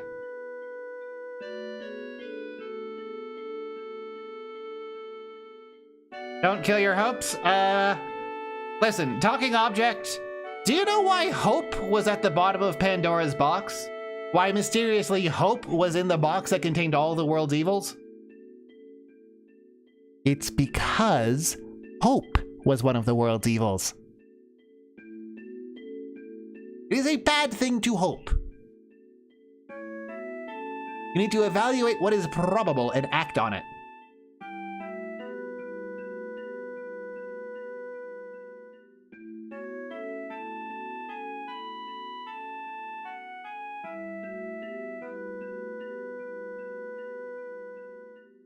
I feel like in Japanese though, something like yare yare.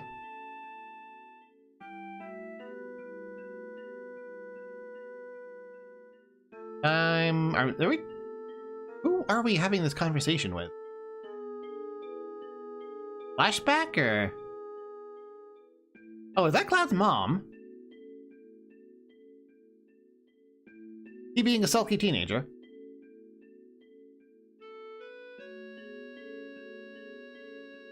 Yeah, Commissar Jake, you get it. Hoping about stuff and having faith that things will be better prevents you from acting to make things better. You need to have zero hope that anything will get better and then attempt it anyway. It's miserable, but it's the only way to actually fix things.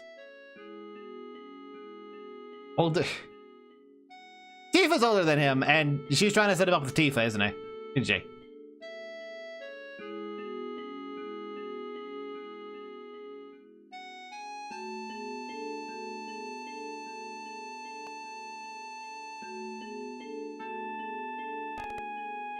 Oh. No running, got it.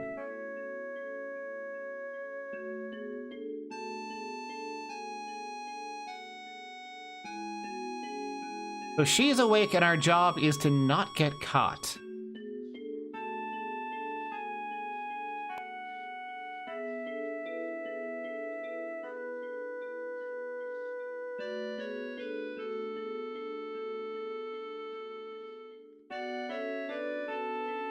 Wait, where does the mom sleep? Did she just like despawn at night or what?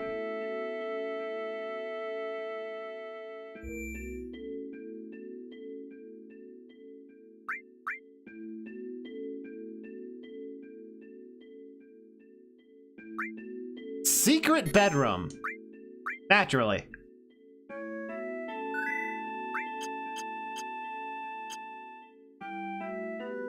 Honestly, says a fair bit about Cloud that he's willing to just abandon someone completely when asked.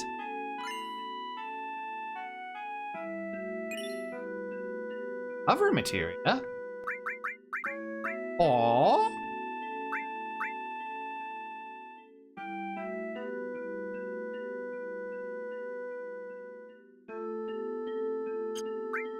Interesting.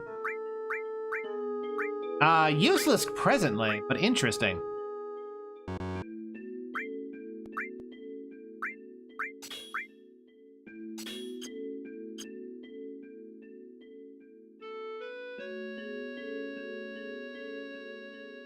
Yeah, cover and guard remains one of the most incredibly brilliant bits of game design in Final Fantasy V.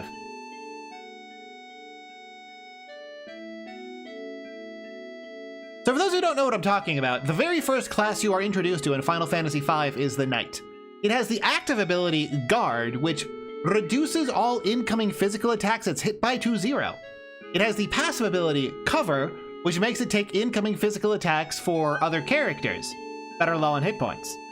And you might be wondering, wait, do those two interact? If you use guard and it covers a low HP hit point, does that person just not take damage? Yes. That is in fact how you're supposed to handle some of the early bosses. You have the option straight off the bat with the barest bit of thought to become completely immune to physical attacks. And that's the first class you unlock and the first one in the menu. And it just sets the tone for how absolutely insane the interactions get.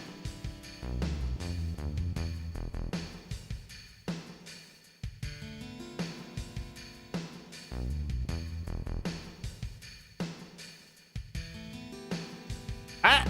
She beat us here.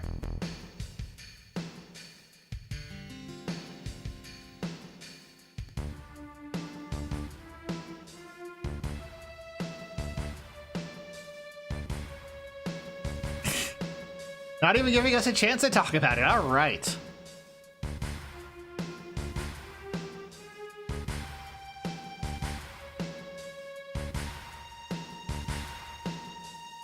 Is she even currently in our party? Yes, okay. And then I guess we're going to be equipping the materia. Bit of restore, we'll do cover.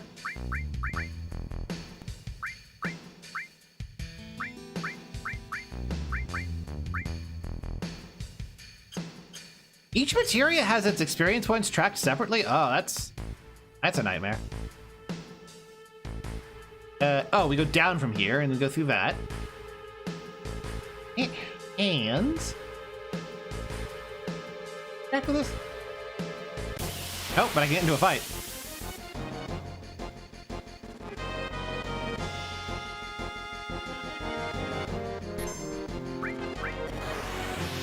Oh, it's the house. That is probably weak to fire. Try ice and see how that works. Yeah, the Hell House. Oh, if it is weak to fire, it's not a significant. Oh! Alright. That did like fuck all damage. Okay.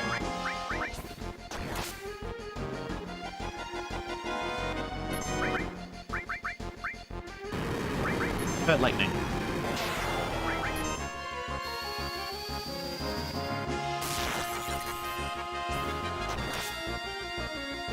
Moon attack? Oh, ooh, alright.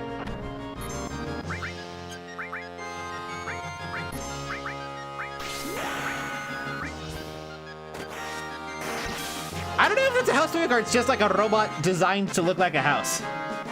Fair Fist, bring up obsidian, anything left the tubes of your fist from knight to mage. Monk drops off really hard in the late game because its fist damage scales exclusively with level, and it does not scale anywhere nearly as quickly as other stuff. On top of that, while you can get the Kaiser Knuckles, which massively raises its attack by giving it an effective like plus 40 levels, that cuts your accessory slot into nothing. And you can't use like the haste shoes, which renders you immune to the most dangerous status effects and also doubles your speed. Oh wait, can I run up this? There we go.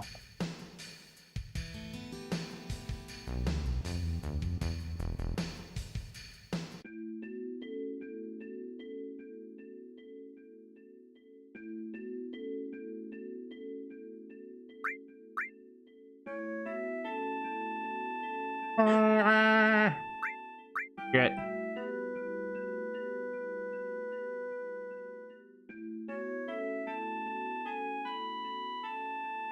Take a break? What? Oh, it's an old abandoned playground. That's like filthy and rotting. Oh, this is such a nice, like, set piece.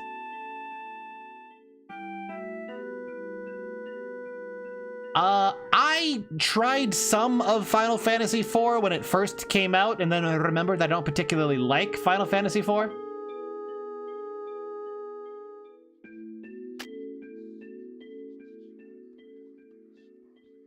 And also didn't emulate very well because DS emulators were still in their infancy back then.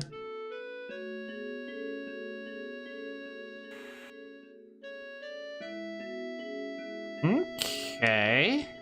My first boyfriend. Are they still kind of wonky emulators? I got no idea. really matter. So it's going to...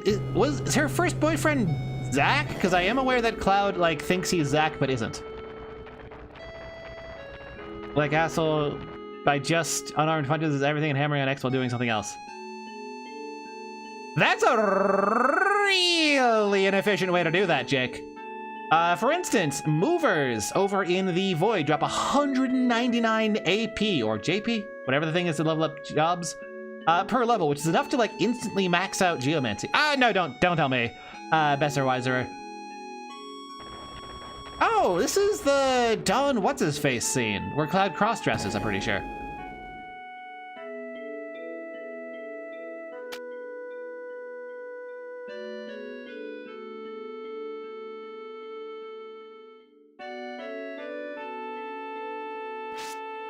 And she really just does whatever the heck... What a tomboy. Really just does whatever the heck she wants.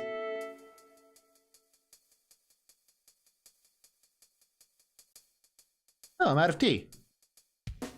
Well, new town and a save point seems like a good time to get the last pot of tea.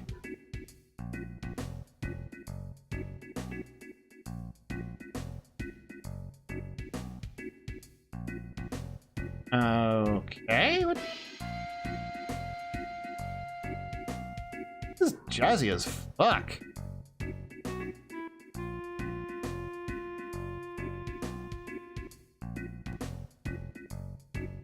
Shave point.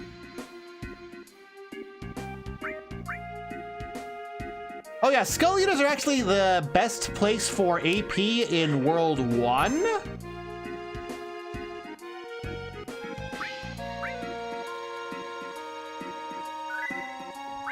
But I'm gonna be right back. But yeah, in World 1, Skull Eaters are the best source of AP. In World 2, it's Object d'Arts in the Castle Ball basement. And in World 3, it's the Movers in the Void. With Object d'Arts being, I think, 16 AP per kill and vulnerable to any anti-petrification status, like Soft or Golden Needles, and also level 5 death. Anyway, be right back getting tea.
Alrighty.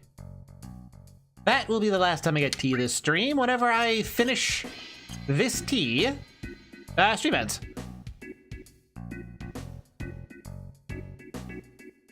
The pharmacy coupon.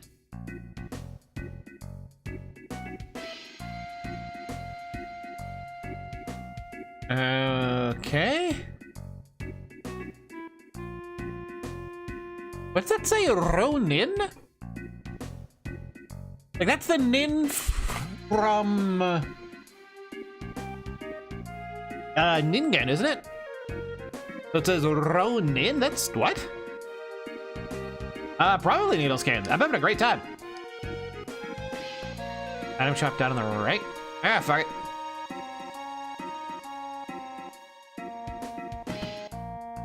What is Honey Bee in?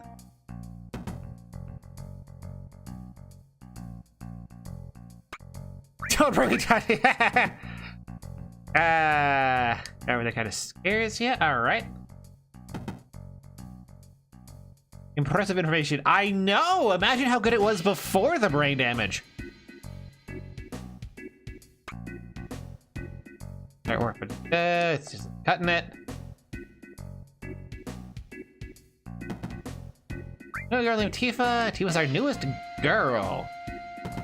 Okay. So this is a Soapland type thing. What's Punk doing?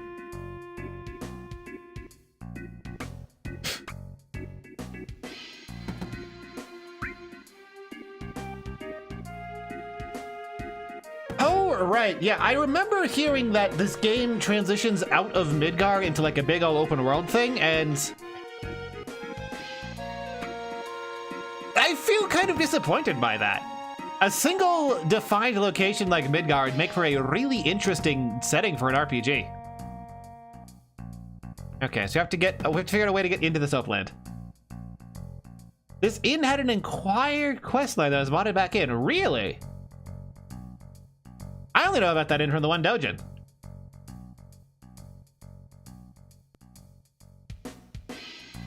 No, I will not elaborate. Just like a regular... Oh man, this is a nice like fisheye lens perspective. I like that stuff. Magical type of camera work that can only be done with pre-rendered. Is there any like full hit points basically? Close enough.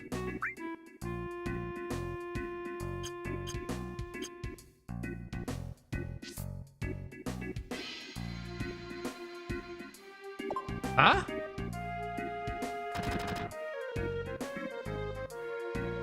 It's a vending machine with a fucking Gatling gun. All right. Cool.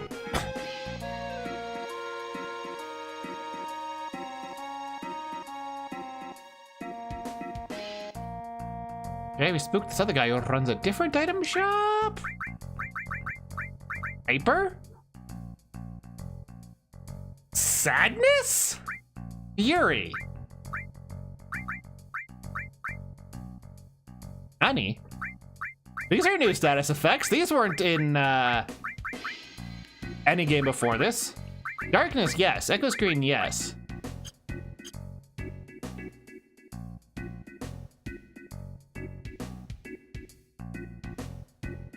Also, wait, what do you mean modded back? I thought the current quest line is that we need Cloud to cross-dress to sneak into the Honeybee Inn to get Tifa?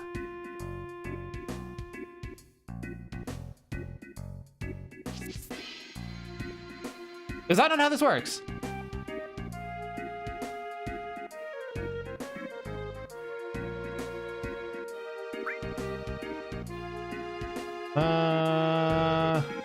Korean barb. Okay, so both Korea and Texas are canon to Final Fantasy VII. So what does this do?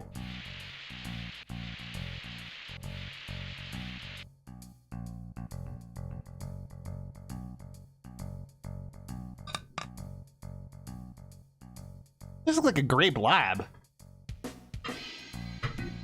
There's no option for it was good.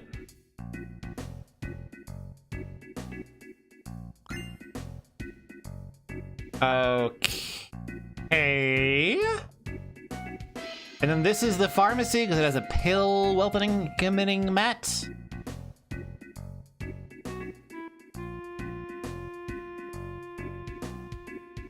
Disinfectant yes, deodorant? And I need to get other pharmacy coupons to get the other two for some reason, presumably?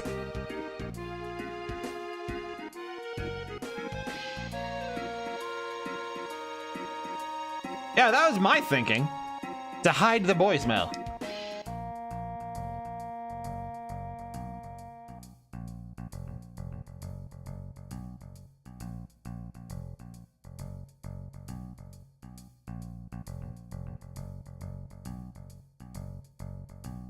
Oh, Manuel of Arms, congratulations on the 20 stream streak.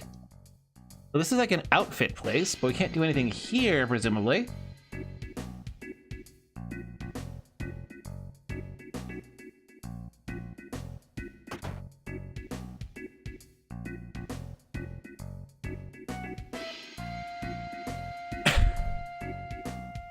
Asshole. All right.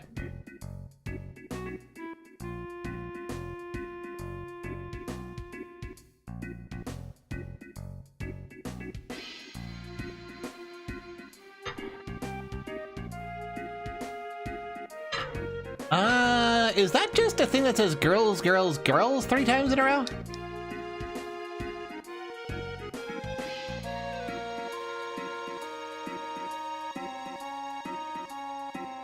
Oh, it just plays the conversation between the two of them again. All right.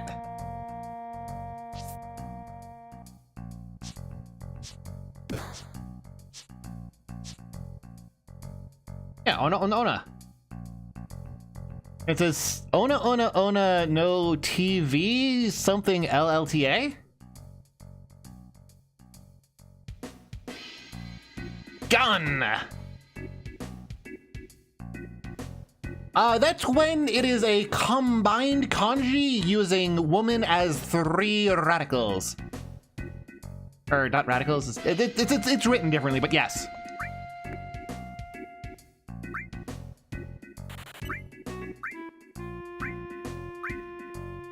Oh, we immediately get a better one.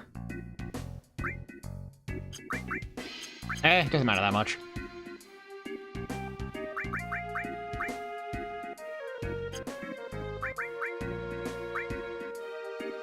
Getting her a bigger rod.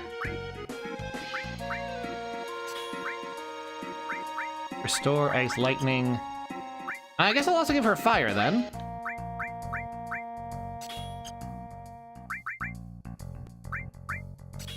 Having 2 restores doesn't actually do anything, does it?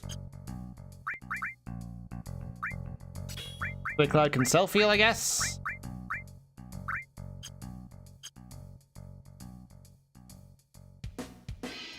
Also, I think 3 women actually means extremely noisy.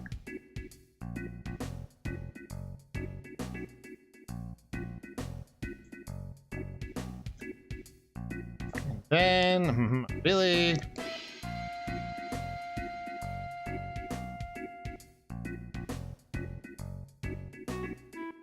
Back into the kitchen. Do it at the counter. All right.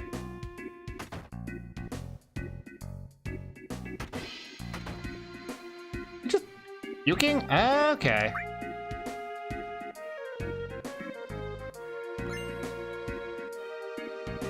Oh, okay. I guess we were supposed to give her, like, anti-stomach thing, and we got something better. All right. Sure.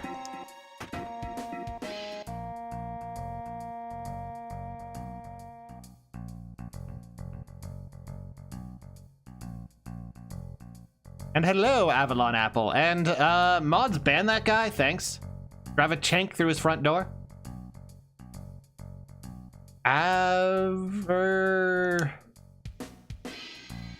Supposed to be avalanche, but like spelled badly.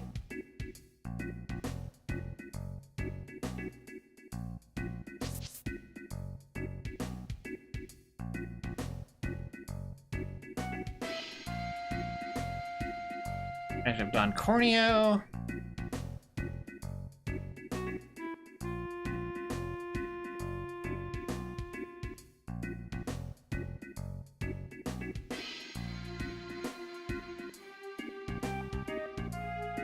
So this is where the cross-dressing plot starts. Is she laughing at us? Yes.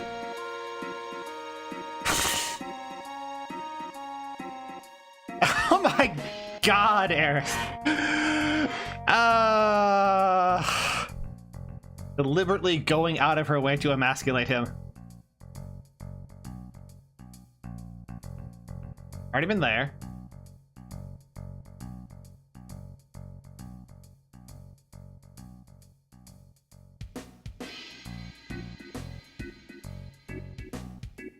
I mean, she's a hardcore something, that's for sure. And I think there's something over here that we need to get, like, a dress.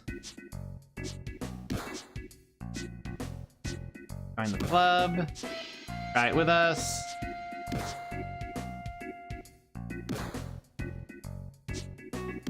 Do squats. I guess they're just doing squats over in the why?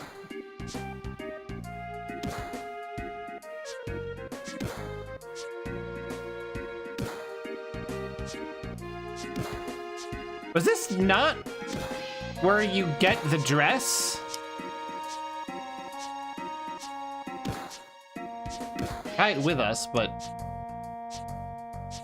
I would like to try it with you. Well, let me. She just says, oh dear, I gained weight again. Already talked to her.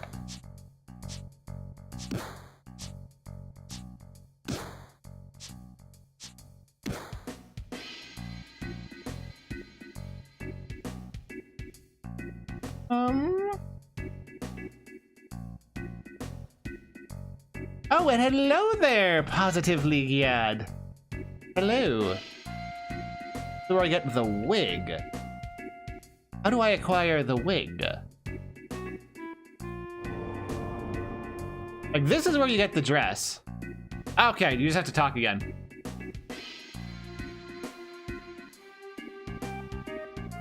Also at the bar. Okay.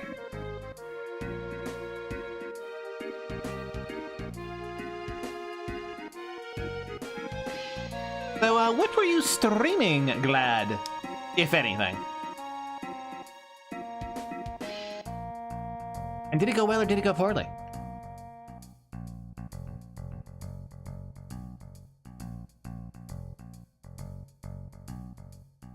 This was the bar, right?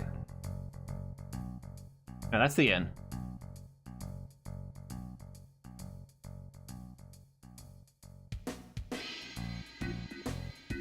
Can I sing? Depends on who you ask. I don't think so. Other people tell me it's pretty good. Some other people tell me it's terrible. Where the fuck is the bar? Here? No.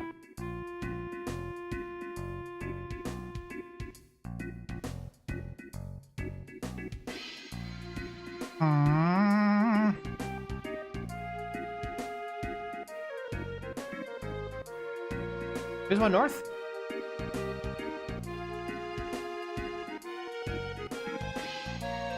Have I done a karaoke stream? Yeah, like twice. The numbers weren't good, so I never did them again.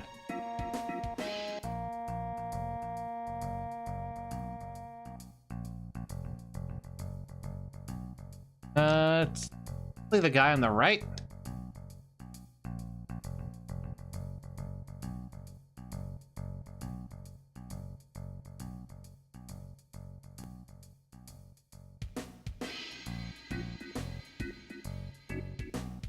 Why did video games use a gloved hand as a cursor back then? Good question. I think Final Fantasy 1 was the first one to do it, and simply because it was the easiest way to convey a hand with the limited colors that they had. Oh, it's a cute dress. Aerith! Oh my god! Aerith! Jesus Christ. Why not just use an arrow? I think a bunch of them did.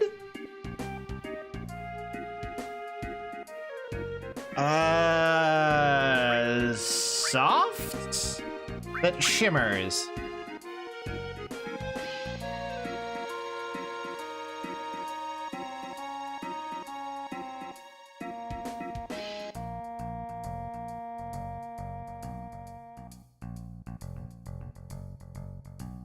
I need to go back to the clothing store and talk, maybe? Would I date a girl like Aerith? No. No. Now, if Aerith pulled this crap on me, I mean, one, I wouldn't possibly be able to pull it off because I'm fucking gigantic.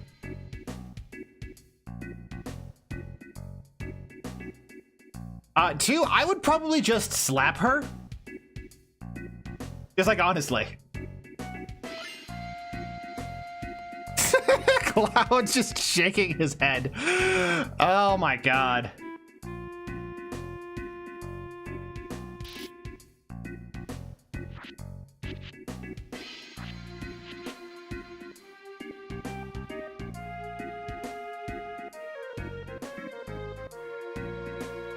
Need a wig. Right about getting one. Go to the gym. All right.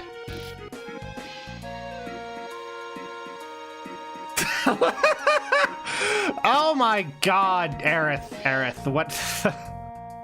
Oh, horrible woman, unforgivable.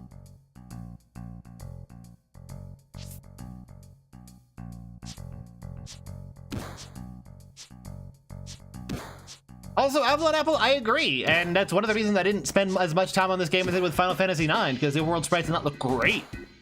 The weird Popeye, the weird Popeye proportions just don't even make any fucking sense. They just make everything look kind of terrible. Even like the muscly guys over there look more human and better. I don't know why they made the main character models look the worst out of all of them.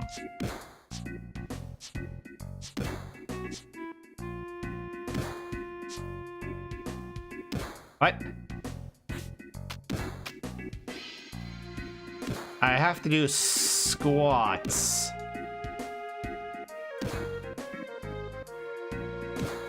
Okay.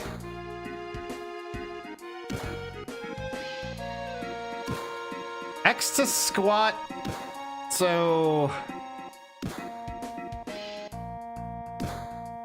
X. So left, down, right? Yeah, left, down, right. I guess I've got it. This is like button mashing? I would like to practice, yes. What?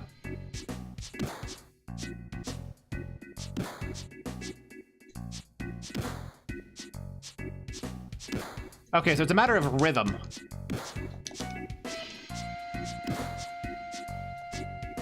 Got it.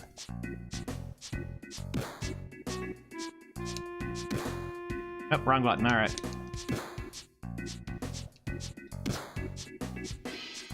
Okay, I think I got it. Oh, shit.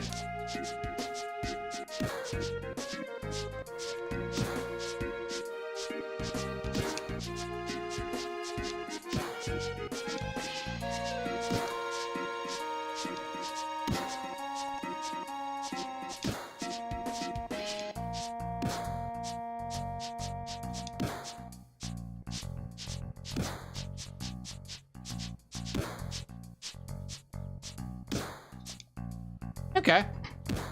I think you can probably get 19 there, but you have to be like frame perfect. Well, those are some slow ass squats. You only do like 18 in 30 seconds. Jeez.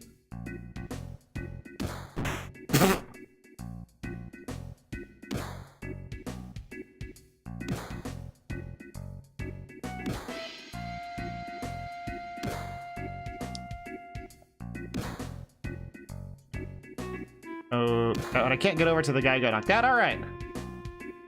And yeah, NetJet, the first game to use DualShock controller was Ape Escape, which I think I've played on stream. I probably remember enough of it that's probably not doing a Forgotten Friday on it. Well, yeah, no, I probably remember enough of it.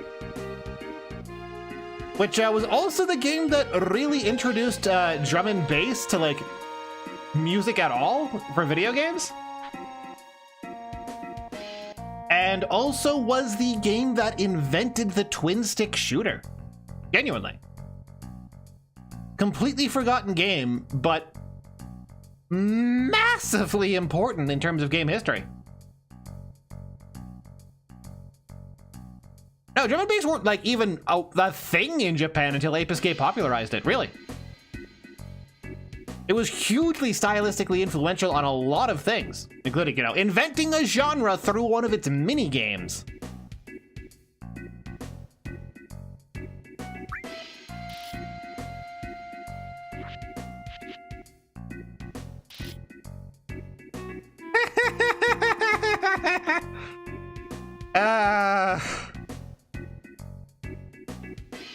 The dress is up. Oh my god, Cloud, you pushover, why are you putting up with this?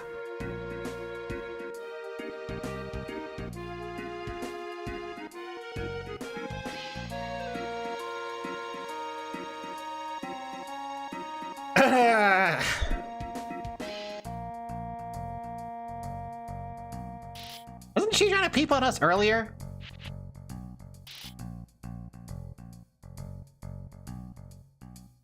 God, those Popeye forearms are so weird. So weird.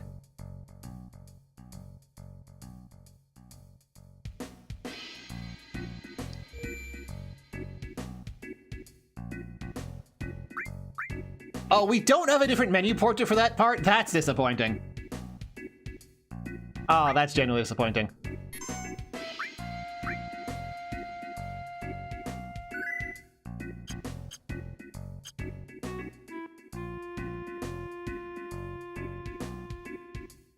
Okay, they do all have dialogue for the...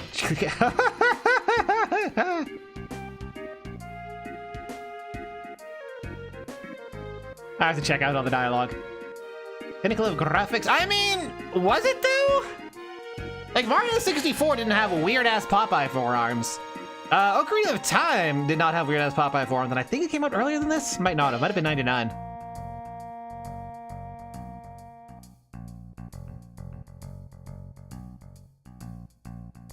No upgraded dialogue from you. No dialogue from you. I spoke with you. Let me go check out that one in.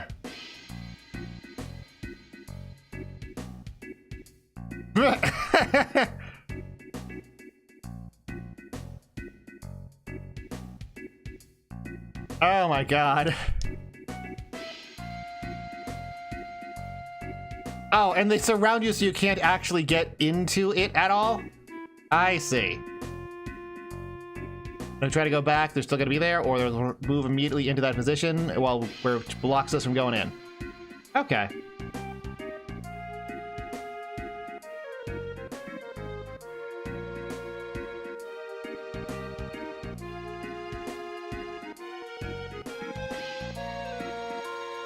That's another, yeah! People who are good at writing.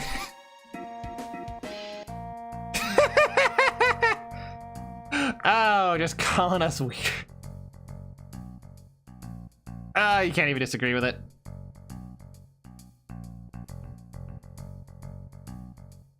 Ooh, dialogue change here.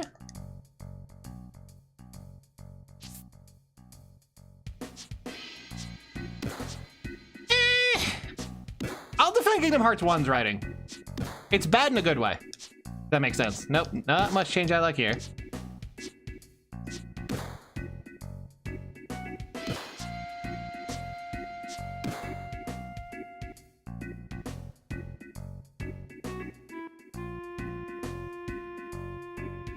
Final Fantasy was gonna be the flagship game on the original. Yeah, I remember seeing the preview for Final Fantasy VI characters on the N64 before people were like, oh, dealing with these cartridges sucks, actually.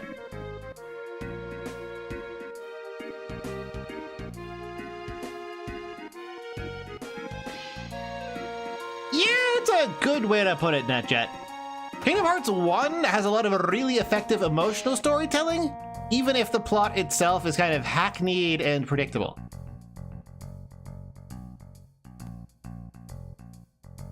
Ow.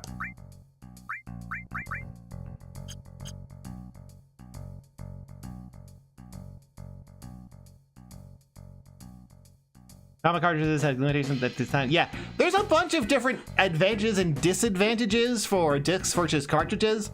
The biggest change was the manufacturing cost. Oh, I get you, Cool Boy Mew. Let me guess. You did it right at the name reveal where it turned out Ansem was actually Xemnas and there's a different Ansem, right?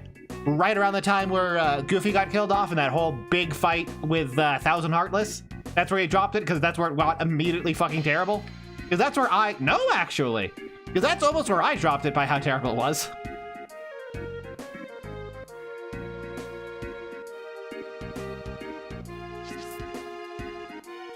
Like, I'm still genuinely mad about how unbelievably bad that twist is.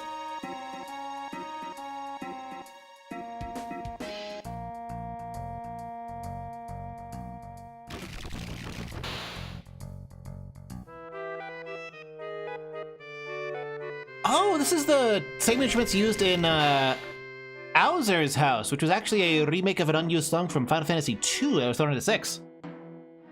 Find Mickey or something? Oh, that's like the intro, isn't it? Like, you're still in the tutorial at that point. You're still in Twilight Town.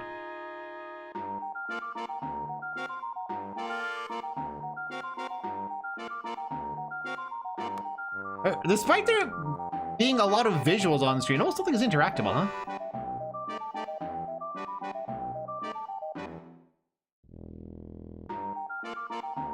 Hey, go in that?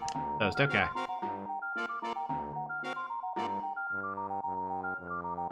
Corneo, I guess over here. Oh god, why are we aspect ratio? Why are we suddenly in 16:9? Ah! Cole's freaky BDSM table. Is that a bunch of pole arms?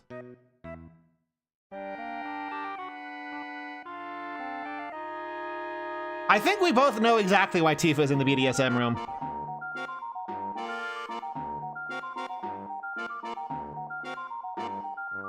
Out in the park? What?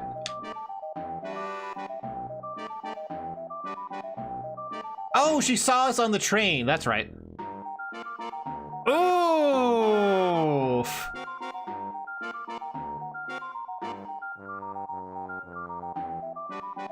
Grab this first. Like, it feels like I should be able to, like, interact with most of this stuff and get, like, small snippets of, like, world building about it.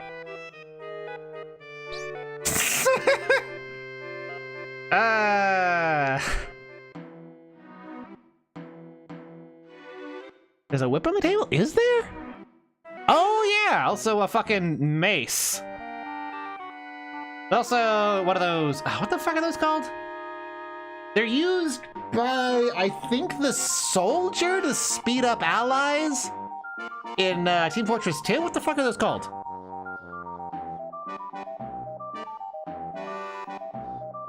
other way to get in here. All right, Aris, help me out.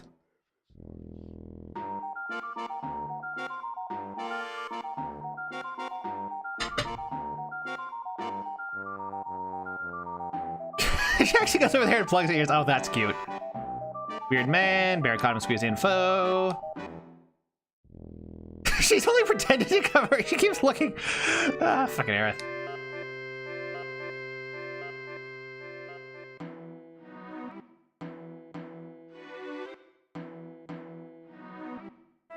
Electric chair. Oh no, that's one of those chairs of agony that are like popular in Japan as a weird medieval torture device that isn't real, like Iron Maidens. Writing crop. Thank you, Noodleova.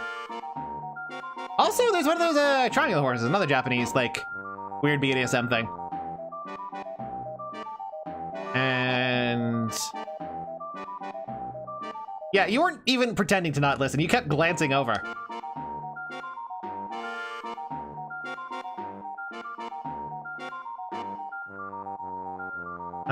She's really good at getting Cloud to put his foot in his mouth.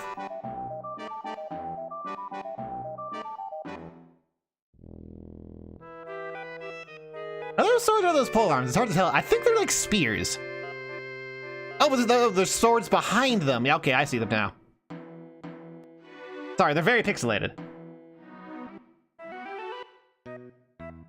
Yes, Avalon, I assume that is the joke. Well, not joke, but, implication of what Dawn does.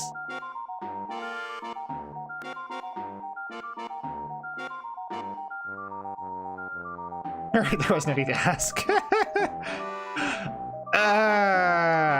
Also, there's a cage up there. It's one of those specific cages. What the hell are those cages called?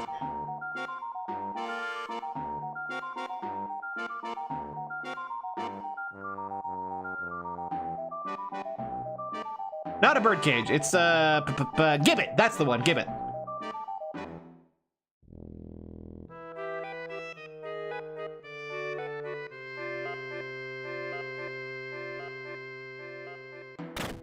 Okay.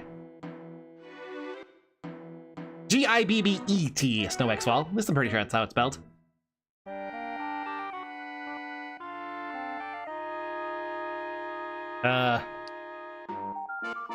Yeah, we can't talk to. Okay, we have to walk. Weird.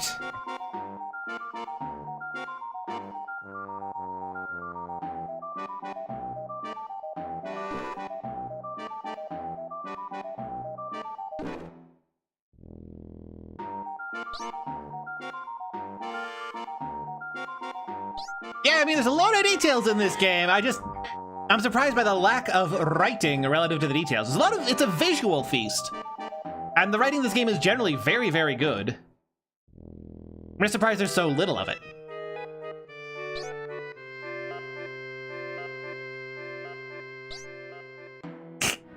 Cloud constantly looking away.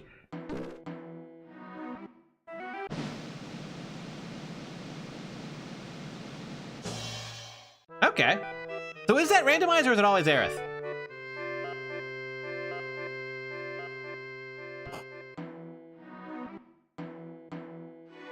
It's probably always Aerith, and then we have to go rescue her.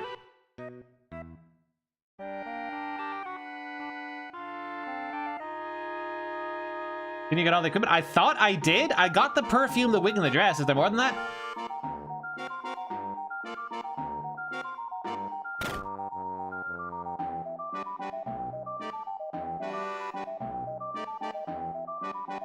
Honeybee has some makeup.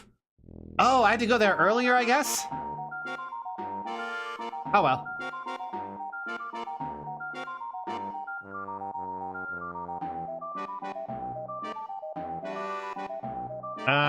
So what am I supposed to do about these zombies?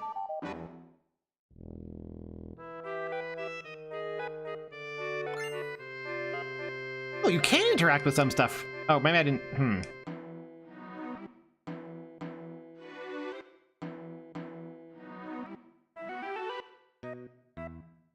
So, spazzing out over there.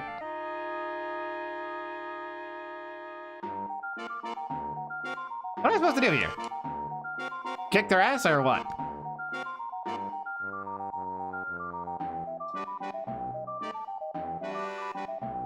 Hunting a door that only opens if you're nice to it and gives a good aligned outfit. What about those torture equipment? Exteriors just feels all BDSM gear. Huh.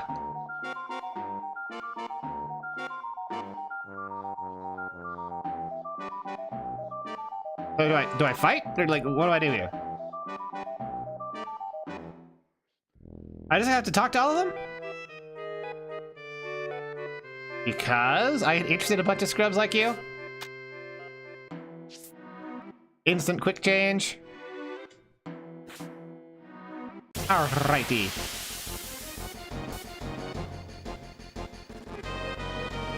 Oh, we're solo.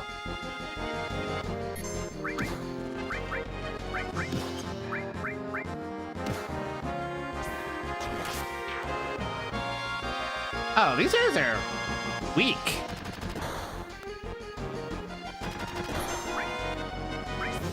Corneo's lackey, unique enemy type.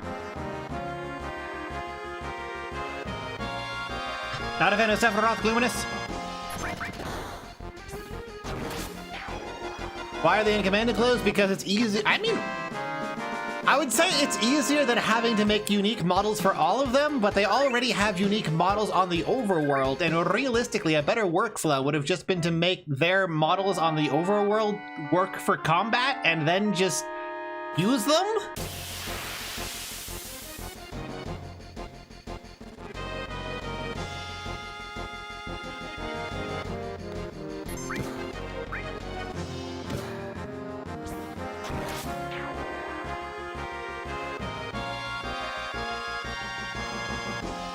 You can say you're dating Barrett. Oh, that's unfortunate that I missed it.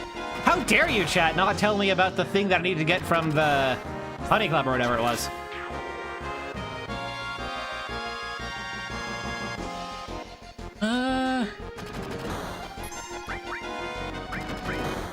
Yeah, that's worth carrying at this point.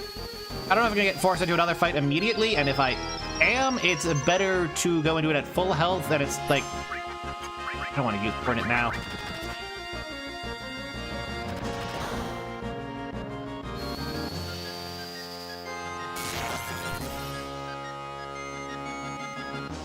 Oh, what? Still alive? How do you have hit points? Oh, you have a special name. Don't both? They carry over between fights, don't they? Pretty sure they do.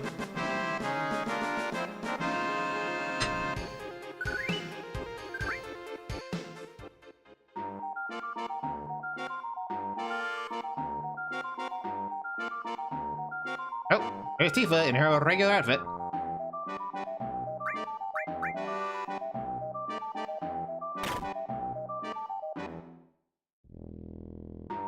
Oh, okay. I see what you mean now.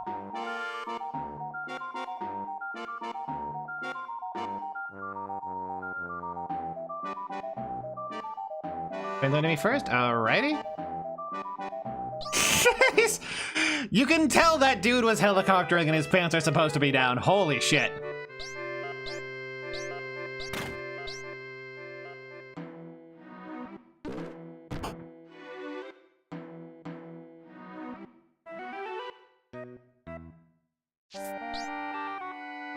Instant clothes change, sure.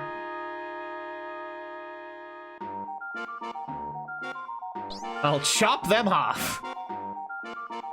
Yeah, his pants are definitely supposed to be out right now. But like censorship. What I was ordered to do? Man with a gun arm, so Barrett? I'll rip them off.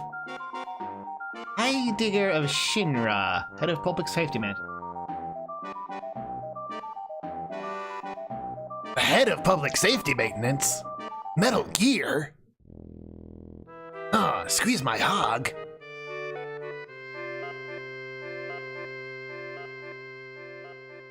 I'll smash. Okay. Small rebel group called Avalanche wants to infiltrate their hideout. Going to crush them literally by breaking the support plate, which was brought up earlier as effective foreshadowing. Colonel, the guards keep getting alerted by the clapping of my cheeks. I'm dummy thick. I don't know. Is that how the one goes? No, it's something different like that, but it's close enough. You know what I mean.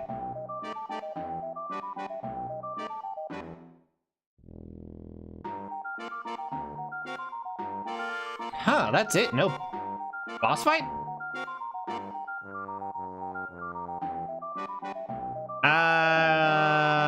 They're sure they'll win.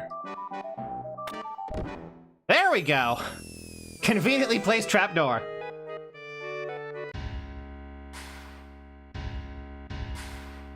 Oh, cut away to somewhere else.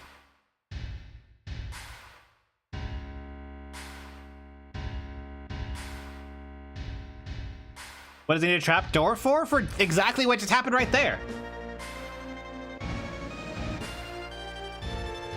If you have a trapdoor in front of a choke point, like the actual physical door, you can always time it appropriately to get anyone who's trying to get in or out.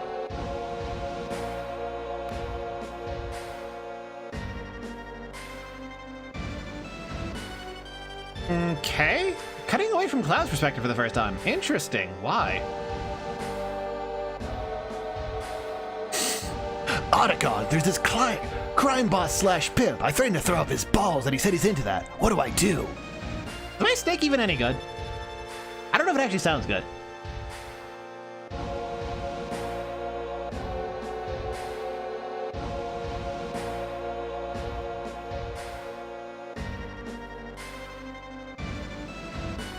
Pretty sure I can do a decent shadow, but I don't want to. So I'm not gonna. Okay, so there's some internal dispute about how to deal with Avalanche.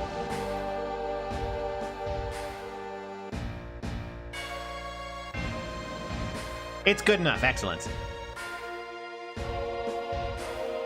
Avalanche did it. Something. Why have that scene at all?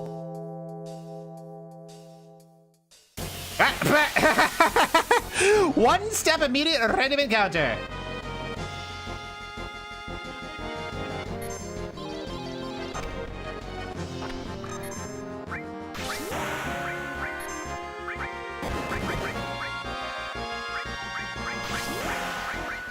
Really? Was not expecting any of them to survive that. But it's already clear that Shinra is evil, and we got all of that information from the. I've been praising the economy of writing in this up until now.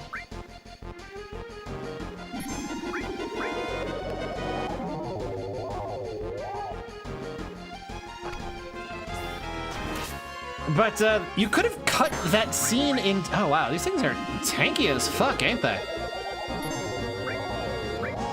You could have cut that scene entirely without actually losing much, it seems like.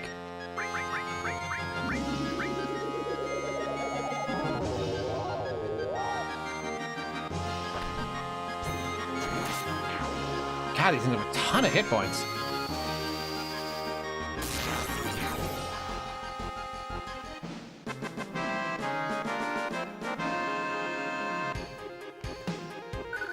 Oh, right. I guess there was some characterization of Reeve.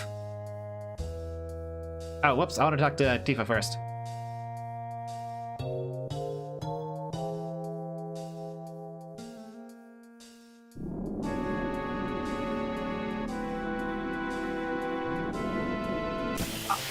Oh my god, the random encounter ripped away my friggin' limits right. Oh my. Alright. Let's try. Bolts? And ice. See what the damage looks like. Bolt does 77. Punching does what you would expect. Ice does what you would expect. So it doesn't think he has a particular elemental weakness. Oh, he is weak to fire! The one that Cloud does not have equipped. Alright. The sewer monster who uses water attacks is weak to fire. Got it. I guess Cloud's on healing duty then.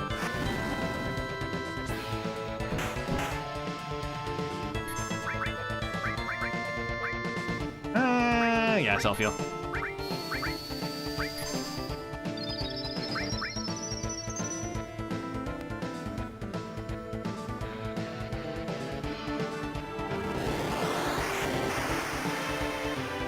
And he hits himself with that, too.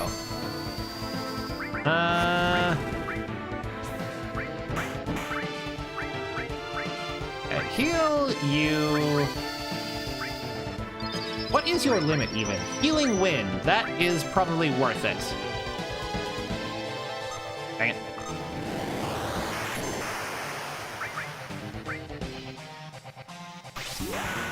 That'll probably heal everyone.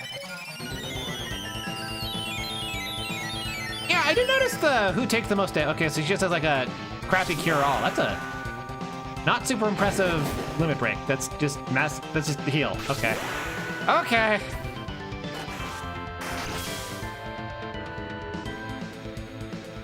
So I guess save the limit for what I need group heal, and rest of the time,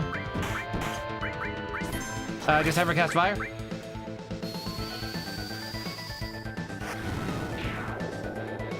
Oh, and he's dead.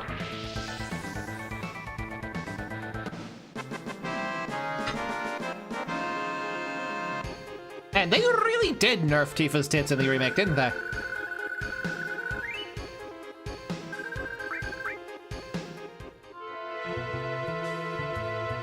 Arlene buried people in the slums. Now you can destroy the pillar.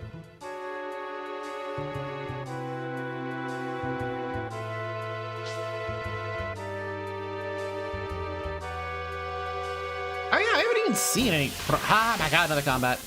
As soon as I get to another save point, I'm gonna be ending stream, FYI. Oh, Sahwagins.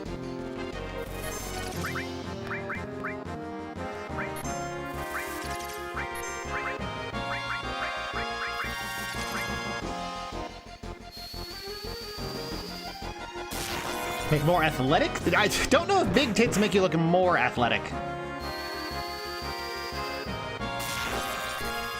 That didn't feel like I'm hitting a weakness. What?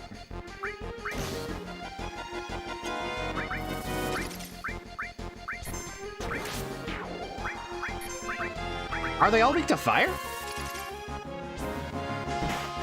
Oh, the remake! You mean nerfing her tits? Okay, yeah. I didn't take much damage because I was thinking about chat. All your fault, chat!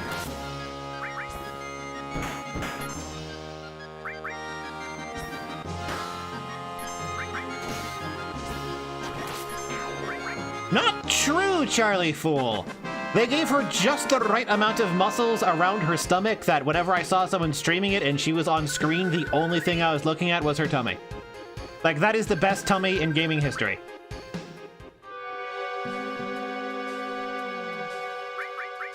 Can I give you fire? No, I'm out of materia.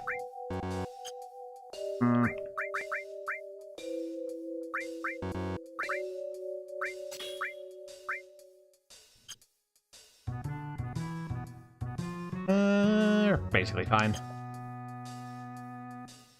We can't walk across there. How do we get to that item then? Ah!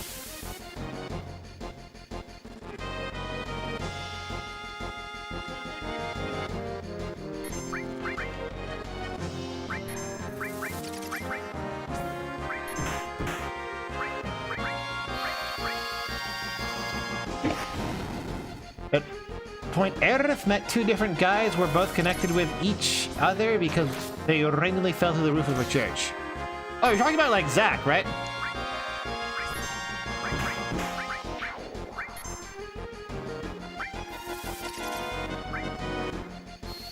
So is fire super effective against the Huggins, or... Yeah, maybe it's Bolt. Or Ice because they're cold-blooded.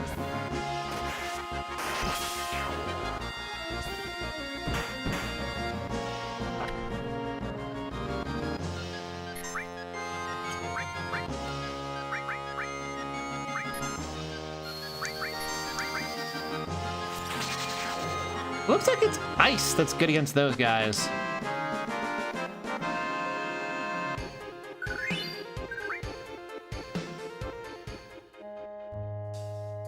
I don't know, I'm gonna give up on that item for now.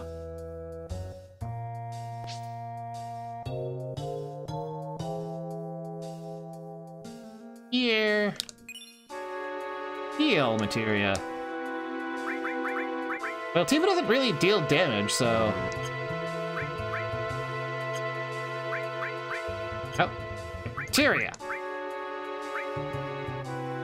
Dexterity +2 eventually unlocks Mug. 40,000 to unlock Mug? Good God. Oh wait, that's a staircase over there. I know how to get that now. I thought that was just rubble. That. Alright, then I get 3 random encounters walking across the room again.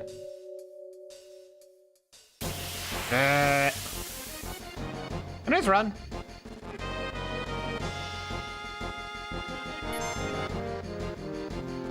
Okay, cool.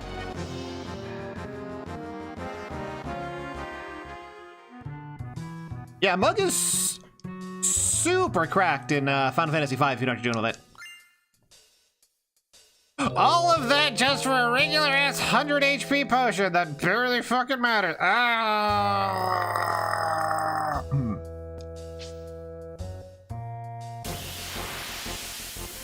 Oh my god, what is this encounter rate? Give me Jesus!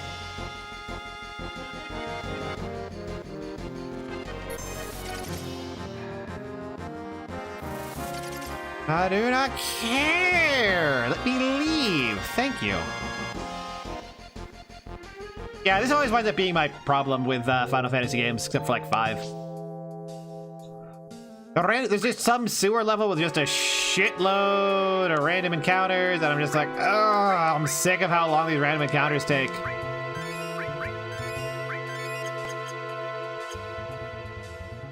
And so I just run from a bunch of random encounters, and I'm massively under-leveled for the next area, so random encounters take even longer, so I run from them more, and eventually I just get, like, stuck.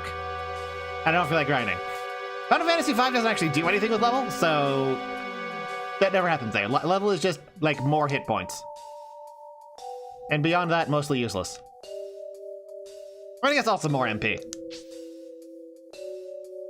But those are the only things that are affected by level. Everything else is job points.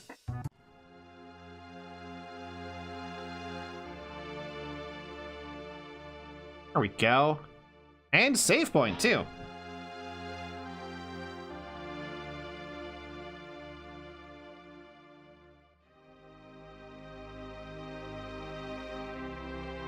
There might be a cheat with half the encounter rate and 2 times the XP. Really? Because that does sound like the sort of thing I'd want.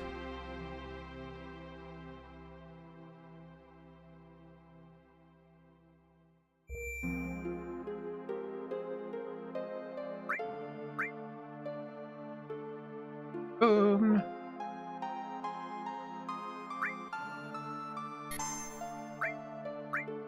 Okay, but I did say this is gonna be a 4 to 5 hour stream. We're at 4.5 hours, exactly in the middle. And I said it's gonna stop at the next save point, and we're at the next save point. So I'm gonna go find someone for y'all to raid into.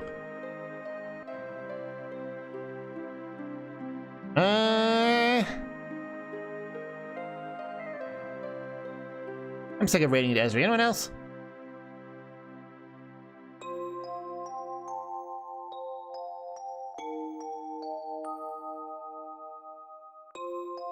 I don't have any raid recommendations. Yeah, next year I'll just beat the whole game. It'll be fine. If anyone has any raid recommendations, hit me with them. Otherwise, I'm just gonna go for Wildfest.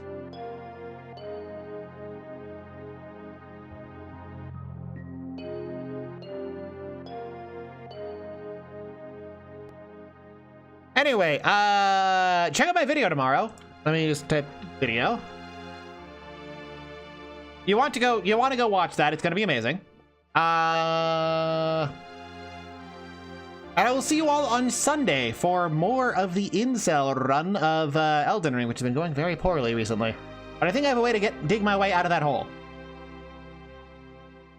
But for now, get the heck out of here.